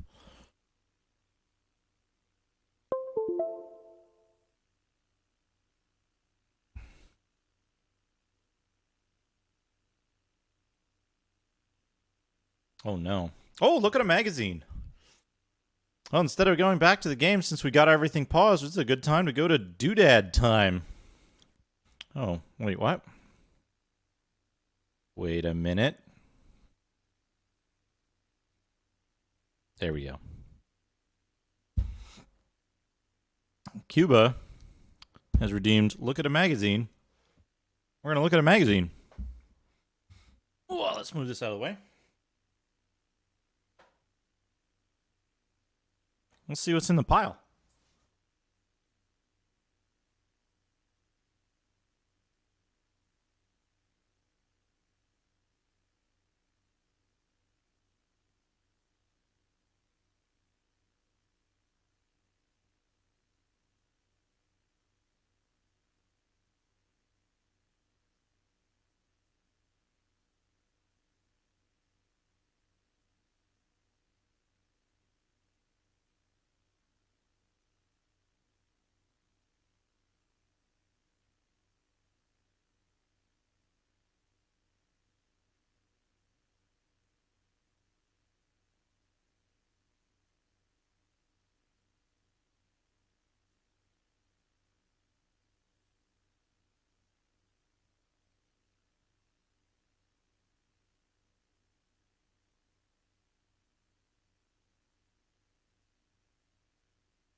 One of these.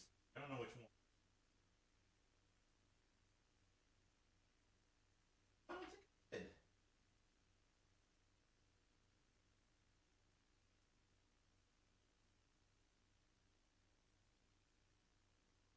Here we go.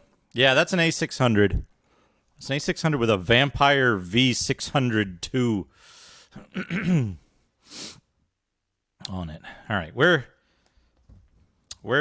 was I? We're redeeming a magazine. Let me make sure I'm caught up with chat, because I'm gonna get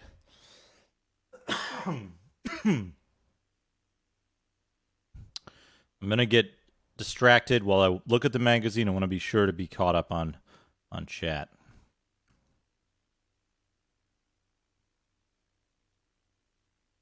Mountain Dew and bourbon.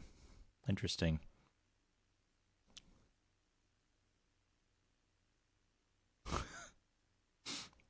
Ordered $100 worth of alcohol and killed it all already. And yeah, this is the Unicomp keyboard. I got this. This is brand new. I got this this past week.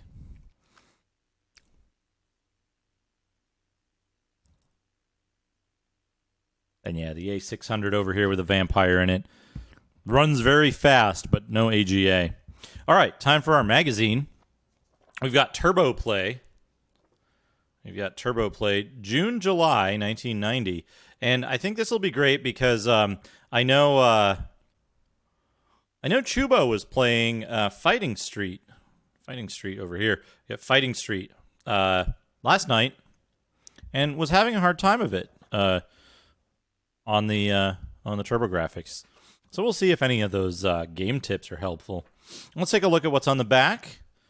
Give your hand-eye brain a real workout with Klax, the new arcade hit from Tengen.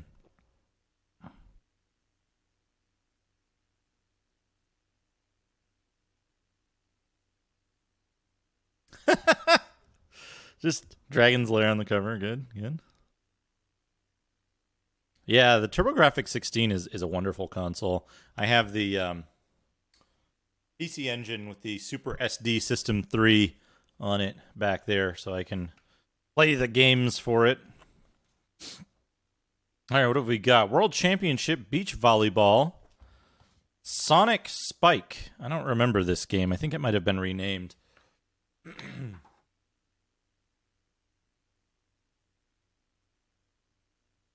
1 to 4 players. Sonic Spike got a good... He's just fucking wailing on it. That guy on the back with his hands up is going to catch that ball right in the face.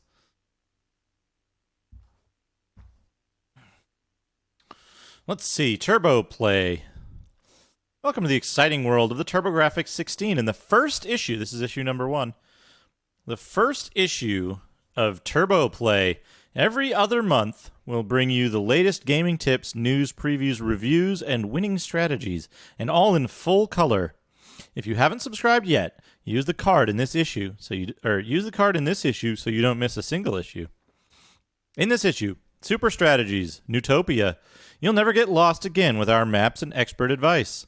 Sidearms. Blast through all 10 levels with our game maps and battle tactics. Turbo Chip game reviews. We look at R-Type, Ordyne, Crater Maze, and Vigilante. TG16 game previews. First look at Splatterhouse, TV Sports Football, and Devil's Crush. Also, Klax, Cybercore, Double Dungeons, and Bloody Wolf. Turbo Tips. Video game expert and record holder Don Nauwert gives his winning game strategies for some of your favorite TG16 games.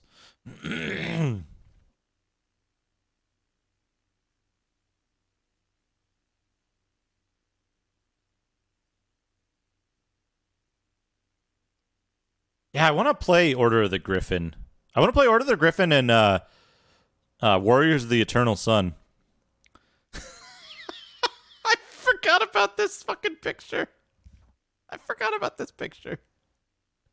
What does this have to do with Newtopia? You fucking tell me. You tell me what this has to do with Newtopia.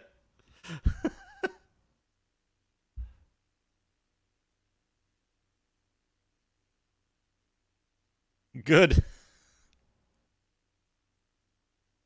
Hey, thumbs up, buddy. And yeah, the giant black tiger flail. Yeah, the belt buckle that's like also a neck buckle.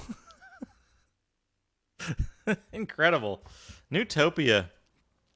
As our young hero, Jazetta, battles his way through a labyrinth, he remembers a time when the land was peaceful and the people were blessed by the wisdom and kindness of Princess Aurora.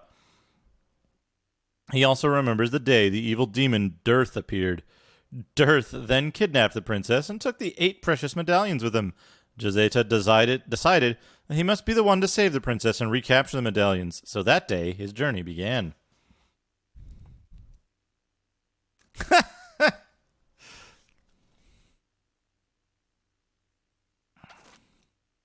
Belt buckle dick. That's pretty good. Oh man, look at this.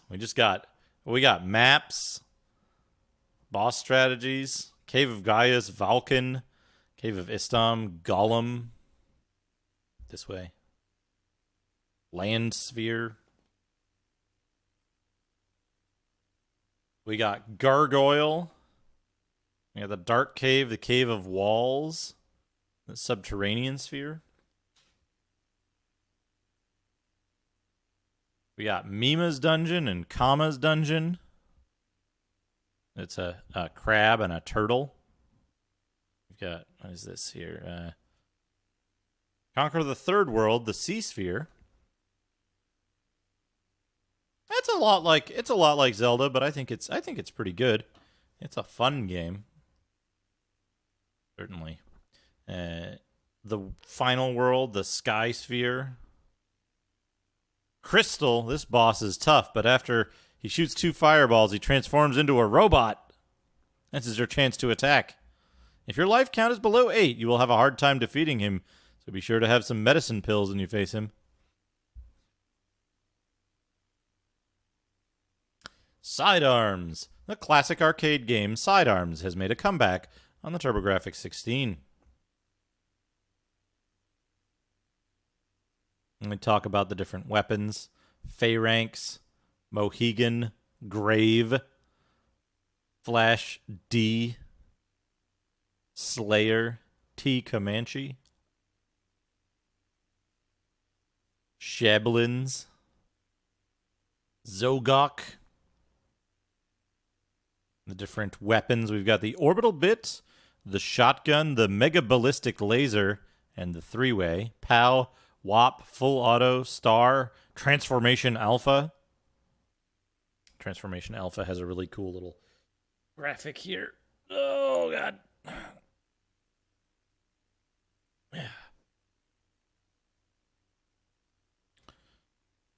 Sidearms is like hard as fucking hell.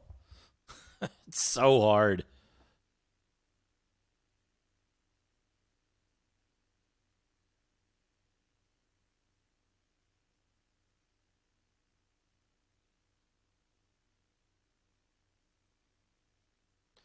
So they have they have maps. They have maps of the rounds, and they tell you like what to do at each section. Like up here, they're like, start at the top and move below the boss and shoot him. And then when he moves down, move above him and shoot. Repeat. And they show you all the different areas. And give you winning tips and strategies. This is the best order to pick up the weapon power-ups and get maximum firepower. Bit times 3, 3-way, Auto 1, POW, SG times 2, MBL, Trans Alpha, SG, MBL, 3-way, POW times 2. Okay.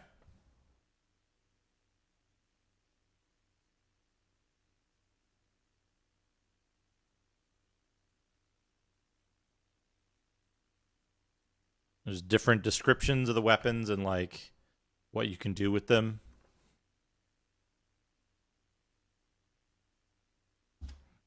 And round 5, vertical and horizontal. Round 6, vertical. The different hidden items. Dragonfly. Cosmic Cow. The highest scoring item. Must run into it for score. Space Barrel. Interstellar Strawberry. and Moby 1 up. So yeah, we've got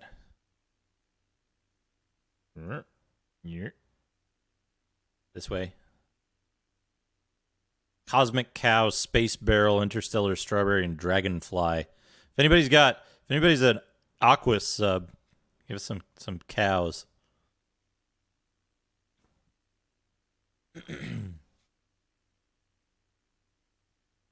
Closer look. R-Type, Crater Maze, Ordyne, and Vigilante. Oh, yes. What a good game. The system that brought you Legendary Axe Video Game of the Year. TurboGrafx. Video Games and Computer Entertainment Video Game of the Year. Legendary Axe. A fantastic game. There we go. Lonely Demon. Thank you. The Cosmic Cow. R-Type, bent on the total destruction and occupation of the universe, Bido and his mutant creature followers have inhabited the incredible world of R-Type. At the controls of the Nectarian battlecruiser R9, you must confront and smash the evil Bido Empire. But not to worry, it's...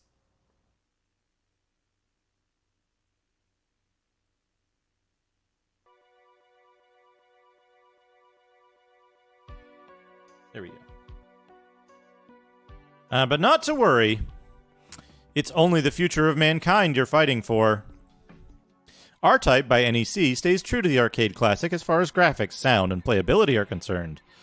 If they would have stuck to the Japanese version, rounds 1 to 4 on one card and rounds 5 to 8 on another for the system, it would have been an incredible game. Unfortunately, there is far too much flicker to call this version unique when compared to versions on other systems. If you're a real fan of R-Type, you'll enjoy the game. Otherwise, it's an average shooter. What is changing the data format between 1 and 2 cards do? Oh, R-Type has tons of lore. I have an ongoing campaign to unlock all the ships in R-Type Final. And that has like tons and tons of the lore in it as well. Crater Maze. What a way to start a vacation. First, we're attacked by Kublai, and then he takes my friends captive. To make matters worse, he's taken them to another world in another time period. So what if he is second in command to the evil Zen zombie? He's not going to get away with this. In Crater Maze, you must guide your character through 6 different time periods, ranging from a primitive era to space alien, that make up 60 rounds of play. Each have their own characteristics and 3 difficulty settings, normal, difficult, and expert. You could say there are really 180 rounds. Thanks to these many different settings, Crater Maze is fun for the whole family.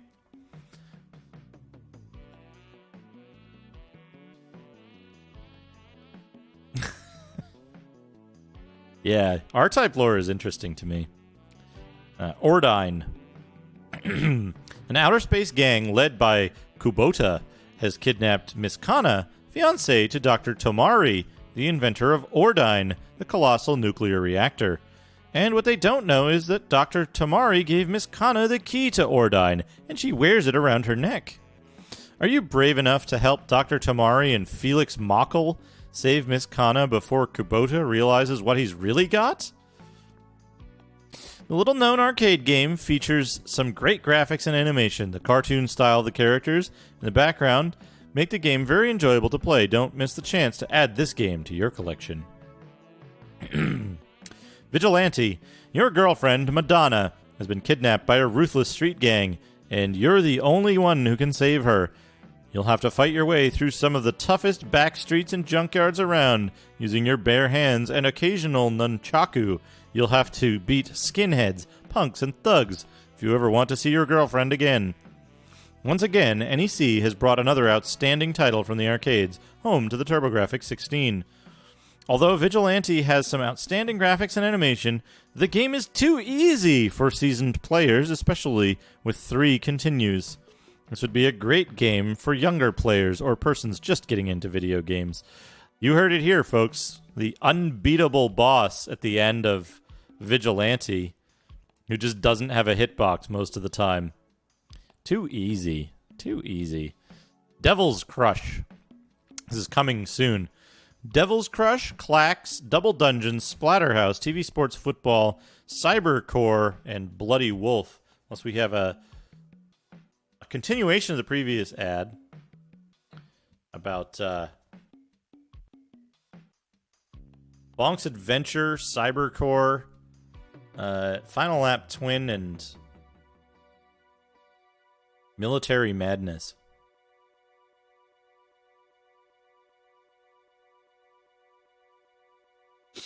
Devil's Crush. The sequel to the high-powered video pinball Alien Crush features 3 fields of play instead of 2 and a host of new ghastly creatures. You can expect the same fast pace with greater difficulty from this excellent video pinball simulation. Clax. Based on the hit arcade game, Clax is Tengen's first entry for the TG16. Tengen kept this puzzle game true to the arcade counterpart by including the special bonus points and warps. Clax is sure to become a classic. They were pushing Clax so fucking hard. Splatterhouse. Your car has broken down in front of a haunted house. Monsters are everywhere, and now your girlfriend is missing. Can you find her in time before she becomes one of them? Splatterhouse features 7 ghoulish levels and all of your worst horror flick nightmares. Double Dungeons. What is Cybercore? After a century in space, you and your expeditionary party return to Earth only to learn that giant hyper-insects now rule the planet. Merging with the ultra-life form Chimera, you become half man, half insect. Now you have the strength to fight these insect monsters, for you are mankind's only hope. Double Dungeons, Bloody Wolf, TV Sports Football. Turbo Tips. Here we go. Here we go. It's Chubo here. Chubo. We have some Fighting Street Turbo Tips here by Don Nauert.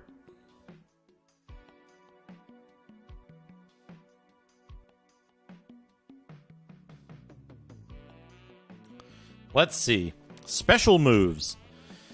You must first achieve the high score and input one of these initials, LK, AS, HU, or SD. Oh, wait. You have to get a high score first. Once you've selected the initials, allow the continue game timer to run out. Then during the title screen, press and hold left 1, 2, and select. What they do. LK, press in the direction of your opponent and select to do a fireball. Press away from your opponent and select to do the hurricane kick. Press diagonally down left or right towards your opponent to do an uppercut. .AS. After picking your country, you can now select the stage you want.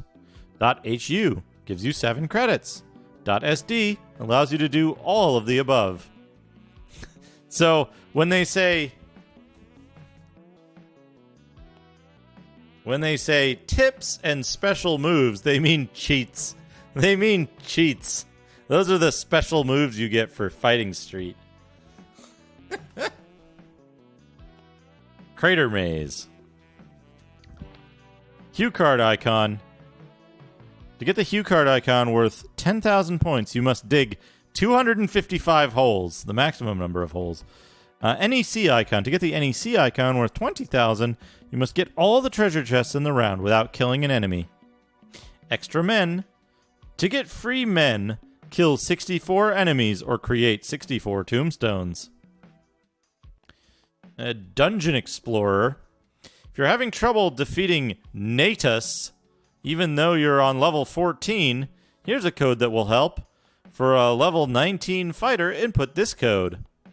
Galaga 90. I believe it does have a bunch of baseball games, Reg. They're literally impossible. You should check .levels VODs for the PC Engine retrospective. There are a bunch of baseball games in there. During the title screen, for Galaga 90, extra firepower. During the title screen, press and hold up, then press run. On the select mode screen, pick a single ship, and the first pod from the last enemy shot will give you a triple ship. Okay. Double Dungeons, Bloody Wolf. We got some ads for games here.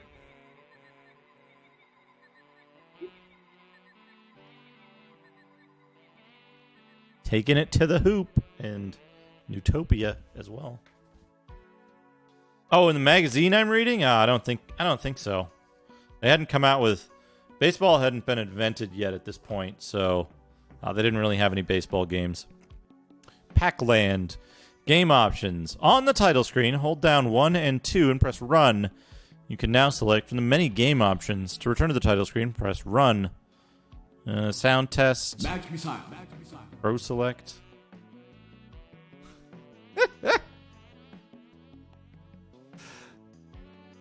F.A. Hertz, thank you for the 69 bits for a level 69 fighter. Please follow those steps.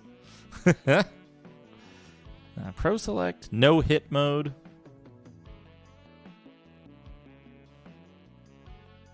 Now let's see. Moto Rotor. Slip select. During the course selection screen, press select and left. This causes your car to slide more around turns. Why would you want that? Hey, MP83, how are you? Time mode. During the course selection screen, press select and right. 69 in hex. Sigbjorn, thank you for the 105 bits. The 69 in hex bits. During course selection screen, press select and left. This causes your car to slide more around turns. Time mode. During this, press select and right. This mode will keep track of the amount of time it takes to complete the course. Extra cash. During the course selection screen, press select and 2 to start with $50,000. R-Type extra credits. On the title screen, hold down the select button and rapidly hit 1. You must hit the button quickly to activate this trick. For 21 credits, place auto fire in the highest position. Sidearms has a black and white mode and a slow-mo feature. Ordyne has princess mode, which it does not. It does not explain what princess mode is. And test mode. And more, the hottest video games only on the TurboGrafx 16 system. And they advertise Valis 2 and Ys Book 1 and 2, along with the CD Innovation, as they're calling it.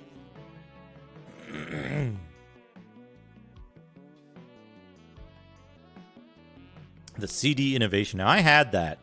I don't know where it got off to, but I did have the CD system. I had TurboGrafx and all that. I had Ys Book 1 and 2. I did not have Valis 2. Yeah, Ys is spelled properly here. No apostrophe. Let's see. Let's see what they say. The library. Let's see. What do we have here? We have Arcade, Vigilante, Dragon Spirit, R-Type, Galaga 90, Space Harrier, Final Lap Twin, Bloody Wolf. Sports, we have Power Golf, World Class Baseball, World Court Tennis. There's your baseball game, Reg.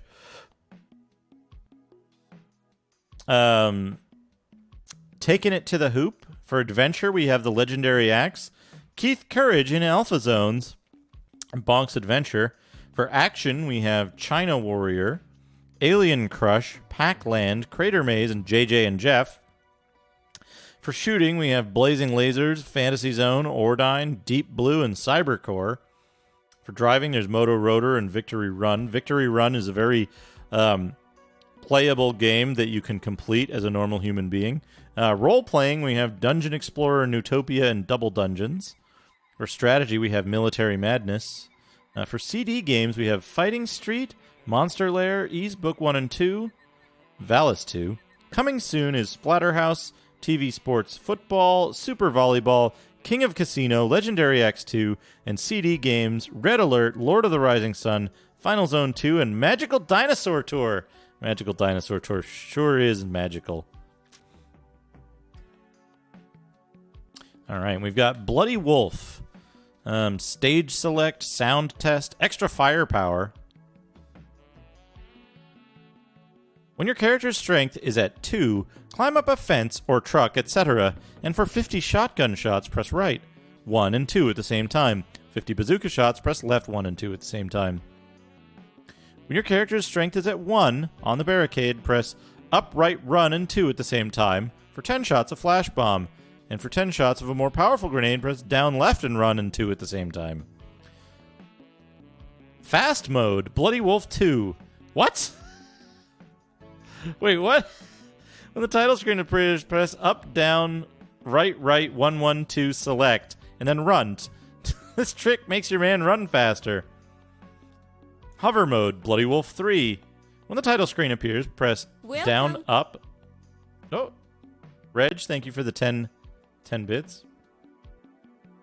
Down, up, left, 2, 2, 1, select, and run. Instead of jumping up and down, hold down the button and you can now make your man hover. Flamethrower.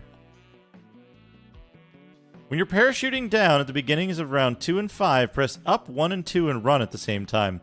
If you've done this correctly, you'll receive 50 rounds of ammunition for the flamethrower. JJ and Jeff, how to continue, hold 1 and 2 and press run. But, Saltopus, yeah. In case you were wondering if Bloody Wolf ever got any sequels, the proof is right here, folks.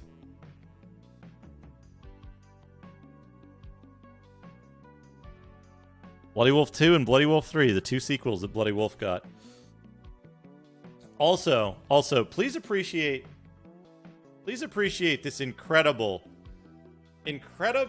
cover art to Sidearms. The Sidearms man with his his hose gun. Play clacks, goddammit, Dan's game door vomit.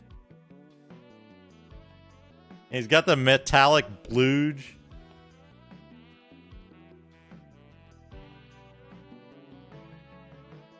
I like that his gun is like wired to his backpack or something. I support clacks. Perhaps, you know, if I finish Eye of the Beholder in a reasonable amount of time, perhaps I will play some TurboGrafx clacks as a little filler at the end of the stream.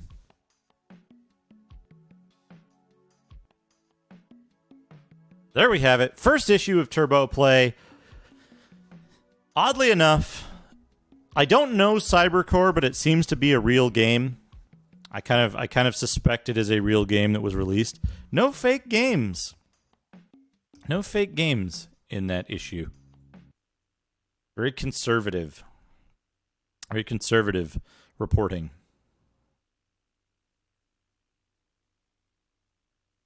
Okay. Let's get back to this. What are we doing here? We're going to go drop down a hole. We're going to go drop down this hole. Bloody Wolf 2 and 3. I mean, they're real. They're real. They are actually real. I can load up Bloody Wolf 2 and 3 later if you want me to.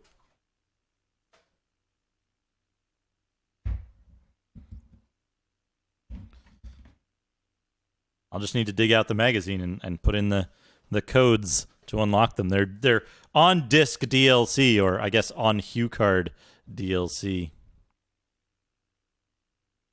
Yeah, the weird thing with R-Type is, like, I don't know what they're talking about. I don't know what they're talking about with it. Like, they say it's got a lot of flicker from the Japanese version, but as far as I know, the Japanese version is just smaller memory on the cards, and because the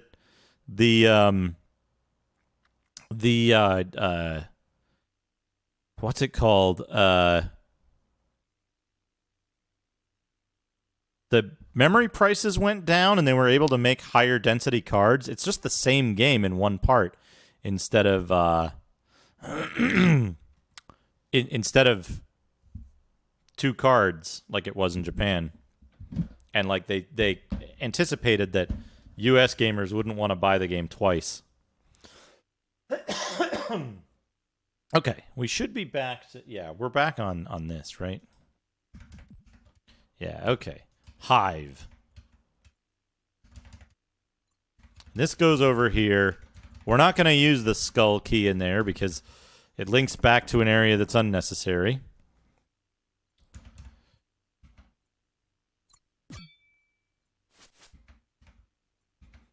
Damn it.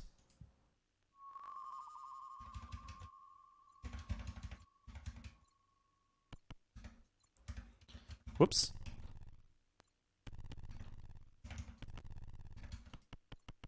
I see.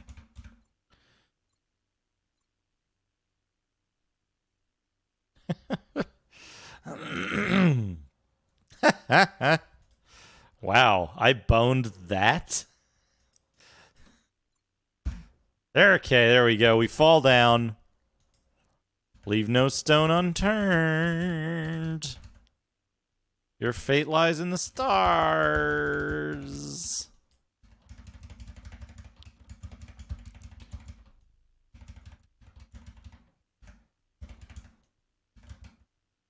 Alignment must be true. Okay, so we want to turn to the one with the stone first, probably. Meow, meow, meow.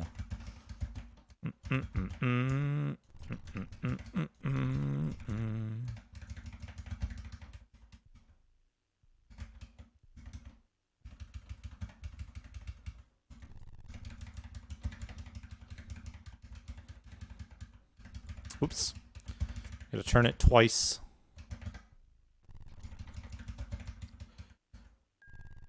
Okay.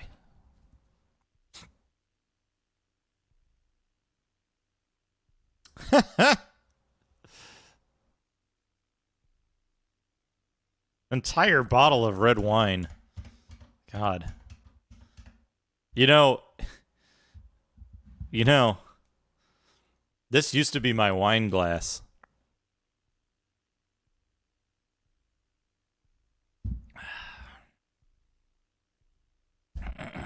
It's great because it holds an entire bottle with just a little room to spare. Okay. This lock requires a key. We have a key, but I think we don't want to use it. We don't want to use it. So what we're going to do is we're going to... Okay, there's the one with the stone. So presumably this one is the one we want to do first.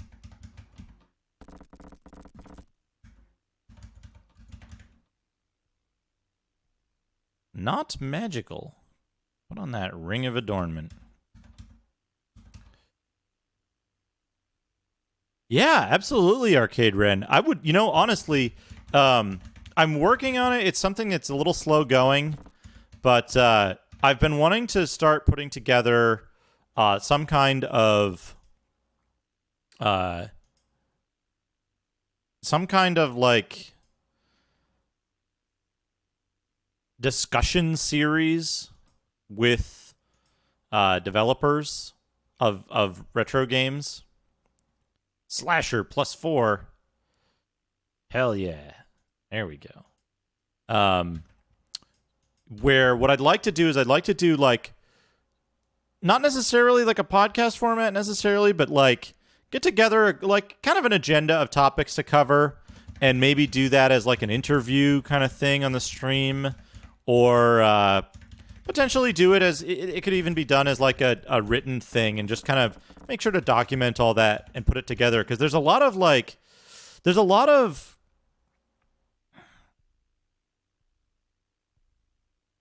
rumors.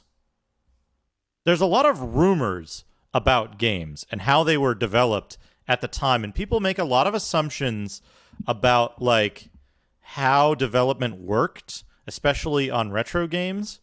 And I only know my experience in the games industry, which was like 2005 to 2006. No, 2005 to like 2010 or 11. And so a lot of that stuff is like conventions have changed, and I spoke to a lot of people during that time about their experiences, the like old timers in the industry. But again, that's kind of a limited perspective, you know? Yeah, and I think it would be really cool to kind of go back and talk about some of the stuff. Like, it took me, like, it took a fair amount of, like, let's call it forensic effort on my part to discover what you already knew, which is that, well, you know, the difficulty for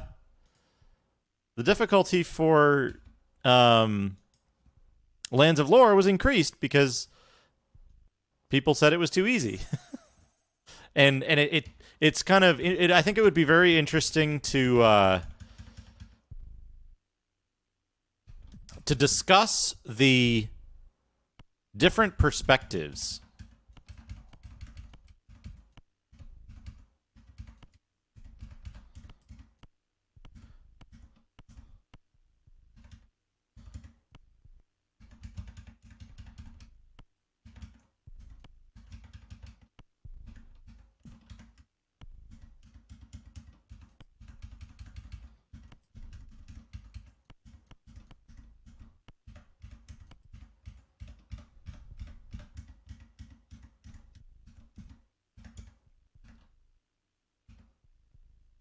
Ah, you guys thought it was too easy. Interesting.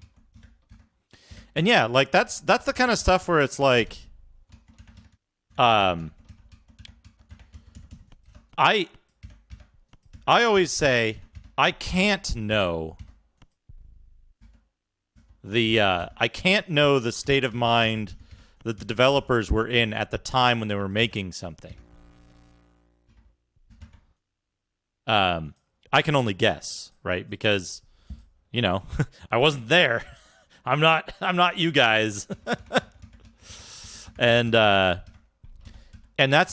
the interesting thing, right? So there's a lot of rumors and a lot of assumptions that are made about game development in general that I think it would be cool to kind of like set out to clear a lot of that stuff up in terms of like talk about what it was like and like give that information of like, were people making games hard so that they could sell clue books?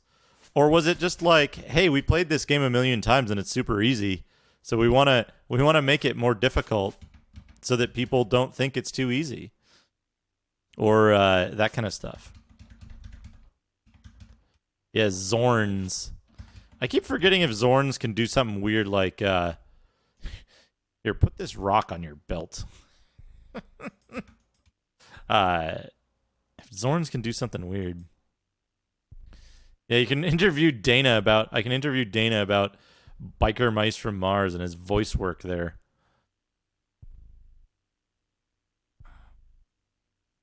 Yeah, there is a documented occurrence of that, right? That on some show they basically said like, yeah, we made it difficult because Disney came in and said you got to make it so that you can't beat this game in an afternoon. You need to make level 3 more difficult.